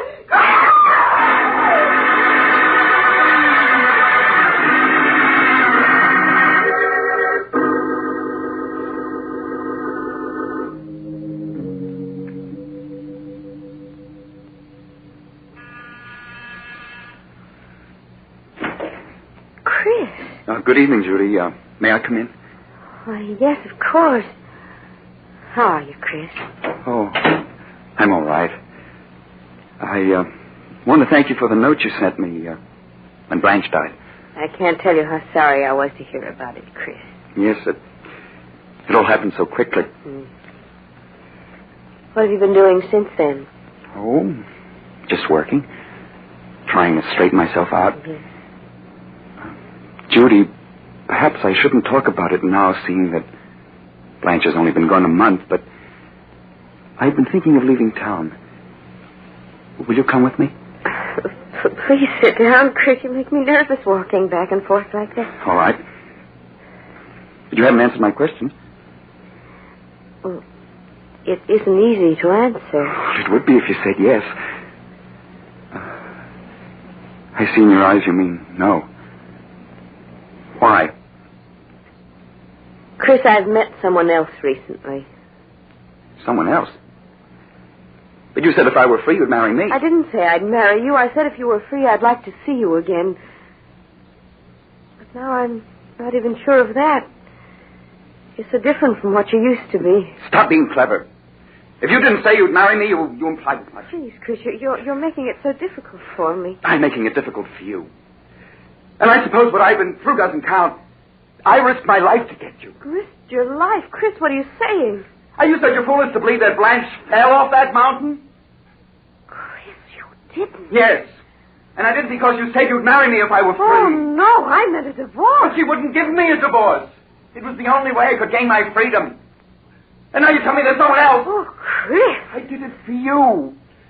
And you're going to marry me. No, I won't. If I can't have you, no one else will. Chris, what's the matter with you? Chris! We were meant for each other, darling. In life and in death. Chris, if you come any closer, I'll scream for help. No, don't. Chris, no! You won't marry me. You'll never marry anyone else. There. He'll never have you. Open up in there. Miss Winters, are you all right? Call the police. Oh, I didn't want to do it, darling. But you forced me to. Oh, my head. It throbs so. Everything's like a nightmare. Open up in there. This is the police. The police? I've got to get away.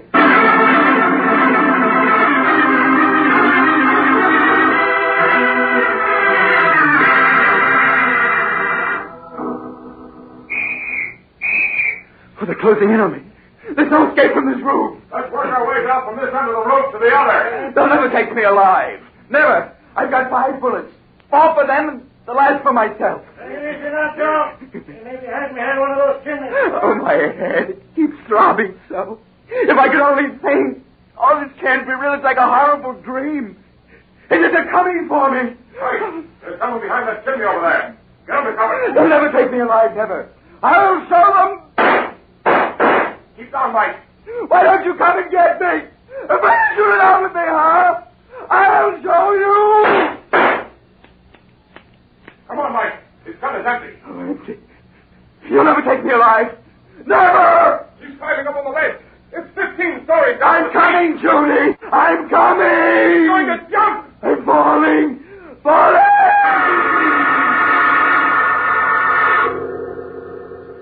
You'll never take me. Never. I'm falling. Falling. Doctor, the patient's recovering consciousness. Yes, you're right. He's opening his eyes. Oh, my head. It throbs so. Where am I? Oh, it was a dream. Not real. Oh, thank heaven. Now, you must be quiet. You've been in a serious accident. Accident? Yes. You were hit by an automobile New Year's morning. Would you mind telling me your name? There weren't any identification papers in your clothing, and we'd like to inform your relatives of what's happened. My name? It's... I can't remember my name. I see. Well, what about your address? Can you remember that? No. No, I can't remember anything. Now, you mustn't get excited. It'll all come back to you. You received a fractured skull from the accident. There was a mountain. Mountain? You mean you live near one? I don't know. There was a mountain, and the police were chasing me. And I jumped off a high building. It's all mixed up. You probably dreamed that while you were unconscious. But you're all right now. Just need rest and quiet. Where am I? You're in the Park Hospital, Philadelphia. Philadelphia? What day is it? It's January 5th, 1947. It's 7:26 in the evening. And you don't know my name? No, all we have is your belt buckle with the initials CA. CA? Nurse, will you look after the patient now? I'll be in to see him later tonight. Yes, doctor. Are you comfortable? The initials CA. What do you suppose they stand for? Perhaps the C is for Charles? Charles? Charles. I don't know. Well, suppose I call you Charles, just for the time being. I always liked the name Charles. All right. What's your name? I'm Miss Thompson, but you can call me Blanche. And Charles, let me be the first to wish you a happy 1947.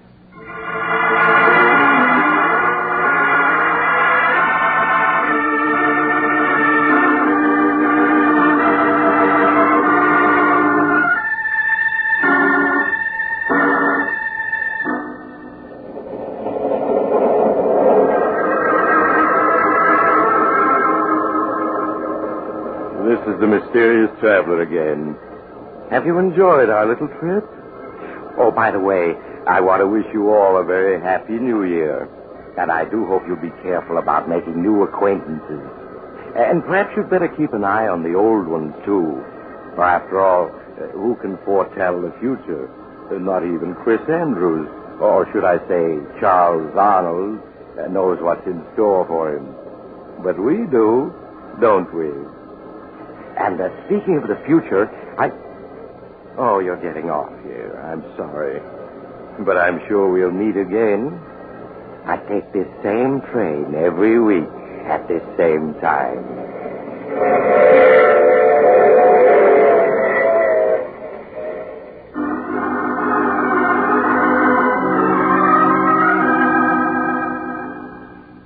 You've just heard The Mysterious Traveler, a series of dramas of the strange and terrifying.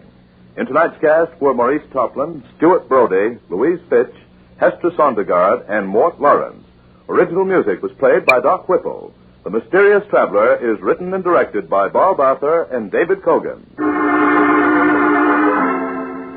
Listen next week over most of these stations to a tale titled No Grave Can Hold Me. Another Tale of the Mysterious Traveler.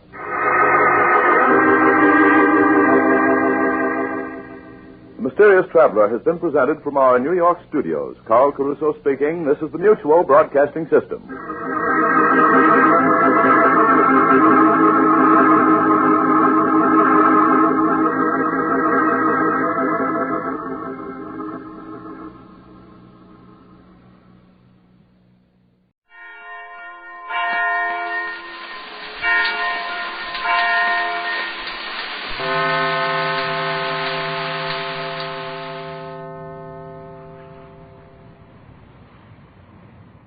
The Carter Coal Company and the dealers of Olga Coal present The Mummers in the Little Theater of the Air.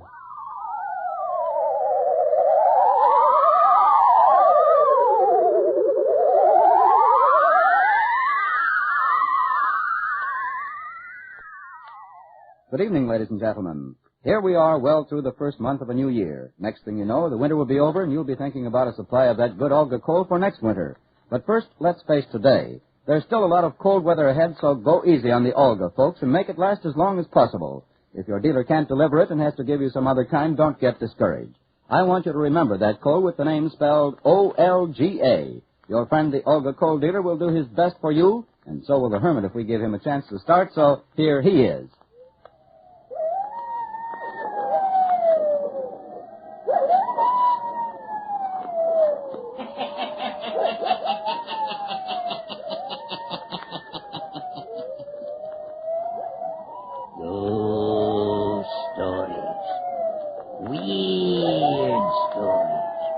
Murders, too.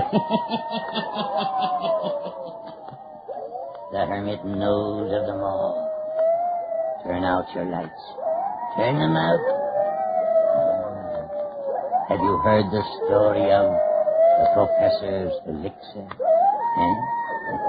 Then listen while the Hermit tells you the story.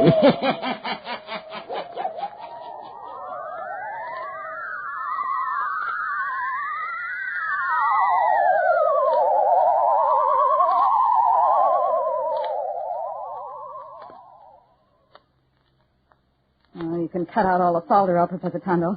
I'm fed up with coming over here every night watching you peer into that red globe of yours or saying a lot of stuff over your steaming kettle. Mrs. Harold, please. You're interrupting a very important part of my experiment. Stuff and nonsense. I want results. You'll have them, I assure you. Patience, my dear lady. Patience. Oh, what do you mean, patience? Didn't I pay you $500 3 weeks ago in advance? Haven't I been sitting here night after night waiting for you to do something you promised you'd take care of weeks ago? Please. I'm beginning to think you're nothing but a faker. Just an ordinary faker. What you going to do now? What am I going to do now? My dear lady, I am about to perform the last step in the cycle. Well, it better be good, or else you'll get no $3,000 from me. It is boiling. Into this kettle of boiling water, I drop this white powder. The white powder made in a formula understood by no one but me.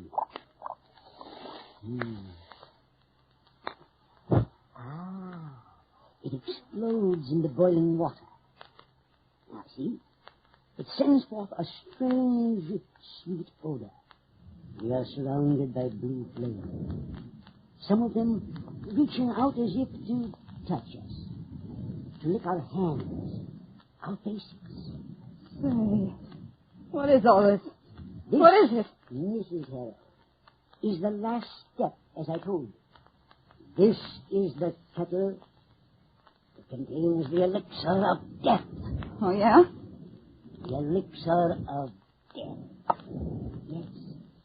And though the blue flames reach out as if to touch you, they are in reality burning for Justin Harold, your husband, whose life at this instant is counted in minutes. His life on this earth is almost over. Oh, you'd better be right, Tondo. You better be, I say. I've had enough of this stuff. My nerves are so edgy I could scream.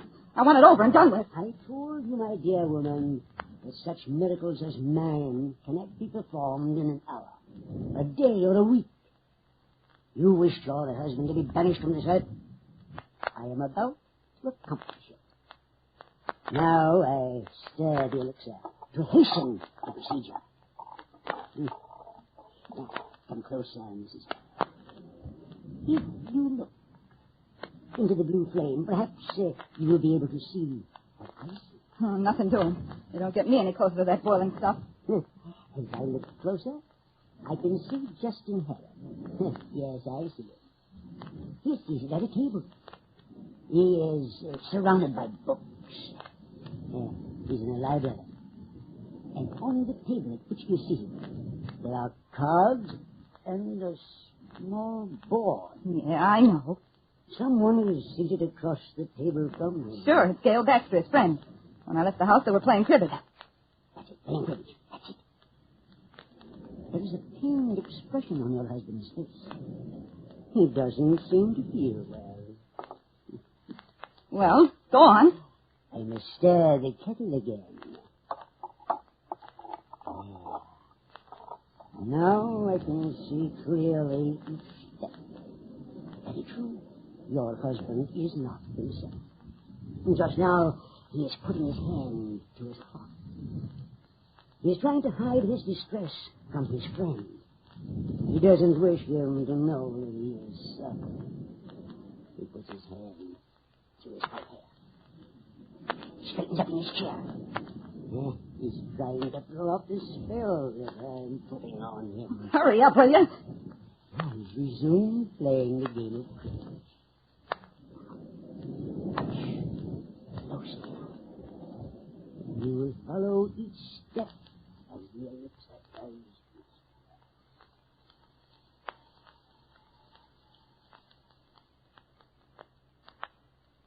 Well, what have you got, J.H.? Let's see. 15-2, double one of 8 is 10. 15-2, 15-4, 15-6, and 6-8s are 12. Well, now, let me see. 15-2, 4, 6, 8, and a double run of 8 to 16. Oh. J.H., what's wrong? What do you mean? You can't hide anything from me. I know you from way back. When you're not feeling well, you're not able to disguise it. I'm all right, Gail. No such thing. Want to go on playing? Of course. J.H., where did Linda go tonight? I never know where Linda goes. Not anymore. Well, I'm going to ask you a very personal question. Now, you don't have to answer it if you don't want to, but after all, we've been friends for a good many years. Ask anything you wish. Are you still in love with Linda? Are you? Well, it's not easy for me to answer that question, even to an old friend.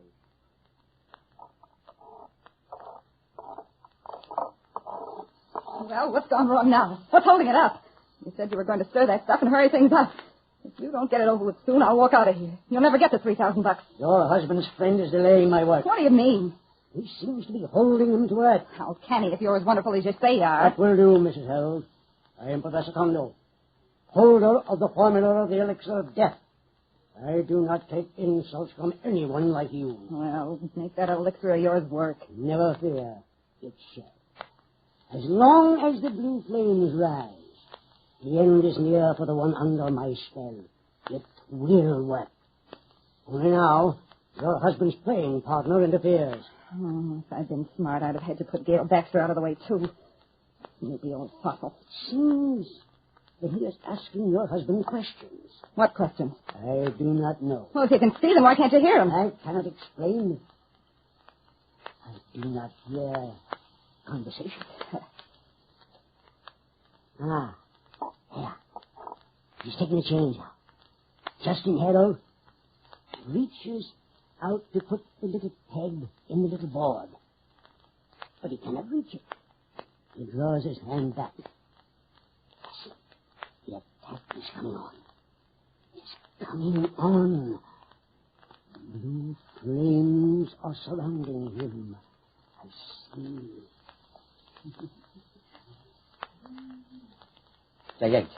J.H., what is it? Justin. Oh. Oh. I'm going to call a doctor. Your face is as blue as a lake. Wait. It's too late. I know it. Here, get over on the couch, Justin. Here, now let me help you. That's it. Now, easy, boy. There we are. All right. Get your legs. There. Now, where do you have pain? I can't say. Your hands are hot like burning coals. What can I get for you? Nothing. I know there is nothing. Gale. Yes, J.H. You asked me a little while ago if I still love Linda. In a way, I do. She is beautiful. She is young. I married her. I thought I could lift her up. Oh, it's like heavy fumes are choking me. Now, don't try to talk. I must. Gale, recently, I have been afraid of Linda. Afraid of her? Yes, very afraid. A strange light in her eyes. Strange actions. The way she has stared at me. Her long absences. Gale, if anything happens to me... Well, nothing's going to happen to you. Listen, I have never changed my will. I still love Linda, in a way. But if anything happens to me, I want you to see that there is an investigation. What sort of investigation, J.H.? Have my body analyzed. Find out if I have been... Find out if I have been poisoned. Justin. Great Scott, he's unconscious. J.H., I'm going to call a doctor. Well? Answer me, Professor Condor. What is it? Before I answer you, my dear lady, I will have the remainder of my pay as agreed to in our bargain. What are you talking about? You know very well I haven't that much money with me. If I took that much money out of the account all at once, I'd have to explain to J.H. I must have the rest of my money. You'll get it. Give me time. If you'll tell me what's happened, I can tell you better when I can pay you. Very well. I can report to you that Justin Harold is no more. He is no longer a resident of this earth. That frightens you, eh? Frightens you to learn that what you wish to accomplish has been carried out? Stop it. How about my money now? As soon as everything's over, I'll be over here to pay you. Very well, Mrs. Harold. See to it that you complete your bargain. For if you do not, I assure you the punishment you will receive for your failure to do so will be most tragic. Most tragic.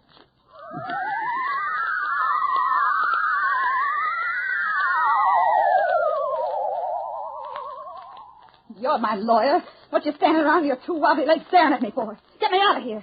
Pronto, you hear me? Get me out of here before I smash this hoose out of smithereens. They can't hold me. You know I didn't poison J.H. What do they think I am, an upskull? Take it easy. Take it easy. Take it easy. Take it easy. That's all you've been saying for the last hour. Get me out of here. Get me out of here. Where were you when I needed you? I phoned. I couldn't find you. So what happened? They make me come along like a nice little girl for investigation. For questioning. Investigation. Questioning. For what? You know I didn't poison him. Now get me out of here. If you'll calm down long enough to allow me to talk, I'll explain. We're arranging for bail right now. Oh, why didn't you tell me? I've been so mortified in all my life. You realize that all the time I was in the limelight, I never had one bad piece of publicity? Now you let me get into this.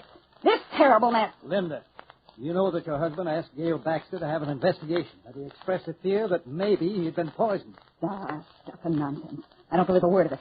It's something that old fossil Baxter cooked up. He's always hated me, been jealous of me. And believe me, I'm going to tell the reporters that. You aren't going to say anything I tell you not to say. Oh, is that so, Mr. Davis? Well, let me tell you that for letting me rot in here for hours, I'm very liable to find myself another attorney. Is that so, Mrs. Harold? Then let me gently suggest to you that there are times when I'm a little bit worried about you. What do you mean? There are times when I'm not so sure you've been leading such a noble life.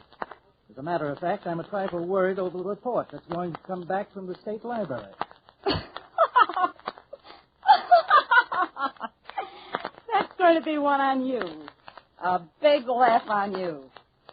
For I know. What do you know? I know they'll never find any poison. Never. They'll never find out what killed Justin Harold.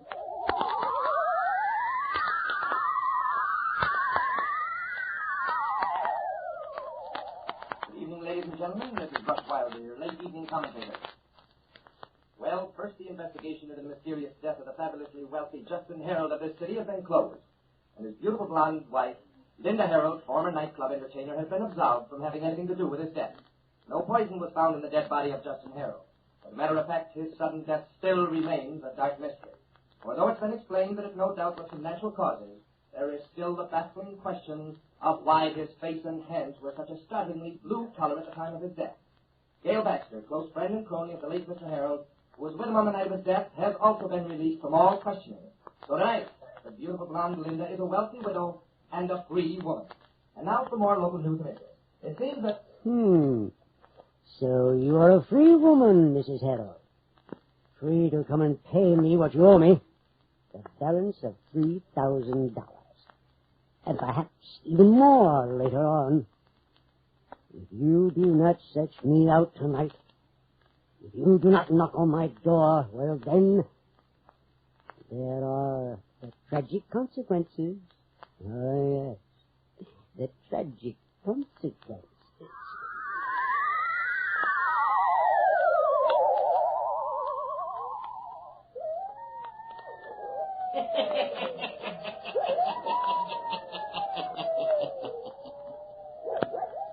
Linda Harold, who plotted the death of her husband, is now a free woman. Yes. Will she pay her debt to Professor Tondo? Will she search him out and settle her bargain? Or will tragic consequences fall her lot? The hermit will tell you before the night is done. You don't want any tragic consequences to fall your lot, then one way to avoid them in heating your home is to prevent heat wastage in every possible way. I have some more suggestions on how to get the most heat out of that good Olga coal and keep down to a minimum the amount of heat escaping outdoors. For one thing, you may have noticed cold drafts coming in around window and door frames. Well, that can be prevented by caulking the cracks outdoors with a caulking gun that you can rent from a hardware store or borrow from a neighbor. You can also save heat by repairing insulation on the heating pipes in the basement if it gets damaged. That will prevent heat loss down there. An insulating jacket on your hot water boiler can also save heat, and it saves fuel to drain off any accumulated sludge at frequent intervals by drawing off a bucket of water through the tap at the bottom of the tank. Clean water heats with less fuel. Another simple but effective precaution is to avoid leaky hot water taps by replacing the faucet washers often. Incidentally, you can save fuel by using hot water sparingly, and any unused room that you can close off can save about a ton of coal a season. Just shut off the register or radiator if you have warm air or steam heat, but be sure to drain the radiator if you have hot water heat. But let's save the hermit any further waiting now and let him go on with his story.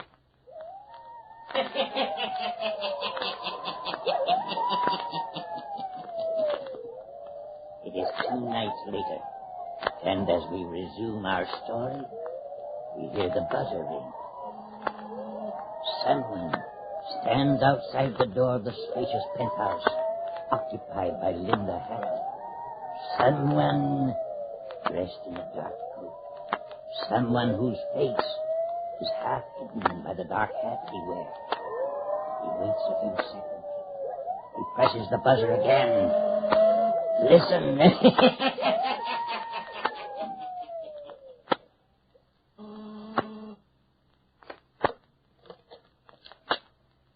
Remove the chain from the door, Mrs. Harold. I don't want to see her. But when I'm ready, when everything's settled, I'll find you.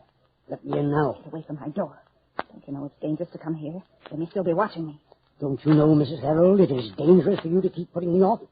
Have you forgotten my elixir? It will work on others as well as your husband. No one who comes under my power. Oh, I don't believe all that stuff. You're just a fake. My husband died from natural causes. So you don't believe, huh? I will go home to my laboratory and prove it to you. Good night, Mrs. Harold. Now, wait. Come on in. All right. Take a chair. I presume you have invited me in because you are going to pay me the remainder of the money coming to me. Oh, listen. Can't you understand English? I told you I'd pay you as soon as I had it, and that's that. Don't tell me, Mrs. Harold, that you haven't a paltry $2,500 with which to pay off your just debts. I haven't got anything until the estate is settled. Can't you savvy? Is it possible that such a wealthy woman as you has no access to borrowing? Where am I going to borrow at this time of night? Leave me alone, can't you? I'll take care of you when I get ready. I don't like being put off. When I'm dealing with those in the hire of the devil, I like to watch them very closely. Say, what do you mean? How dare you say a thing like that to me? It's you who belong to the devil. It's you who talked me into getting Justin ill so that he'd die. Dear lady. My hands are clean, I tell you. No spot of blood. No damned spot. Huh? I don't know what you mean. If the world... If the world knew you'd be the one who'd be in the spot. Yes. And when I explained about you, your part... Oh, who'd believe a faker? Hey, what goes on? I don't follow you. Don't you smell it? The same odor that was in your place when you poured the powder into the kettle. Yes, it's strange. I believe you're right. Oh, you brought it in here with your clothes. Now get out of here. Didn't you hear? The paper spoke about the strange odor that was in the room of the house when J.H. died. If they should come here and smell it again, they'd start investigating. It's quite possible. No, quite impossible. And yet, I'm not mistaken. See, the room is bathed in a blue light. Look, over in the corner, the blue flames. Blue flames creeping along the wall. Do you see them? Do something about them. Set them out. Nothing like this has ever happened before. They're creeping all around the wall. They're coming closer. Stop them. Look closer. Look into the heart of the blue flames, Linda. You look, Professor Tondo. You can see me as clearly as when you watched me in your laboratory. As you watched when I died. Look. The blue flames are on my hands. I'm coming closer. Nearer to those who plotted my death. It's his voice. I'm coming nearer. Stop him. Get him away from here. Tondo, use your power. You can trap the flame. Professor Tondo has no power over those out of his power. I am one out of his power who has returned to have my revenge. There is no escape from the blue flames. The blue flames that surround me will not die. Enter now into the realm of the blue flame from the elixir of death.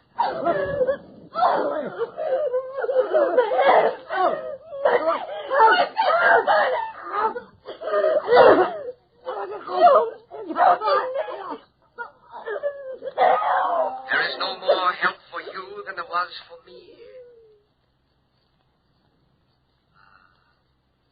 Tondo is gone. Now, Linda, there is you. Only a few seconds left. I am powerless to save you, for I am the blue flame burning until you and Professor Tondo are both banished from Earth. Only then can I rest in peace. Only then will the flame be quenched. Don't touch me! My face! My hands! My body is on fire!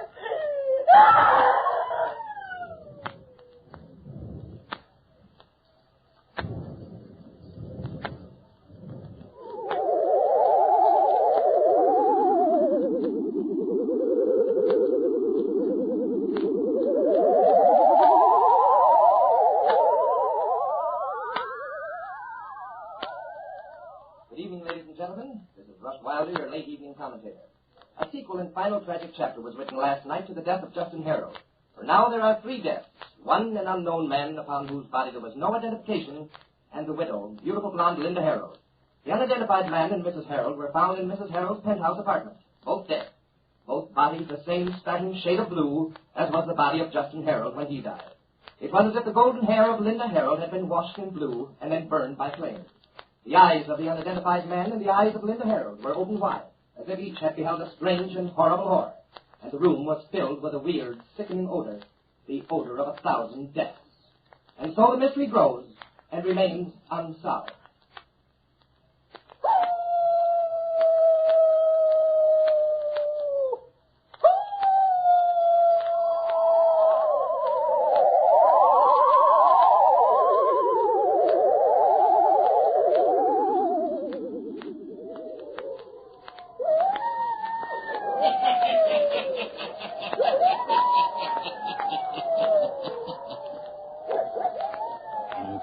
all but the hermit and those who enter into his cave. It will always remain a mystery. But those who heard me tell the story know that Professor Tondo and Linda Harold died from the elixir. The professor compounded himself for others. An elixir that devoured those who used it. An elixir of Satan's laboratory. Yes. Turn on your lights. Turn them on.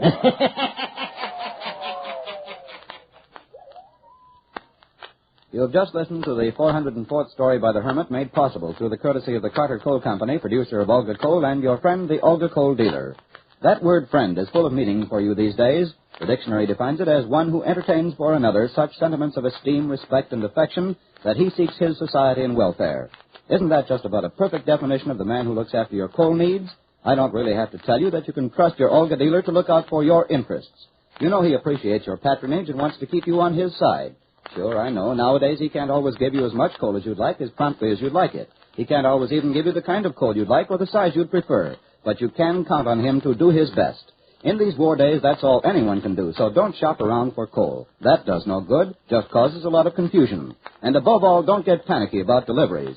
After all, these shortages are never as bad as you think they'll be. You're still eating and wearing shoes and clothing, aren't you, in spite of what you've heard? Well, the chances are you'll not freeze either. And remember the reason for all the shortages. What you don't get is going to help those boys of yours and ours at the fighting fronts.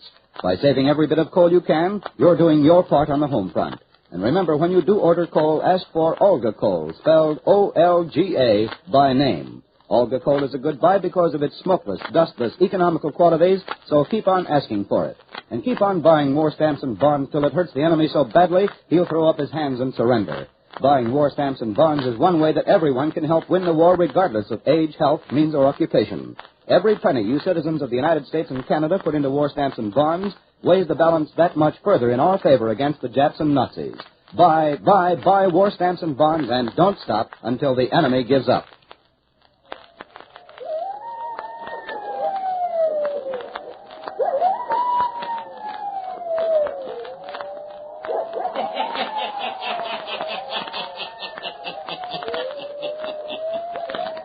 And the Hermit has more stories for you. Listen in again next week for my hounds howling. I'll tell you the story of Mysterious Return. I'll be back. Pleasant dreams.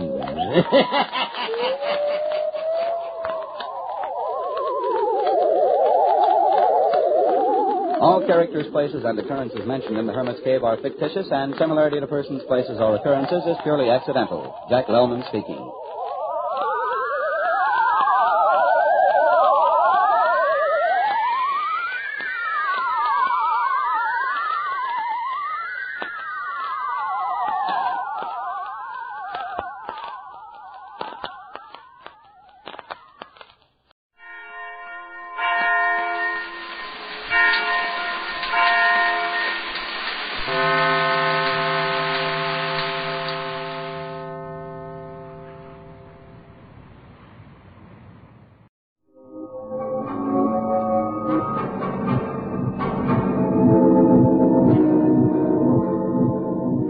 Unsolved Mysteries. People have seen and reported visual phenomena in the heavens that could not be explained in the light of man's technology. For want of a better phrase, these phenomena have been lumped together under the cumbersome title of unidentified flying objects. They've been dismissed as a form of mass hysteria. They've been explained away as being comets, balloons, experimental craft, or the reflection of a spotlight on clouds. But we're still left with a handful of sightings that not even the most determined doubter can explain away. Objects that are referred to by the American Air Force as unknowns.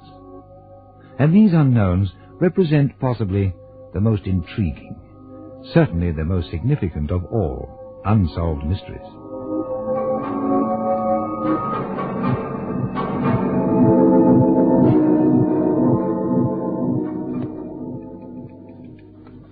South Pole, June 18th, 1965. Members of the Chilean exploration team, including scientific personnel and a meteorologist, sighted a gigantic object in the sky, extremely brilliant but solid, shaped like a huge double-convex lens. It frequently changed speed, and at one stage hovered motionless at an altitude of about 3 miles. The Chilean Antarctic commander, Mario Barrera, said, "I do not believe that this could be an aircraft of terrestrial manufacture. Nothing similar exists on Earth in shape, velocity, or mobility in space." Uralsk, Southern Russia, May 30th, 1958. At a lonely airport just outside the town, some 30 people, including 2 American tourists and an Englishman, saw a flying object like a star of the second magnitude, the shape of a disembodied light. It came from the north, very bright in the sky, made as if to land on the airfield, and hovered motionless for a few minutes. After this, it rose vertically and at great speed and disappeared in the heavens. Fife, Scotland, October the 24th, 1963. A boy of 12 and his sister, aged 8, reported seeing an object in the sky resembling the wing-tip light of an aeroplane. It moved from north to south until it reached Procyon, where it circled round the star and disappeared. The boy made a detailed drawing and sent it to the Air Force Command. He later received this acknowledgement. "Dear Master McLean, your presentation of this sighting was one of the most complete of all the unidentifieds of 1963, and we have so stated in our brochure." Flagstaff, Arizona, July the 5th, 1947. Dr. V.M. Slipper, director of the famed Lowell Observatory, said that he had not noticed any flying saucers over Arizona, but added, "You can find anything you want to find in the heavens if you look long enough."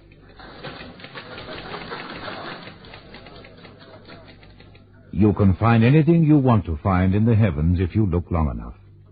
A comforting philosophy and a statement that contains a degree of truth. If you stare at anything long enough, it will change color, change shape, appear to move.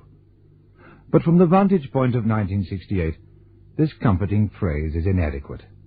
The reports have become so frequent, so well documented, that even the most skeptical scientists are beginning to believe that they cannot all be explained away.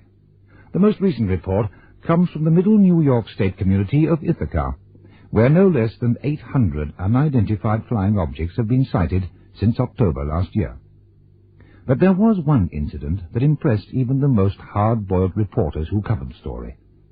The adventure of a young Ithaca housewife called Rita Malley. A few months ago, Rita drove out to visit a friend who lived in a nearby suburb, taking her 5-year-old son Dana with her. She stayed longer than she intended and started to drive home fairly fast so that she'd not be late in preparing her husband's dinner. It was a grey winter's evening with slight flurries of snow and a strong wind that forced her to keep a firm grip on the wheel. It was about 7 o'clock when she reached a long, deserted stretch of road with no houses, just fields and hills and woods on both sides. It was then that the interior of the car was suddenly lit up with a brilliant red light.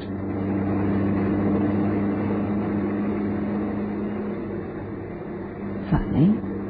Must be coming from behind it. Uh-oh. Probably the cops. Speeding. Better slow down. John wouldn't be exactly pleased if I got a ticket for speeding. You all right, Donna? Yeah, I'm okay, Mommy. Bit tired. Never mind. Soon be home. There's the cops. Keeping their distance. Yet the light's getting brighter. Now it's changing color. What? Heaven's name. It's a flying saucer. It must be. A little dome-like thing on the top. That's where the light's coming from. Take a grip on yourself, Rita. What would a flying saucer want with you? Ah. Now it stopped moving. Funny. The car stopped, too. I must get out of here. But where to? Not a house in sight. Besides, if we're outside, they might... Donna, you all right back there? God.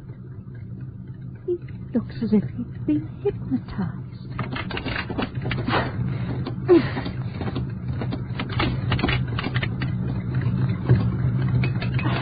Oh, let this damn car move.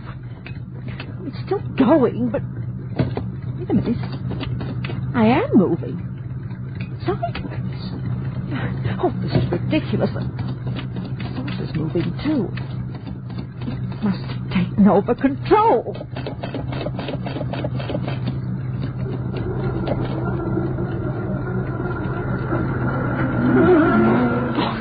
It's no good. The brakes aren't strong enough. What? I'm off the road.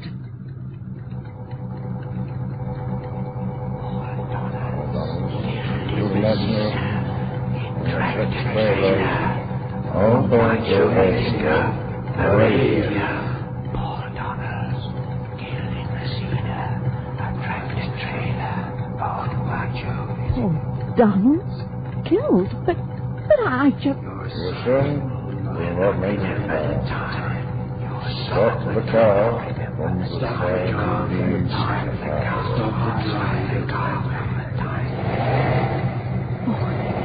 Started again.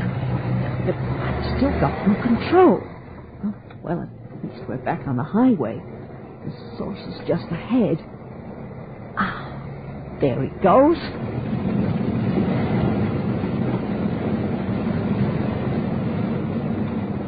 Oh, it's gone. Donna? Yes, Mommy? You okay, Donna? Yeah, I'm fine. I must have been asleep. Did you see what Mommy saw? I didn't see anything. Good. We'll soon be home now.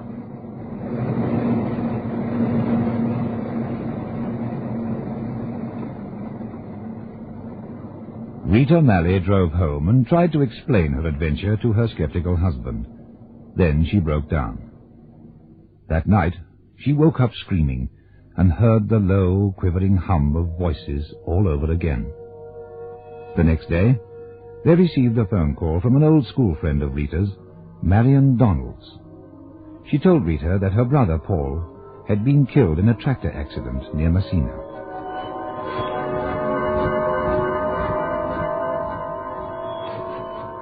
Rita Malley impressed everyone who interviewed her as being a straightforward and honest witness. Whether or not this incident did happen, she obviously believed that it did. The question that immediately springs to mind is, why would these visitors from outer space bother to stop her car just to give her the information that a man whom she'd never met had died? This, as I said, is the latest report on the activities of these mysterious flying saucers. Now let us look back in time at some of the earliest reports, though, as the science fiction writer Eric Frank Russell points out, a backward search for evidence provides further frustration. For reports tend to be expressed in the terms of the day and age. For example, anything winged and with a tail of flame seen by the ancient Chinese was sure to be recorded as a fiery dragon. In the Middle East and the Mediterranean, these objects would become fiery chariots. This is very true. And we must guard against the fact that flying saucer addicts are ingenious in their interpretation of history.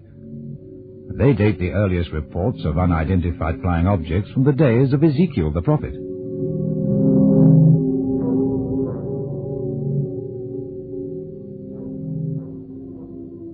And I looked, and behold, a whirlwind came out of the north, a great cloud, and a fire enfolding itself, and a brightness was about it, and out of the midst thereof, as the colour of amber out of the midst of the fire. Also out of the midst thereof came a likeness of 4 living creatures, and this was their appearance. They had the likeness of a man, and every one had 4 faces, and every one had 4 wings.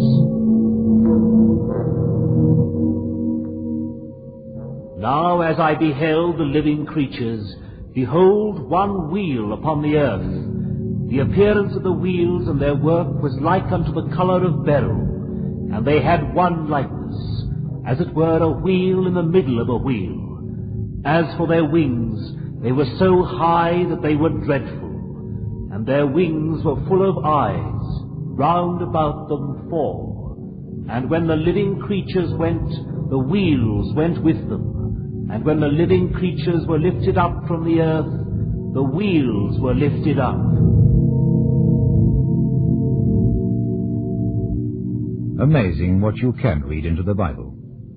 And there are those who even suggest that the Star of Bethlehem was a flying saucer. But we must admit that Ezekiel's description does bear a striking resemblance to some of the more recent reports on unidentified flying objects. The Bible is not the only source of inspiration. Consider this report, made in the year 90 B.C. At Nineveh, while Levius Strosser was promulgating the laws at the beginning of the Italian War, there came at sunrise a terrific noise in the sky, and a burning globe of fire appeared in the north, in the territory of Spoletum. The globe of fire, of golden color, fell to the earth gyrating.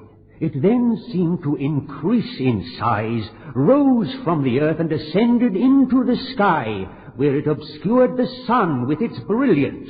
If you care to search for them, there are many such reports in history. Whether or not they refer to flying saucers is, of course, another matter. If they do, it's extraordinary to think that spacemen from another planet were so far advanced over 2,000 years ago. Having reached the stage where we ourselves are contemplating landing on the moon, it's not so difficult to imagine that beings from another planet are already able to conquer space, but 2,000 years ago? Now, it's easy to dismiss these historical allusions because we have no yardstick by which to measure them. Not so easy to dismiss contemporary reports. We not only have a yardstick, but as often as not we have the actual reporter to hand. And allowing for the inevitable number of cranks, we are still left with a hard core of people who are patently honest, people who, on the surface at least, have no apparent reason for making up stories about unidentified flying objects. These reports come from all over the world, and from people in all walks of life. Sundsvall, northern Sweden, July 9, 1946. A rocket-like object moved at tremendous speed past Stockholm and then fell and crashed near Sundsvall. A well-known physicist, Dr. Binga Backlund, declared that the fragments were not those of a meteor and said that he had found fragments of paper among the debris, indicating that it could not be from a meteorite. At sea, September the 23rd, 1938. Something called an unknown plane fell into the sea just off Lowestoft. A lifeboat and a tug searched for hours but discovered nothing save an oily patch of water. The next day, an unknown object fell into the sea 5 miles off Felixstowe.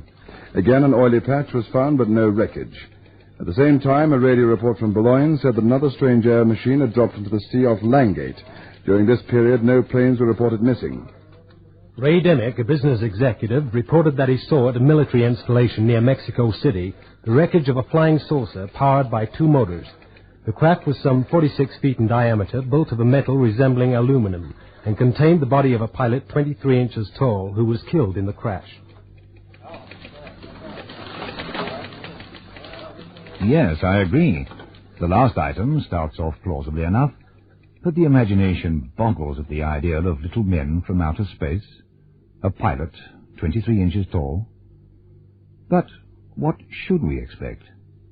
If these unidentified objects exist, presumably they come from outer space and are launched from other planets, Mars and Venus being the 2 most popular contenders. They must be piloted by someone or something, and there is absolutely no reason why he, she, or it should not be 23 inches tall. In the language of flying saucer buffs, those who claim to have met creatures aboard UFOs are called contactees. And one of the most famous of these is a man called George Adamski, who not only claims to have met creatures from outer space, but even wrote a book about a trip that he took on a flying saucer. Recently, Adamski was interviewed on American television by Long John Nagle. George, and you met the pilot, huh? Well, it was a man about 5'7" or 8 inches tall, weighing maybe 135 pounds. He had delicate hands and beautiful, very sharp eyes. He looked like they looked straight through you. Sometimes you couldn't hardly tell he was a man or a woman. He started telling me things, but I couldn't understand, and finally I got an idea. I pointed to the sun and made 1 orbit with my hand, called it the planet Mercury, and named it that way. Then I made 2 orbits, called it Venus, 3 orbits, and pointed to myself, Earth. He got the idea, pointed to the sun, and made 1 orbit. That meant Venus. That's how I knew he was a Venetian. But he couldn't talk with you, George. Oh, yes, he could talk all right. He was just testing my ability to receive impressions. When you say impressions, do you mean telepathic impressions? Now, that is correct. All information was received silently. George, You seem a little doubtful about his sex. Did he tell you he was a man? He did, but, when nature calls them that way. Same as us. Tell us some more about the spacecraft. While we were standing there talking, I saw a flash of lights go out. So I pointed the ship and said, "That your ship?" He nodded his head and we walked across to it. He was making for that particular Venusian looked very much like us. But according to other contactees, they vary in size, shape, and color. I've been studying the subject of UFOs for some years, and the thing that strikes me most forcibly is that it's a subject which attracts everyone from the most sober, trained observers to the lunatic fringe. Just recently, I bought 2 magazines devoted to the subject of UFOs to see what the latest developments were. Alongside interesting interviews with such people as the missile expert Werner von Braun, Dr. J. Allen Hynek, head of the Dearborn Observatory, and the information officer of the American Air Force, there were articles with such titles as, "They Knew Too Much About Flying Saucers," "Why Are They Watching Us?" and "I Went to Venus and Beyond."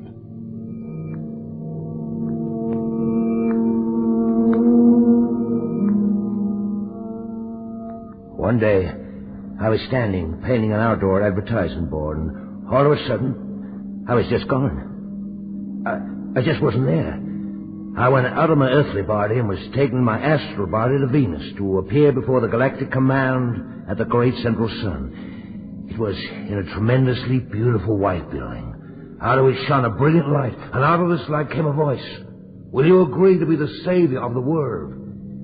It didn't really shock me too much, but just at that moment, the whole panorama of my existence on Earth passed before me. If I agreed, it meant that I would be isolated from everyone. I paused only a minute before I answered, "Yes."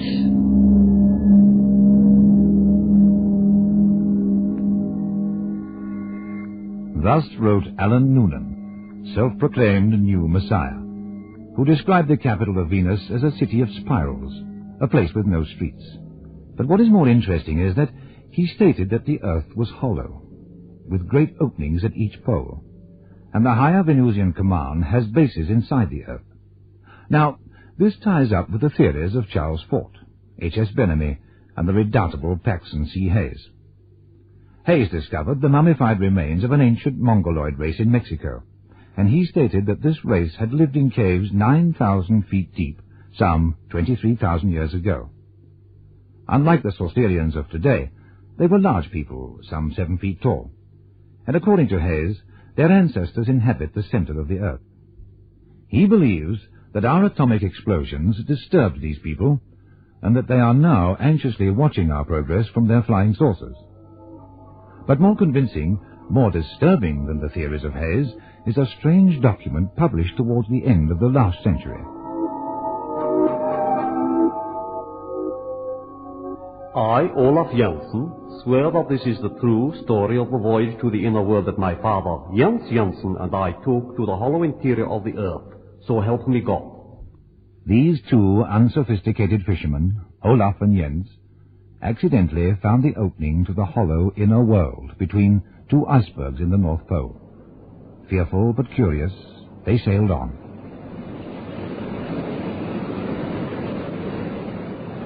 We could hardly believe our eyes. There were great underground oceans, rivers and lakes. There were wonderfully designed cities, enormous plants, vast jungles where roamed prehistoric monsters. And the whole of this inner world was illuminated by a calm, constant, luminous glow. This world is populated by a race of strange but gentle people, 10 feet tall. They had curious machines that would work.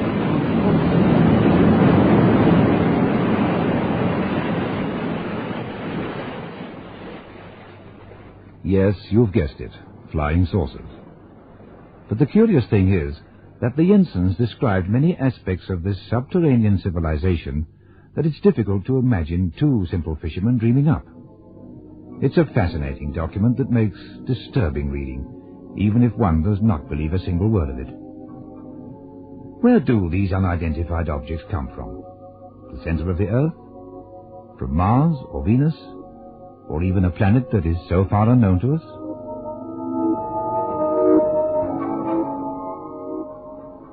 It's difficult to disentangle the facts from the vast mass of so-called evidence.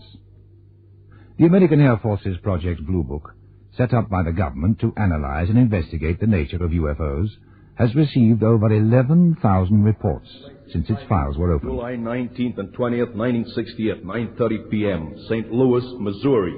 Duration, 20 minutes first night, 30 minutes second night. Number of observers, at least 8 identified.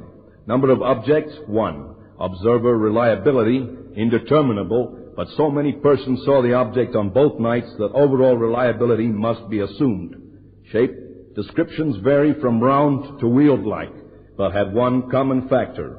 All stated that it had a central nucleus around which were revolving lights or flames.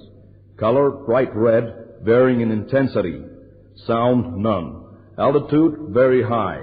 Tactics, the object traveled slowly from the northeast, stopped and then hovered. It then flew straight overhead. According to the chief of Project Blue Book, at least 98% of reported sightings have been explained as comets, balloons, experimental craft, and the like. But there remains that baffling 2%. On January the 7th, 1948, an unidentified flying object was sighted over the Goodman Air Base at Fort Knox.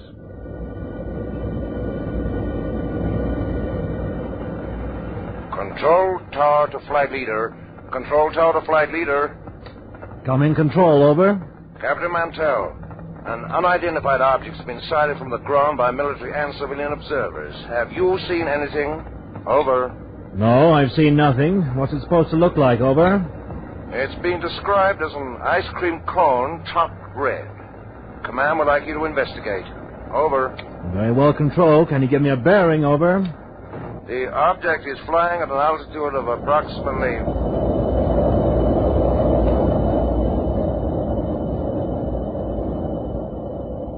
The 4 National Guard F-51s eventually sighted the object and closed in. Control, we've sighted it. It's incredible. It's enormous. Round like a teardrop. At times it looks almost fluid. I'm closing in now to take a good look. It's moving at about half my speed. It's going up now, moving as fast as I am. That's 360 miles an hour. I'll go up to 20,000 feet, and if I can't get any closer, I'll abandon chase.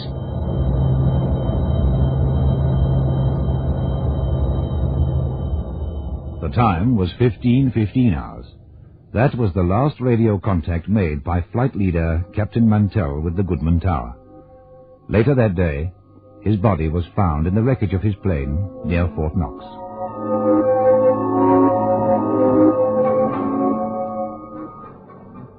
Was Captain Mantell's plane destroyed by the strange craft? It's unlikely that we shall ever know. But that there was a UFO is certain. It was seen by reliable observers on the ground and by all the crew of Mantell's flight. This is one of the cases that still baffles Project Blue Book. One of the unexplained, inexplicable 2%. What possible explanations are there for unidentified flying objects? Washington, D.C., December 28, 1949. Air Force said today that 2 years of investigation have convinced them that flying saucers are just a joke. It ordered that a special project set up in 1948 to investigate UFOs be abandoned. Analyses indicate that flying objects are 1. Misinterpretation of various conventional objects, 2. A mild form of mass hysteria, 3. Or simply hoax. London, March the 16th, 1950. It was suggested by the Meteorological Department that flying saucers are atomic clouds or cloudlets of released atomic ingredients arrested by and magnetically collected on sheets or shells of the Earth's magnetic field. Some of these shells have been detected by scientists and called ionospheres. Los Angeles, April 3rd, 1950. According to radio commentator Henry J. Taylor, flying saucers are actually top-secret U.S. military inventions. These are 2 types. The first are harmless, pilotless discs. The second are flying phantoms, jet-propelled. Take your pick. Atomic clouds, experimental balloons, top-secret military inventions, or simply a mild form of mass hysteria. I have an open mind about UFOs. Obviously, Project Blue Book was right in dismissing the majority of reports, but there remains that disturbing 2%. The most convincing report that I've read was in fact rejected by Project Blue Book. It's an account by journalist Frank Scully of a meeting with a top magnetic research specialist who, for reasons of security, he calls Dr. G. They met in 1949, when Scully was investigating the subject of flying saucers. As he remarked casually, Dr. G was the man who told me the whole story of the first flying saucer that had landed in the United States. East of Aztec in New Mexico, there was a group of us called in to investigate this craft, myself and 7 other magnetic scientists. We studied the ship for 2 days. Finally decided that it was safe to go aboard. The outside surface showed no marking, but there was a broken porthole. We rammed a pole through this, prodded around, and found a knob. When we pushed it, the door flew open. We found 16 bodies inside. They ranged in height from 36 to 42 inches. We took the little bodies out, and I remember one of my team saying, "Their clothing looks like the style of the 1890s. They appear to be normal, that is, like us in every respect, though their skin had been charred. You know, the label flying saucer is a good one. This craft did look like a saucer. The overall dimensions of the ship were a fraction under 100 feet in diameter. We found booklets which probably dealt with navigation, but we couldn't decipher the writing. The ship was constructed without joins or bolts. It was made of a metal resembling aluminum. We also found a radio. It has no tubes, no wire, only one dial, but I haven't yet succeeded in making it work. There's no doubt that the ship works on some kind of magnetic propulsion, but our knowledge of magnetic fields is still in its infancy." That was part of the evidence of Dr. G, and I must admit that I find his story strangely convincing.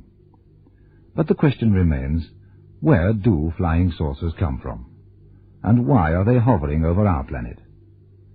Did they perhaps plant us here as a colony some thousands of years ago and are observing our evolution?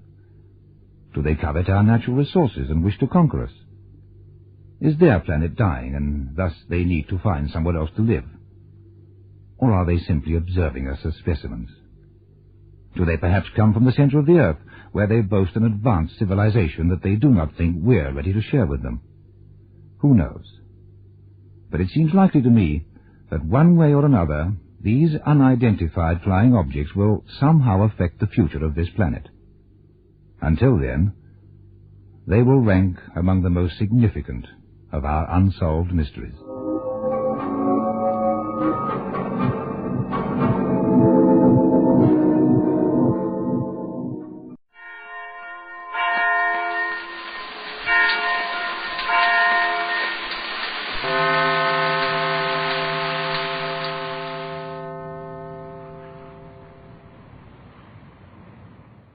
In just a moment, Suspense, starring Agnes Moorehead. Hi, Hap. Hello, Ed. How are things? Couldn't be better. Except walking 12 blocks to your service station just isn't for me. You got my new spark plugs in? Just finished putting those brand new Autolite resistor spark plugs in your car. Guess she takes a big load off your arches, eh, Hap? Sure does. My feet have the pep, but not the pickup. What are you listening to tonight? Oh, it's Thursday, Hap. I'm listening to the Autolite Suspense show. Never miss it. Well, here's where I rest my weary bones and listen to Agnes Moorehead. Hey, Hap, here comes Frank Martin, the Autolite salesman, to join us. Hello, Frank. Hi, Ed. Meet Hap Horton. Autolite spark plugs, batteries, and ignition systems. The lifeline of your car.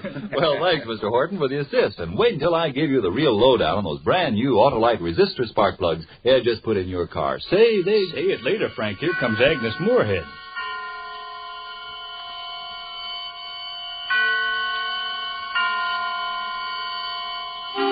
Suspense.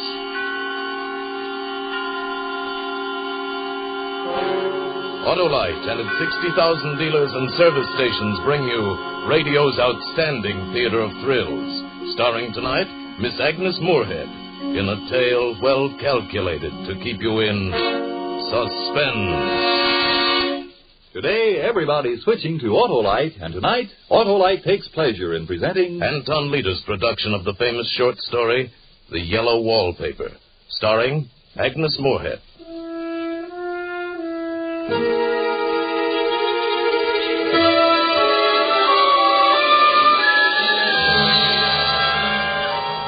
I've never seen a worse wallpaper in my life. All those strangled heads and bulbous eyes and fungus growths seemed to shriek with derision.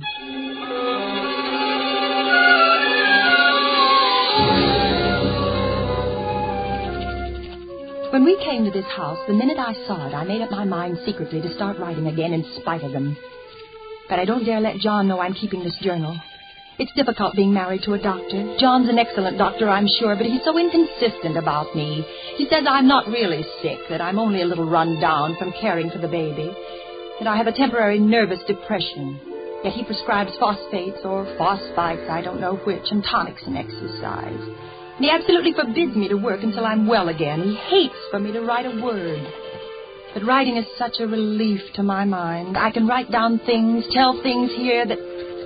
No, John says I'm not to brood about those things. I confess they make me feel bad, so I'll only write about the house. I saw it for the first time today. It's the most beautiful place. John rented it for the summer, and we drove up today, a perfect June morning. The bay and the white sails and people already in swimming, and then the shaded lane and the riotous old-fashioned flowers and the gnarly trees and the house. The house standing alone in the summer stillness. I could never tell John, but you know, the house spoke to me. It was only because he rattled on so that I couldn't hear what Reminded me of those English places you read about. Gardeners, cottages, and everything, and at only $200 a month. Hedges and walls and gates that lock, and there's a ghostliness. Remember, I rented it just for you, darling. And you're going to let Jenny do all the work while you live like a prince. You like it, darling? Speak up. Yes, John. Yes, it's lovely, but it's strange, as though it might be haunted. Darling, you've got that look on your face again. That dopey look. Well, Jean is home, has a station wagon, and if I know my dear sister, she's already turned the place inside out and cleaned it top to bottom. John, is it haunted, do you think? What, the house? Uh-huh. At $200 a month? Well, that's asking too much of Faith. Come on, how about... You always laugh at anything you can't touch or see or put down in figures. There is something strange about the house, I feel. If you weren't always imagining... I'm not imagining. One reason I don't get well is that you don't believe me. You don't even believe I'm sick. You tell my friends and relatives. I've heard you. I've heard you that there's nothing wrong with There is nothing wrong with you. You saying it again? I'm sorry. Please don't cry. Now, come along. Let's go inside. And so I came into this house in tears. It was wrong. It was all wrong. Maybe the house saw me crying, or this room. I got so unreasonably angry with John. I shouldn't, I know. He's so careful and loving, and I repay him so badly. I should control myself, at least in front of him. And it makes me so tired not to show what I feel. Jenny met us at the door. Naturally, she saw I'd been crying, but she took pains to ignore it. Well, hello, you two. You're early. You must have started at the crack of dawn. How was the trip? Made it in less than 2 hours. They're like as peas in a pod, Jenny and John, both efficient and kind. And how did you bear up, Pet? Oh, very well, thank you, Jenny. Both kind and both somehow cruel. But I don't really think that. Well, you're just in time for lunch. I bought a flounder down at the wharf and cooked it with capers and cream. Sound good? Wonderful, Jenny. May I see the house first? The whole grand tour? Oh, Pet, the flounder will cook to death. Well, at least my room. Our room. All right, if you insist. But if that fish is spoiled, don't blame me. Why would I blame her? Whose room is this, Jenny? Yours? It's small, but it's near the door and the telephone. Oh, John, look. What? Let's take this one for you and me. I love those roses over the window. I've already put your things upstairs, Pet. Well, this has a little porch and such pretty old-fashioned chintz hangings. Let's You'll take love the this. room upstairs, darling. As you can see, there's no room in here for 2 beds. And I won't hear of being in separate rooms. I'm going to make you rest and take your tonic. John and I have talked it all over. And the room at the top of the house has so many windows. And you know, darling, you must absorb lots of fresh air. Get your appetite back. They smother me with concern. They crush me with kindness. Come along. There's a good girl. All right, you know what's best. And you're going to like that nursery. It gets loads of sunshine.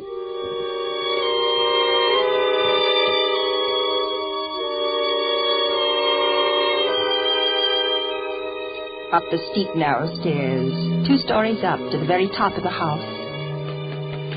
There's a gate at the top that locks. I wonder why. And beyond the gate is the nursery room. This room. It is big and airy, nearly a whole floor with windows that look every way. They say it was a nursery. But what was it, really? Open them all, Jenny. Wide. All right. Well, darling? Why are the windows barred? For the little children. Otherwise it wouldn't be safe. Oh, yeah, I suppose. Children climb around so, don't they? What are those rings and things in the walls? Oh, I expect they made it into a gymnasium when the children got older. A sort of playground. Oh, they must have hated the wallpaper. Well, they were rough on it, that's for sure. The way they stripped it off in patches. I don't blame them. It's hideous. Oh, who wants to look at the wallpaper with this view? My, you can see the whole bay. The revolting color. It's unclean. Such a strange, sickish yellow there where the sun's faded it. I never saw worse paper in my life. Don't dramatize it, darling. You must be hungry, and I know you're tired. I'm not tired. Why do you both act this way? I say the wallpaper's ugly, and you look at each other. Your eyes shuttle back and forth, and suddenly you both act as though I'd lost my... Darling, that was something we weren't going to say. Be a good girl, Pet. We don't act anyway. We just don't want you to worry. We want you to be well.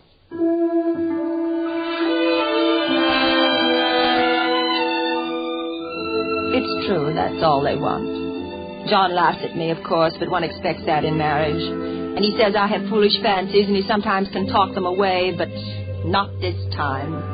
No matter what he says, it's a smoldering, sulphurous, unclean, it's hideous wallpaper. No wonder the children scratched at it and stripped it down. No wonder they gouged the plaster with their little fingernails. No wonder they hate it. I hate it myself. And somehow, I feel it hates me.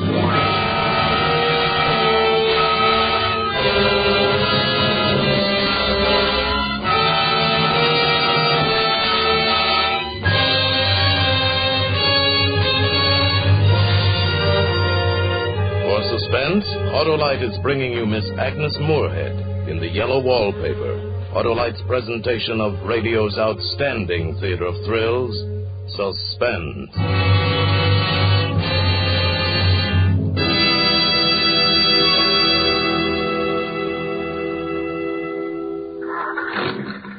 Say, Ed, isn't she terrific? Yes, sir. Agnes Moorehead is always terrific. She sure is.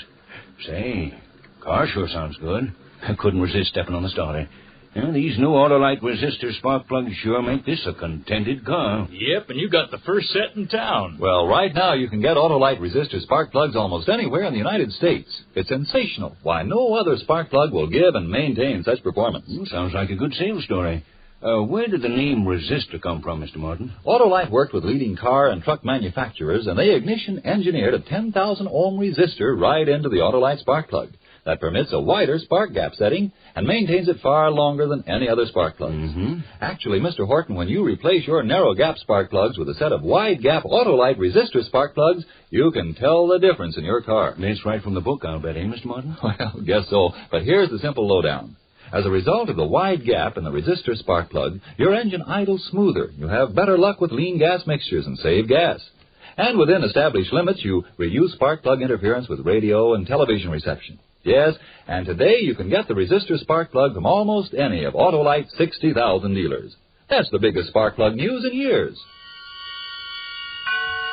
And now Autolite brings back to our Hollywood soundstage Miss Agnes Moorehead as star in The Yellow Wallpaper, a tale well calculated to keep you in suspense.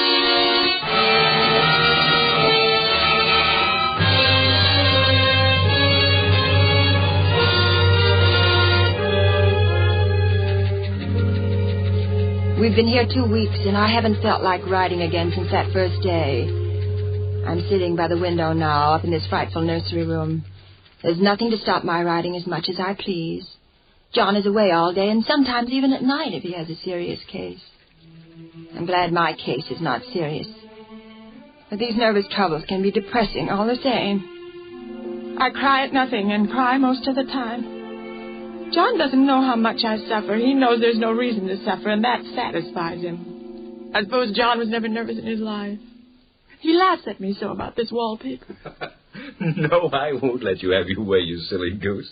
If we'd taken the room downstairs, you'd be seeing faces in the chintz drapes. Not faces. Look at that spot, John. And that one over there. Yes, I see. It's a repeating pattern. It's a broken neck with two bulging eyes staring at me upside down. And to me, it's climbing ivy or some kind of a vine. Take your choice. Could be anything. Besides, I can't repaper a room just for a 3 months' rental. Well, then let's move downstairs. Take me away from her. Don't you see, John? It hates me.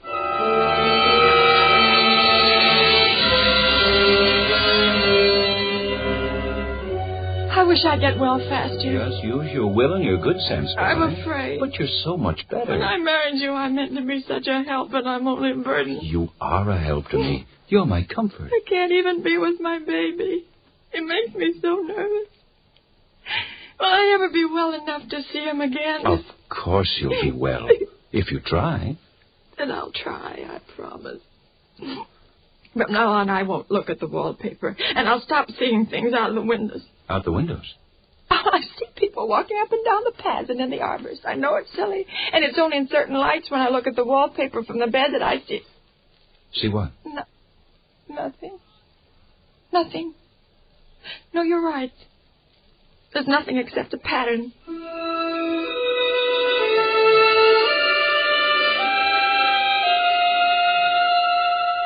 A front pattern and an under pattern in a different shade of yellow. It dwells in my mind so.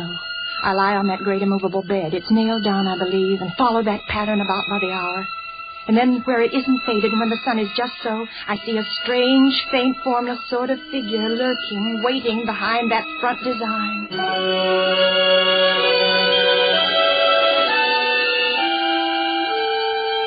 I don't know why I should write like this day after day. I don't want to. I don't feel able.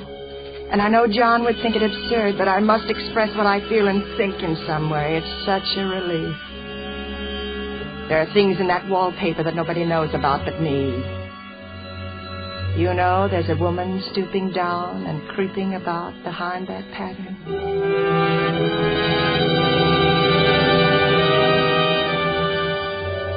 Last night it was moonlight, and the moon shines in all around just as the sun does. John was asleep, and I hated to waken him, so I kept still and watched the moonlight on the wall till I felt creepy. The woman behind the paper began to shake the pattern as if she wanted to get out. I got up softly and went and felt the paper to see if it did move. It moved! It moved, I'm sure of it. And the poor woman cried out as though her voice came a long way over water. Caliban, let me in! Caliban, let me in! Caliban, let me in! Oh, the poor thing. Then I went back to the bed. John was awake. What is it, darling? Why are you up? Well, you shouldn't go walking around like that. You'll catch cold. The moonlight woke me. You are cold. You're shivering. John, I'm not really getting better. Won't you take me away? Our lease will be up in 3 weeks, darling. I don't see how we can leave before then. Of course, if you were in any danger, I would, but you really are better, dear, whether you see it or not. I'm a doctor, and I know. Oh, my appetite may be better in the evening when you're here, but it's worse in the morning when you're gone. Why, you're gaining flesh and color. I don't weigh a bit more, not even as much. Well, bless your little heart.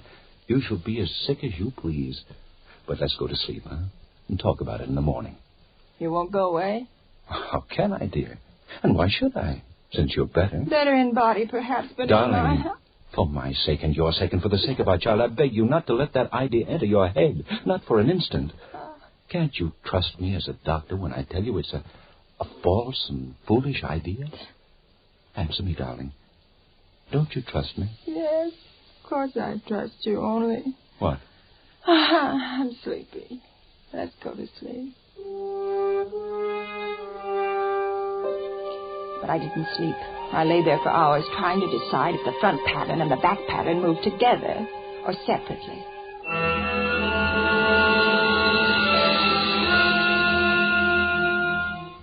At night, in the moonlight, the front pattern becomes bars.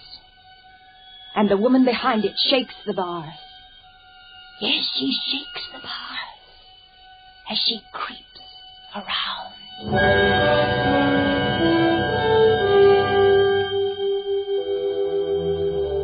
I lie down ever so much now. John says it's good for me and to sleep all I can. But you see, I don't sleep. And that cultivates deceit, for I don't tell him I'm awake. Oh, no. Fact is, I'm getting a little afraid of John. He seems very odd sometimes, and it strikes me that perhaps it's the yellow wallpaper. I like this room now. And life is much more exciting than it used to be. I have something more to expect, to look forward to watch. And I really do eat better, and I'm quieter than I was. John is pleased to see me improve.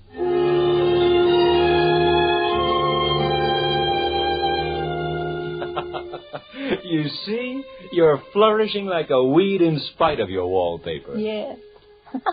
In spite of the wallpaper. In spite of it. Because of it. But I had no intention of telling him that. He might want to take me away, and I don't want to leave now until I found out. There's 1 week more, and I think that will be enough.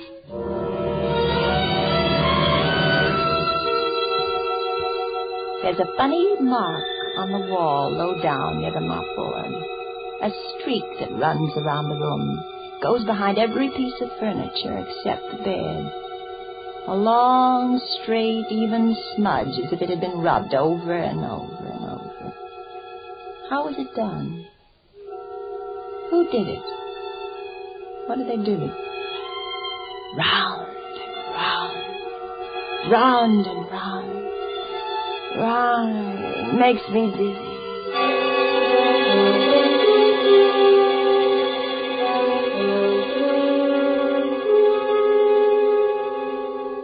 I've really discovered something at last.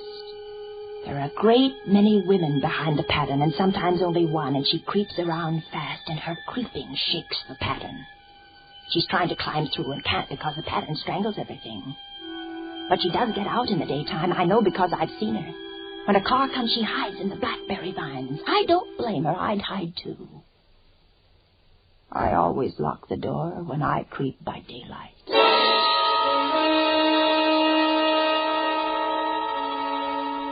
There are only 2 days left to tear this paper off and let the woman out in the room. And John's beginning to take notice. I don't like the look in his eyes, or the way he talks with Jenny about me. I overheard them. She isn't sleeping nights, Jenny. She's quiet, but I know she's awake. Well, it's little wonder she sleeps the whole blessed day.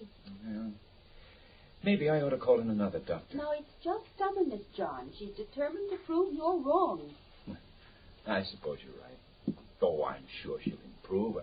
Oh, darling. Well, hello, Ted. How you creep about? Well, that's a funny thing to say, Jenny. It isn't I who creeps. Jenny says you stay in your room too much. You don't take your exercise. You tell me to rest, and then you tell me to take exercise. I can't do both. Well, though I can't see through them. Tomorrow's our last day here. We'll talk about exercise when I get you back to town. I'll have to rouse you out of bed pretty early, Pet. You know, some of that furniture up there belongs downstairs, and the movers will be here at 9. Maybe you'll sleep upstairs tonight, Jenny. So you won't be alone, darling. You won't be here tonight, John? Well, not until tomorrow evening. There's a difficult case. If you're going to feel lonesome... Oh, no, Jenny. I'll rest better alone, I'm sure of it. Thank you all the same. That was clever of me. A sly thing. I won't be alone a bit. As soon as the moon shone in, the poor thing behind the paper began to crawl and shake the pattern. I ran to her. I pulled, and she shook. I shook, and she pulled.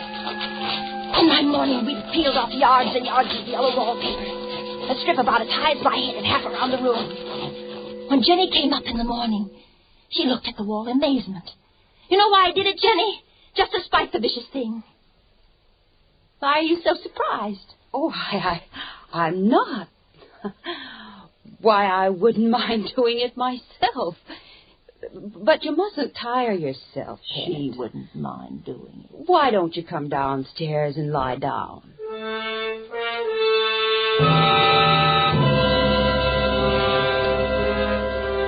How she betrayed herself, that Jenny. She wouldn't mind doing it. But I'm here and no person touches this paper but me. Not alive.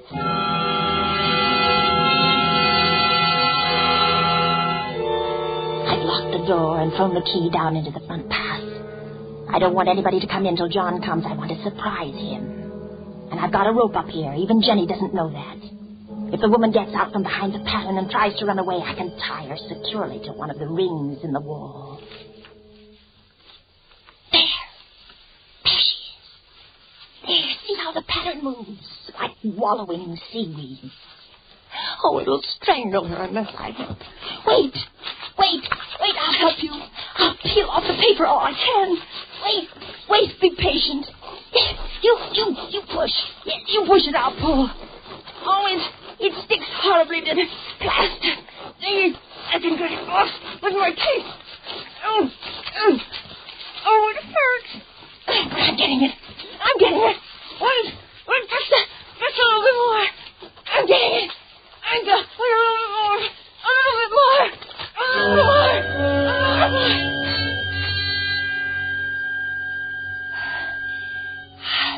I wonder if they all came out of the wallpaper, as I did.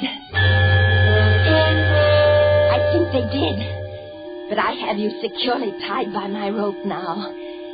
You'll never get away. But I don't want to get away. It's so pleasant to be out in this great room to creep about as I please. It's so pleasant.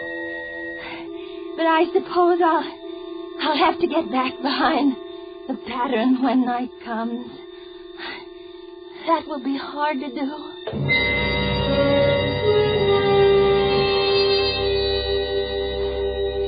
Well, it's better than going outside. I won't go outside, even if Jenny asks me to. For outside, I have to creep on the ground where everything is green instead of yellow. And here, I can creep smoothly on the floor.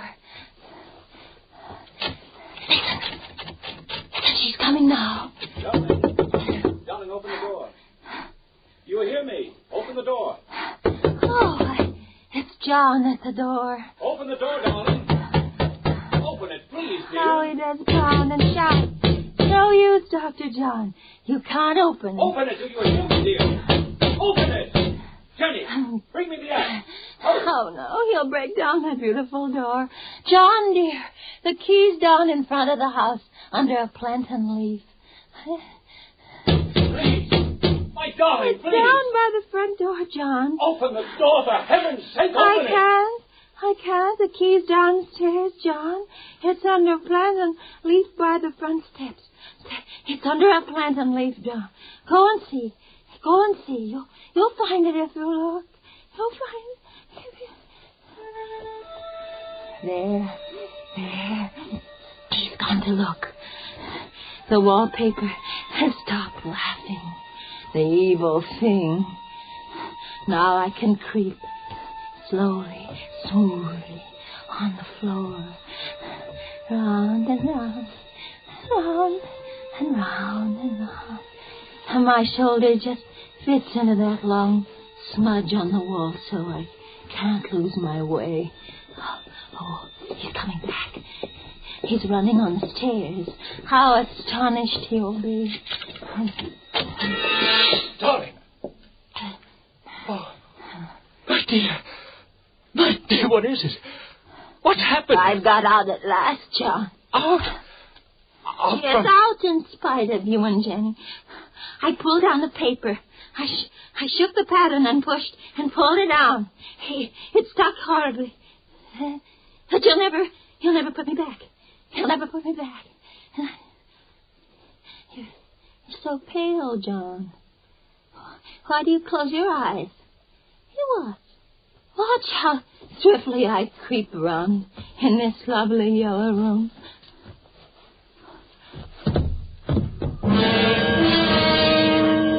Fainted?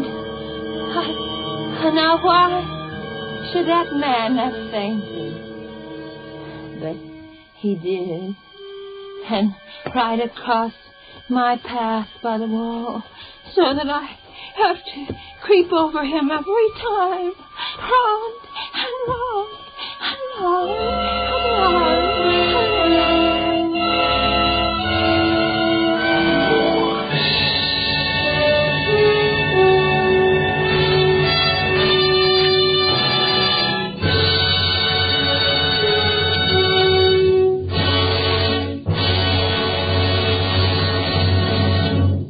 you, Agnes Moorehead, for a magnificent performance.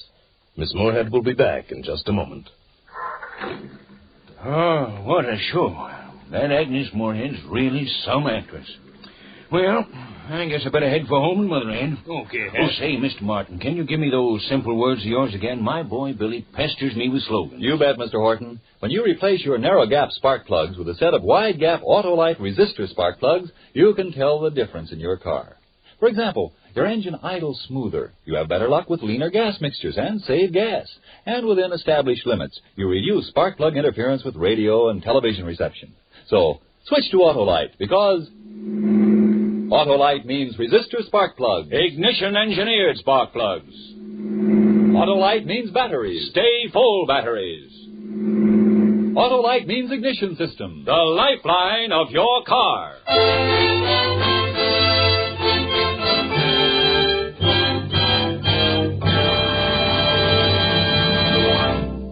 And now here again is Miss Agnes Moorehead.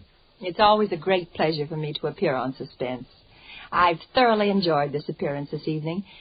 And next week, when I turn listener again, I'll join the rest of you to welcome Mr. Charles Lawton's return to these microphones in a role written especially for him. Next week, then, An Honest Man, starring Charles Lawton, on Suspense.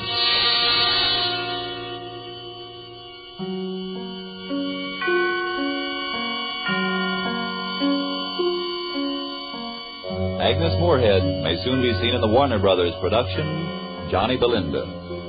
Tonight's suspense play was adapted for radio by Sylvia Richards from an original story by Charlotte Perkins Gilman. Music was composed by Lucien Morawick and conducted by Lud Gluskin. The entire production was under the direction of Anton M. Leader. Next Thursday, same time, you will hear Mr. Charles Lawton in An Honest Man.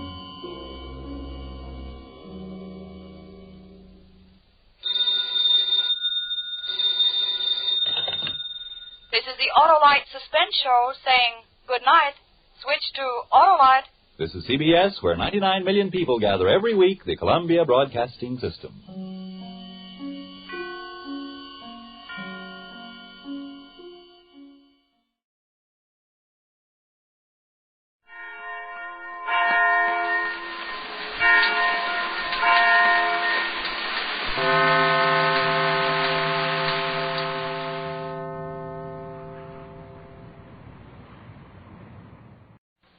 In just a moment, Suspense, starring Charles Lawton.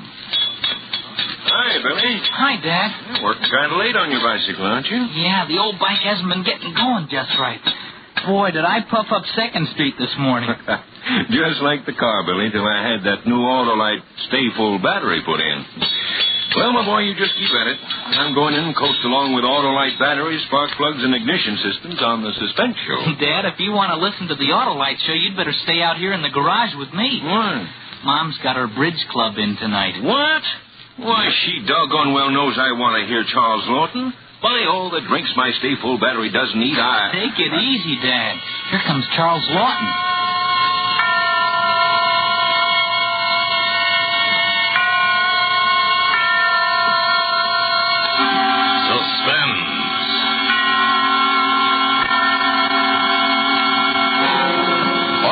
And its 60,000 dealers and service stations bring you radio's outstanding theater of thrills. Starring tonight, Mr. Charles Lawton in Anton Leader's production of An Honest Man. A tale well calculated to keep you in suspense.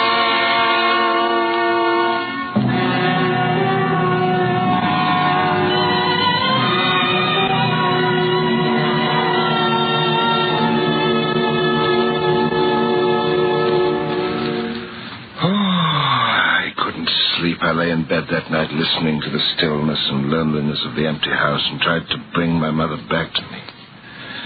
Freddie, my son, I must leave you now. I know that you will miss me, but you needn't, for you are strong. I shall not be worried about you. I have taught you well. Taught me well. For the first time, the meaning of those words became clear to me. Tears dried in my eyes, my jaws clenched. That was the woman, my mother, to whom I'd been closer than anyone else in the world. Indeed, I'd been close to no one but my mother in all my 44 years. And after the tears, a flood of memories passed before my eyes, and after the memories came the realization that I was glad. My mother was dead, and I was glad.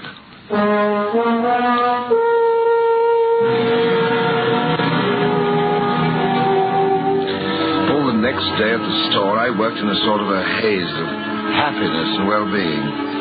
Dora smiled at me once or twice, but we were both very busy. During the rush hour, Mr. Kelser came in to help out, as he always did. And about 9:45, he said what I realized that I'd been hoping to hear all day.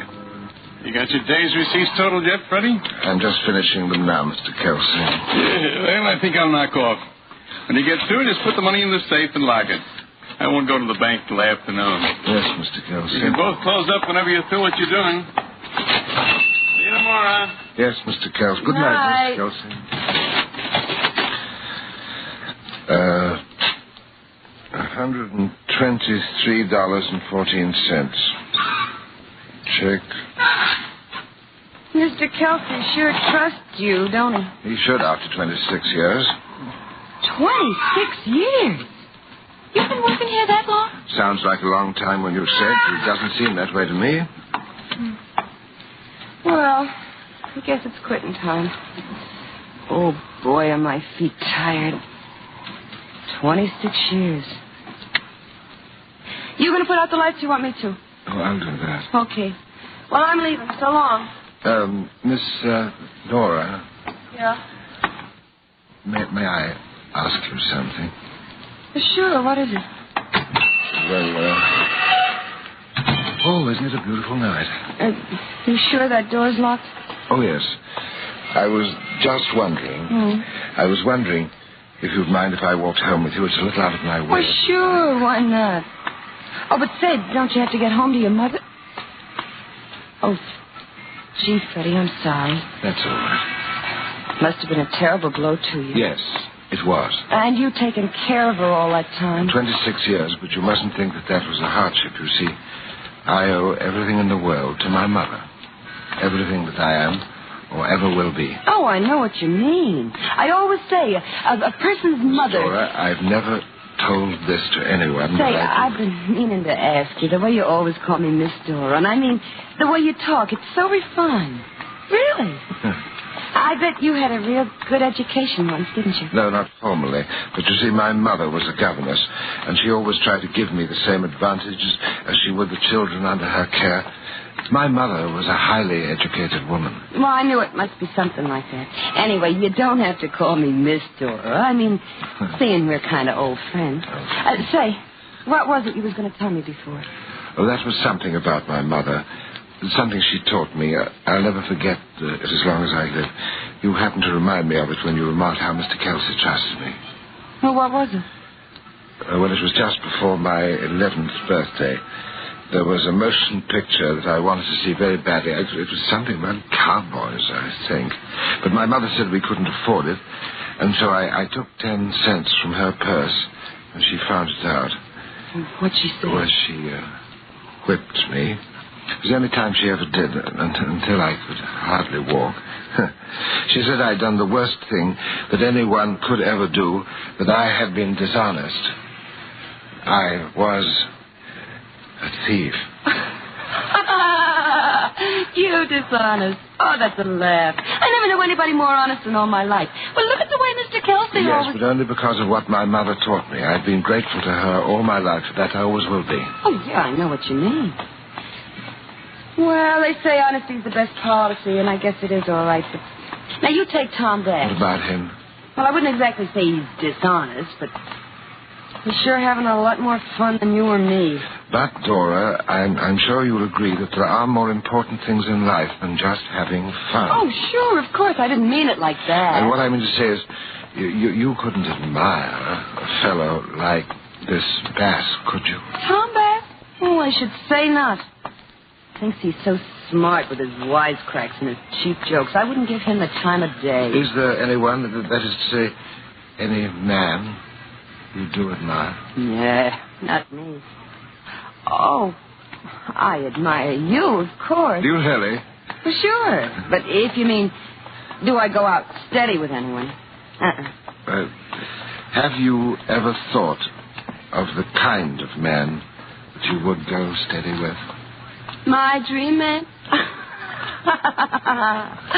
Oh, sure. But you just don't find them growing on trees. Not that kind.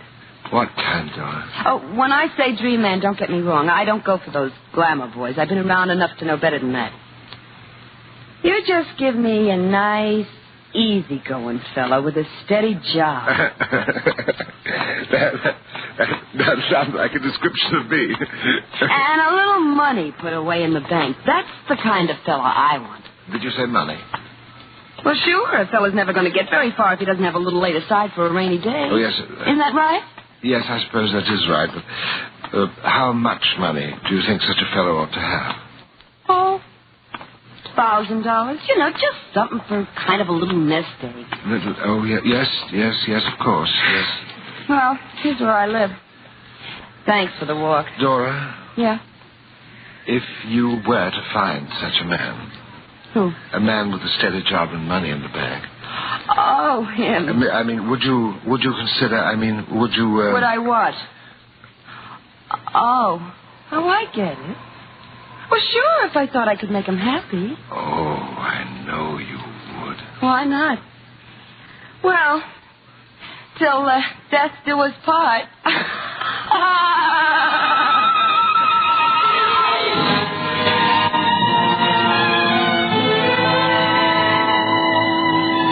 Well, it was strange that she should have said that when death had parted me only a few brief hours before they found the only woman in my life, my mother.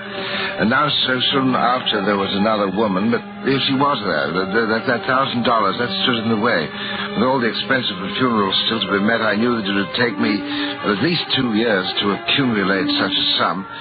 And Dora was a warm and attractive girl. I couldn't expect her to wait that long. It wouldn't be fair. So by the next morning, my first fond hope had turned to black despair.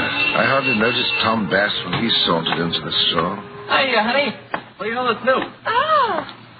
Oh, hello there. What do you say, pretty boy? I beg your pardon? What's the matter? You in love or something? Say, remember that horse I told you about last week? Horse? You remember? Revelation. I told you to get down on him at 8-1. Oh, yes. Well, what did I tell you? Well, to tell you the truth, I have had a number of things in my mind lately. He won, chump. He won. Just like I told you he would. Now, ain't you sorry you didn't get a couple of bucks down on him? Oh, yes, but really, I don't know very much about horse racing. Never too late to learn. Say, give me a hot pastrami on rye, will you?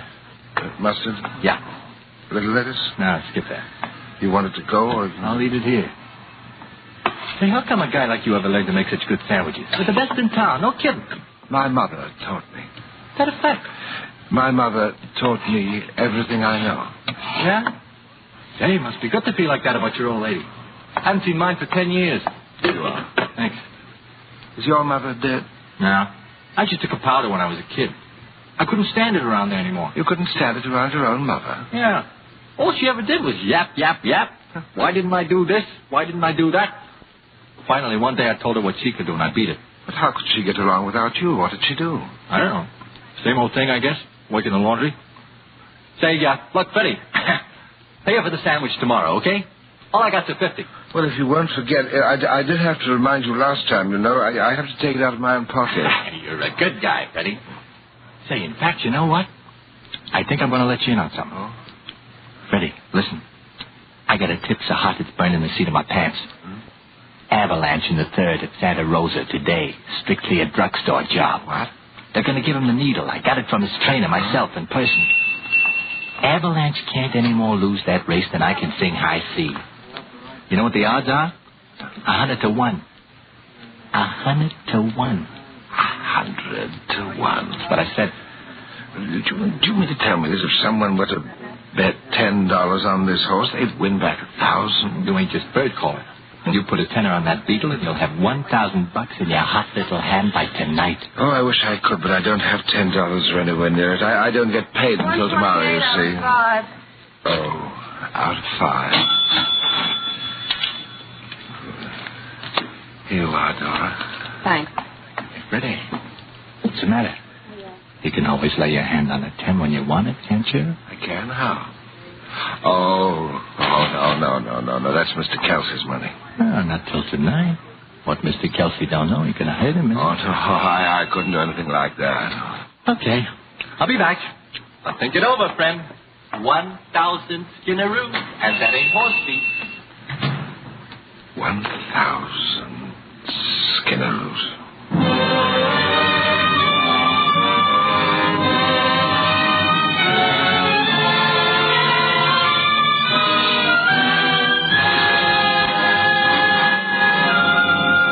For Suspense, Autolite is bringing you Mr. Charles Lawton in radio's outstanding theater of thrills, Suspense.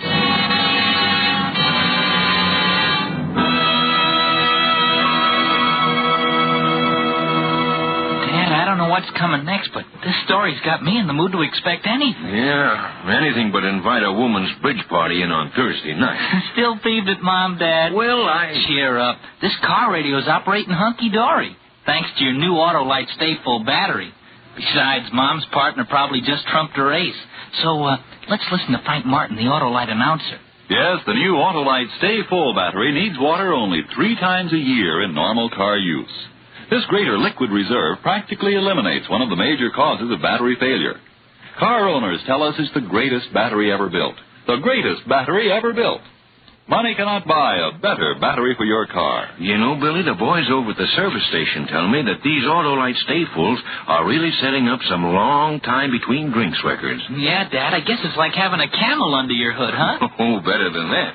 An Autolite Stay-Full only needs a drink 3 times a year in normal car use. So, friends, see your friendly neighborhood Autolite battery dealer and order the new Autolite Stay Full battery for your car. It needs water only 3 times a year in normal car use. And there are the important advantages of extra plates and fiberglass insulation that means so much to long battery life. And now, Autolite brings back to our Hollywood soundstage Mr. Charles Lawton as Freddie in An Honest Man, a tale well calculated to keep you in suspense.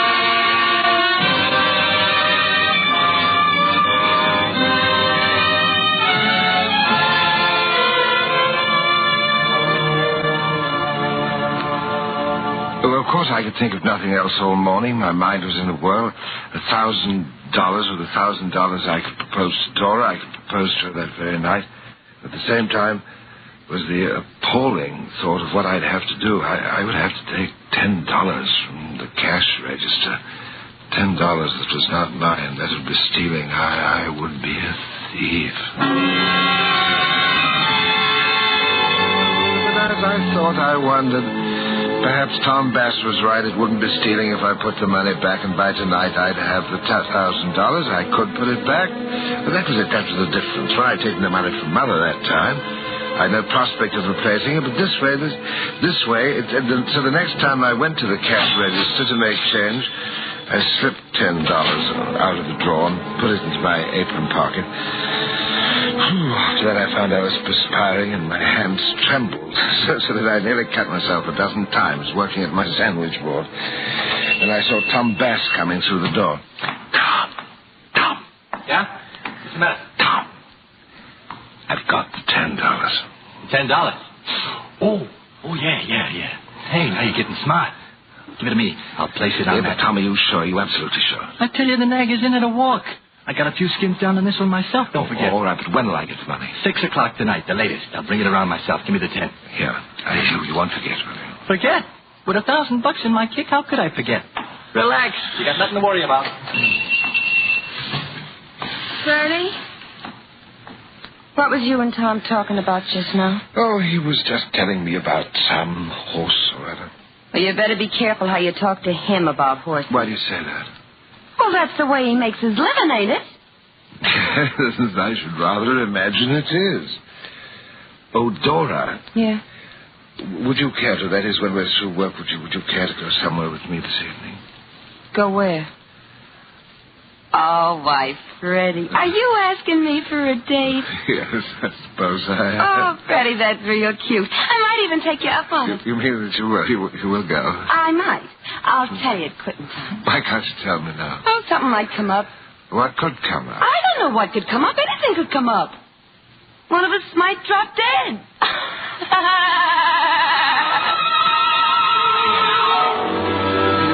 Strange sense of humor, Dora's. But I get used to that, you know.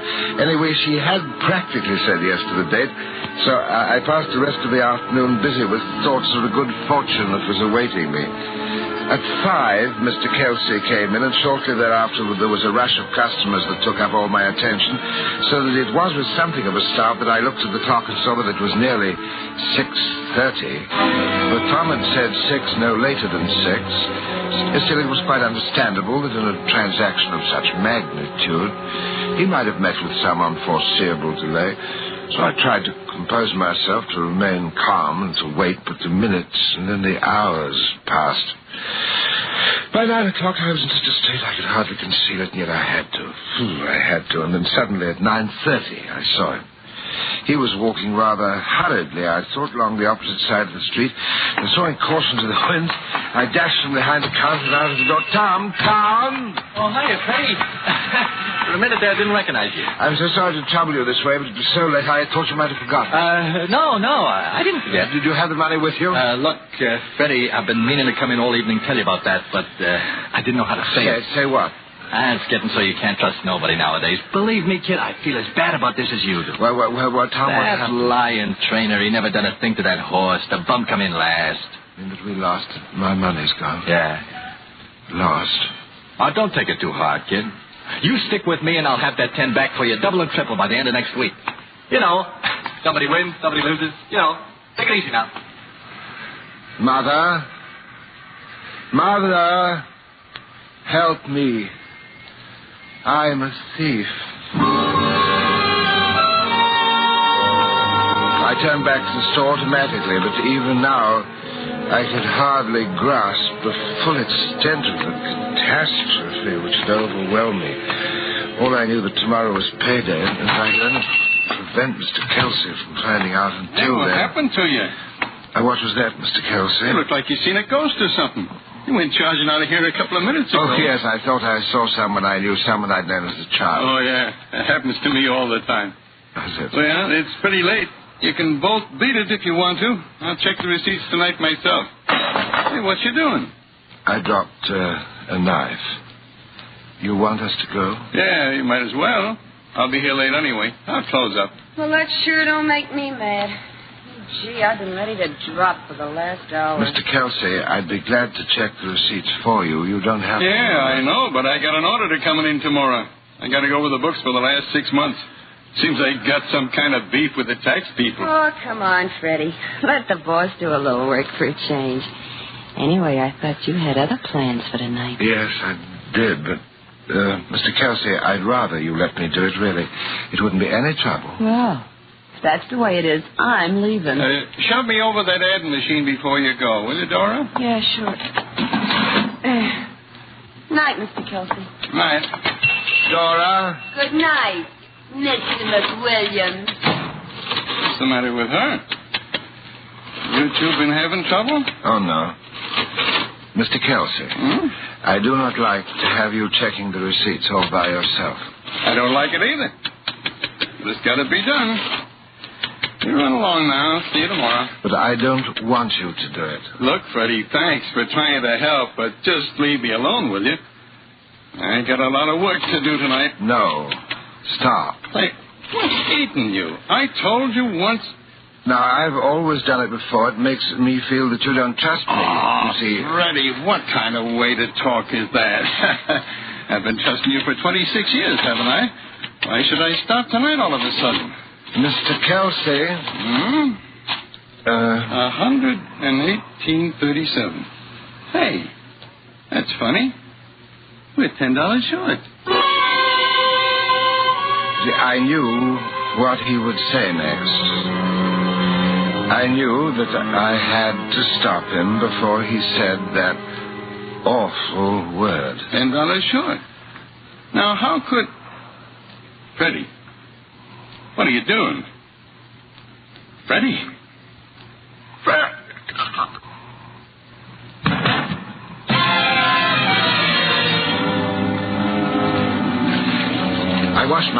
most carefully at the sink and dried them on my apron.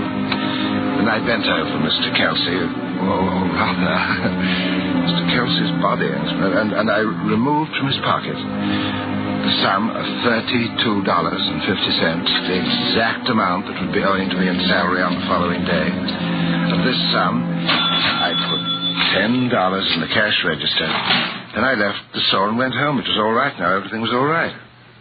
I was not a thief.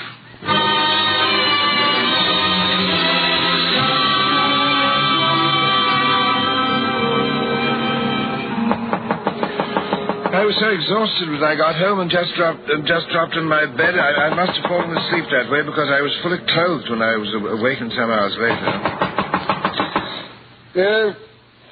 Yes. Who is it? It's me, Dora. Let me in. Oh, yes, of course. Oh, Freddie, I'm so glad I found you. You've got to help me. You've got to do something. Why, of course, my dear. What can I do? Freddie, Mr. Kelsey. Mr. Kelsey's dead. Oh, yes. I'm sorry that had to happen, Dora. Believe me, I am.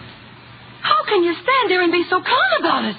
Freddie, he was murdered and they got Tom for it. They say he did it. They got him down at the police station right now. Tom? And I sent him, and he didn't know what to do, and just then the cop on the beat walked in, and they arrested him right there. Well, I can hardly believe a man like Tom Bass could have any good reason to kill Mr. Kelsey. Well, that's what I said. That's what I've been telling the cops for the past hour. He may be a little shady, I said. He may have done some things that wasn't exactly right, but my boyfriend wouldn't commit murder. I said he wouldn't. Your boyfriend? Yeah, I said... Oh, gee, Freddie, I'm sorry. I didn't mean to... Yes, but you told me that there was not anyone. Well, there wasn't, honest. That's the truth. I'd just been out with him 2-3 times. I didn't know he meant anything. I didn't even think I liked him. But when I saw him down there and I saw what they were doing to him... Your boyfriend. Oh, Freddie, please. Please, don't be mad at me. I was half crazy. I didn't know who else to come to. You got to do something for him. Dora. What? Do you love him? Yeah. I guess I do. I see.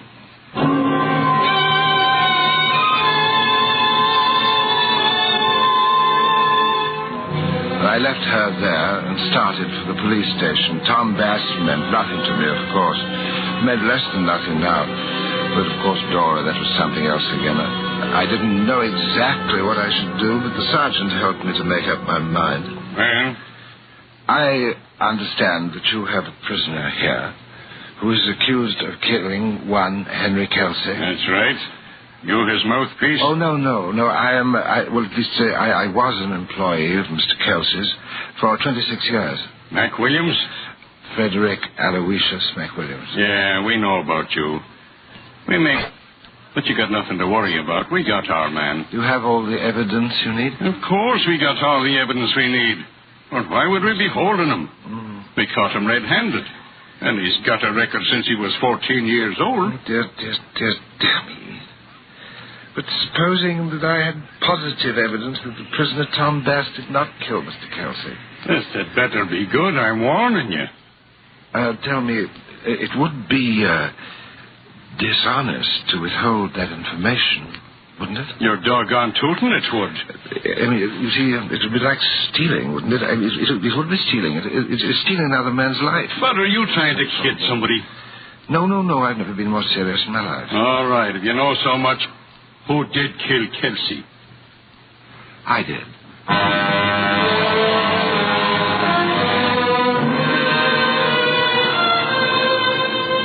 Poor Dora. I'm afraid she'll have to wait a year for Tom Bass. It seems the police frown on his method of making a living. Well, as for me, a great calm has settled over me. Oh, such a calm as I've never known before in my life. Soon I shall be joining Mother. She will smile when she sees me, and I know that she'll be proud of me, and she'll understand. She'll understand that whatever faults I may have had, I was not a thief.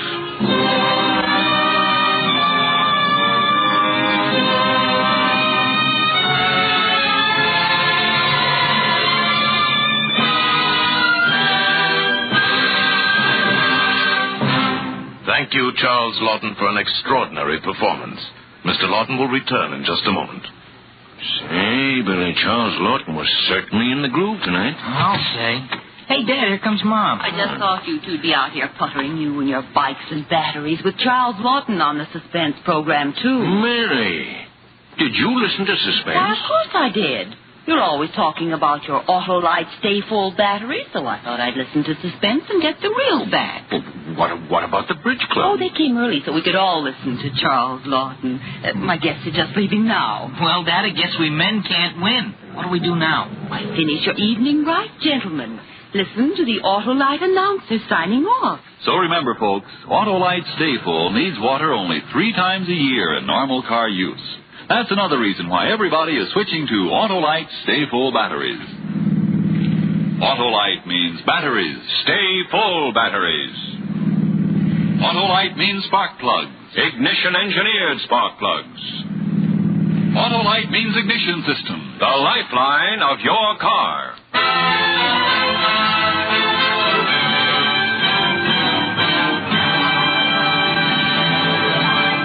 Here again is Mr. Charles Lawton. It has been a great pleasure to appear again on Suspense. And I'm certainly looking forward to listening next week when Anne Southern comes to the microphone as a deceiving wife who learns a lesson the hard way. It is a story titled Beware the Quiet Man, and it's a gripping study in Suspense.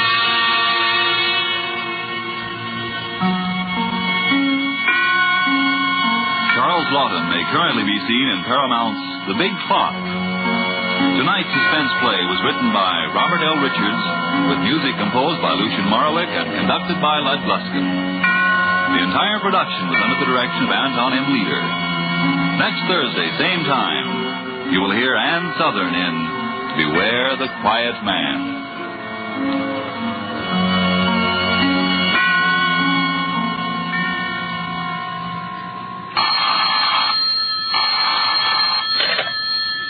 Autolite Suspense Show. We congratulate the United States Coast Guard on the celebration of its 158th anniversary this week. Good night. Switch to Autolite. This is CBS, the Columbia Broadcasting System.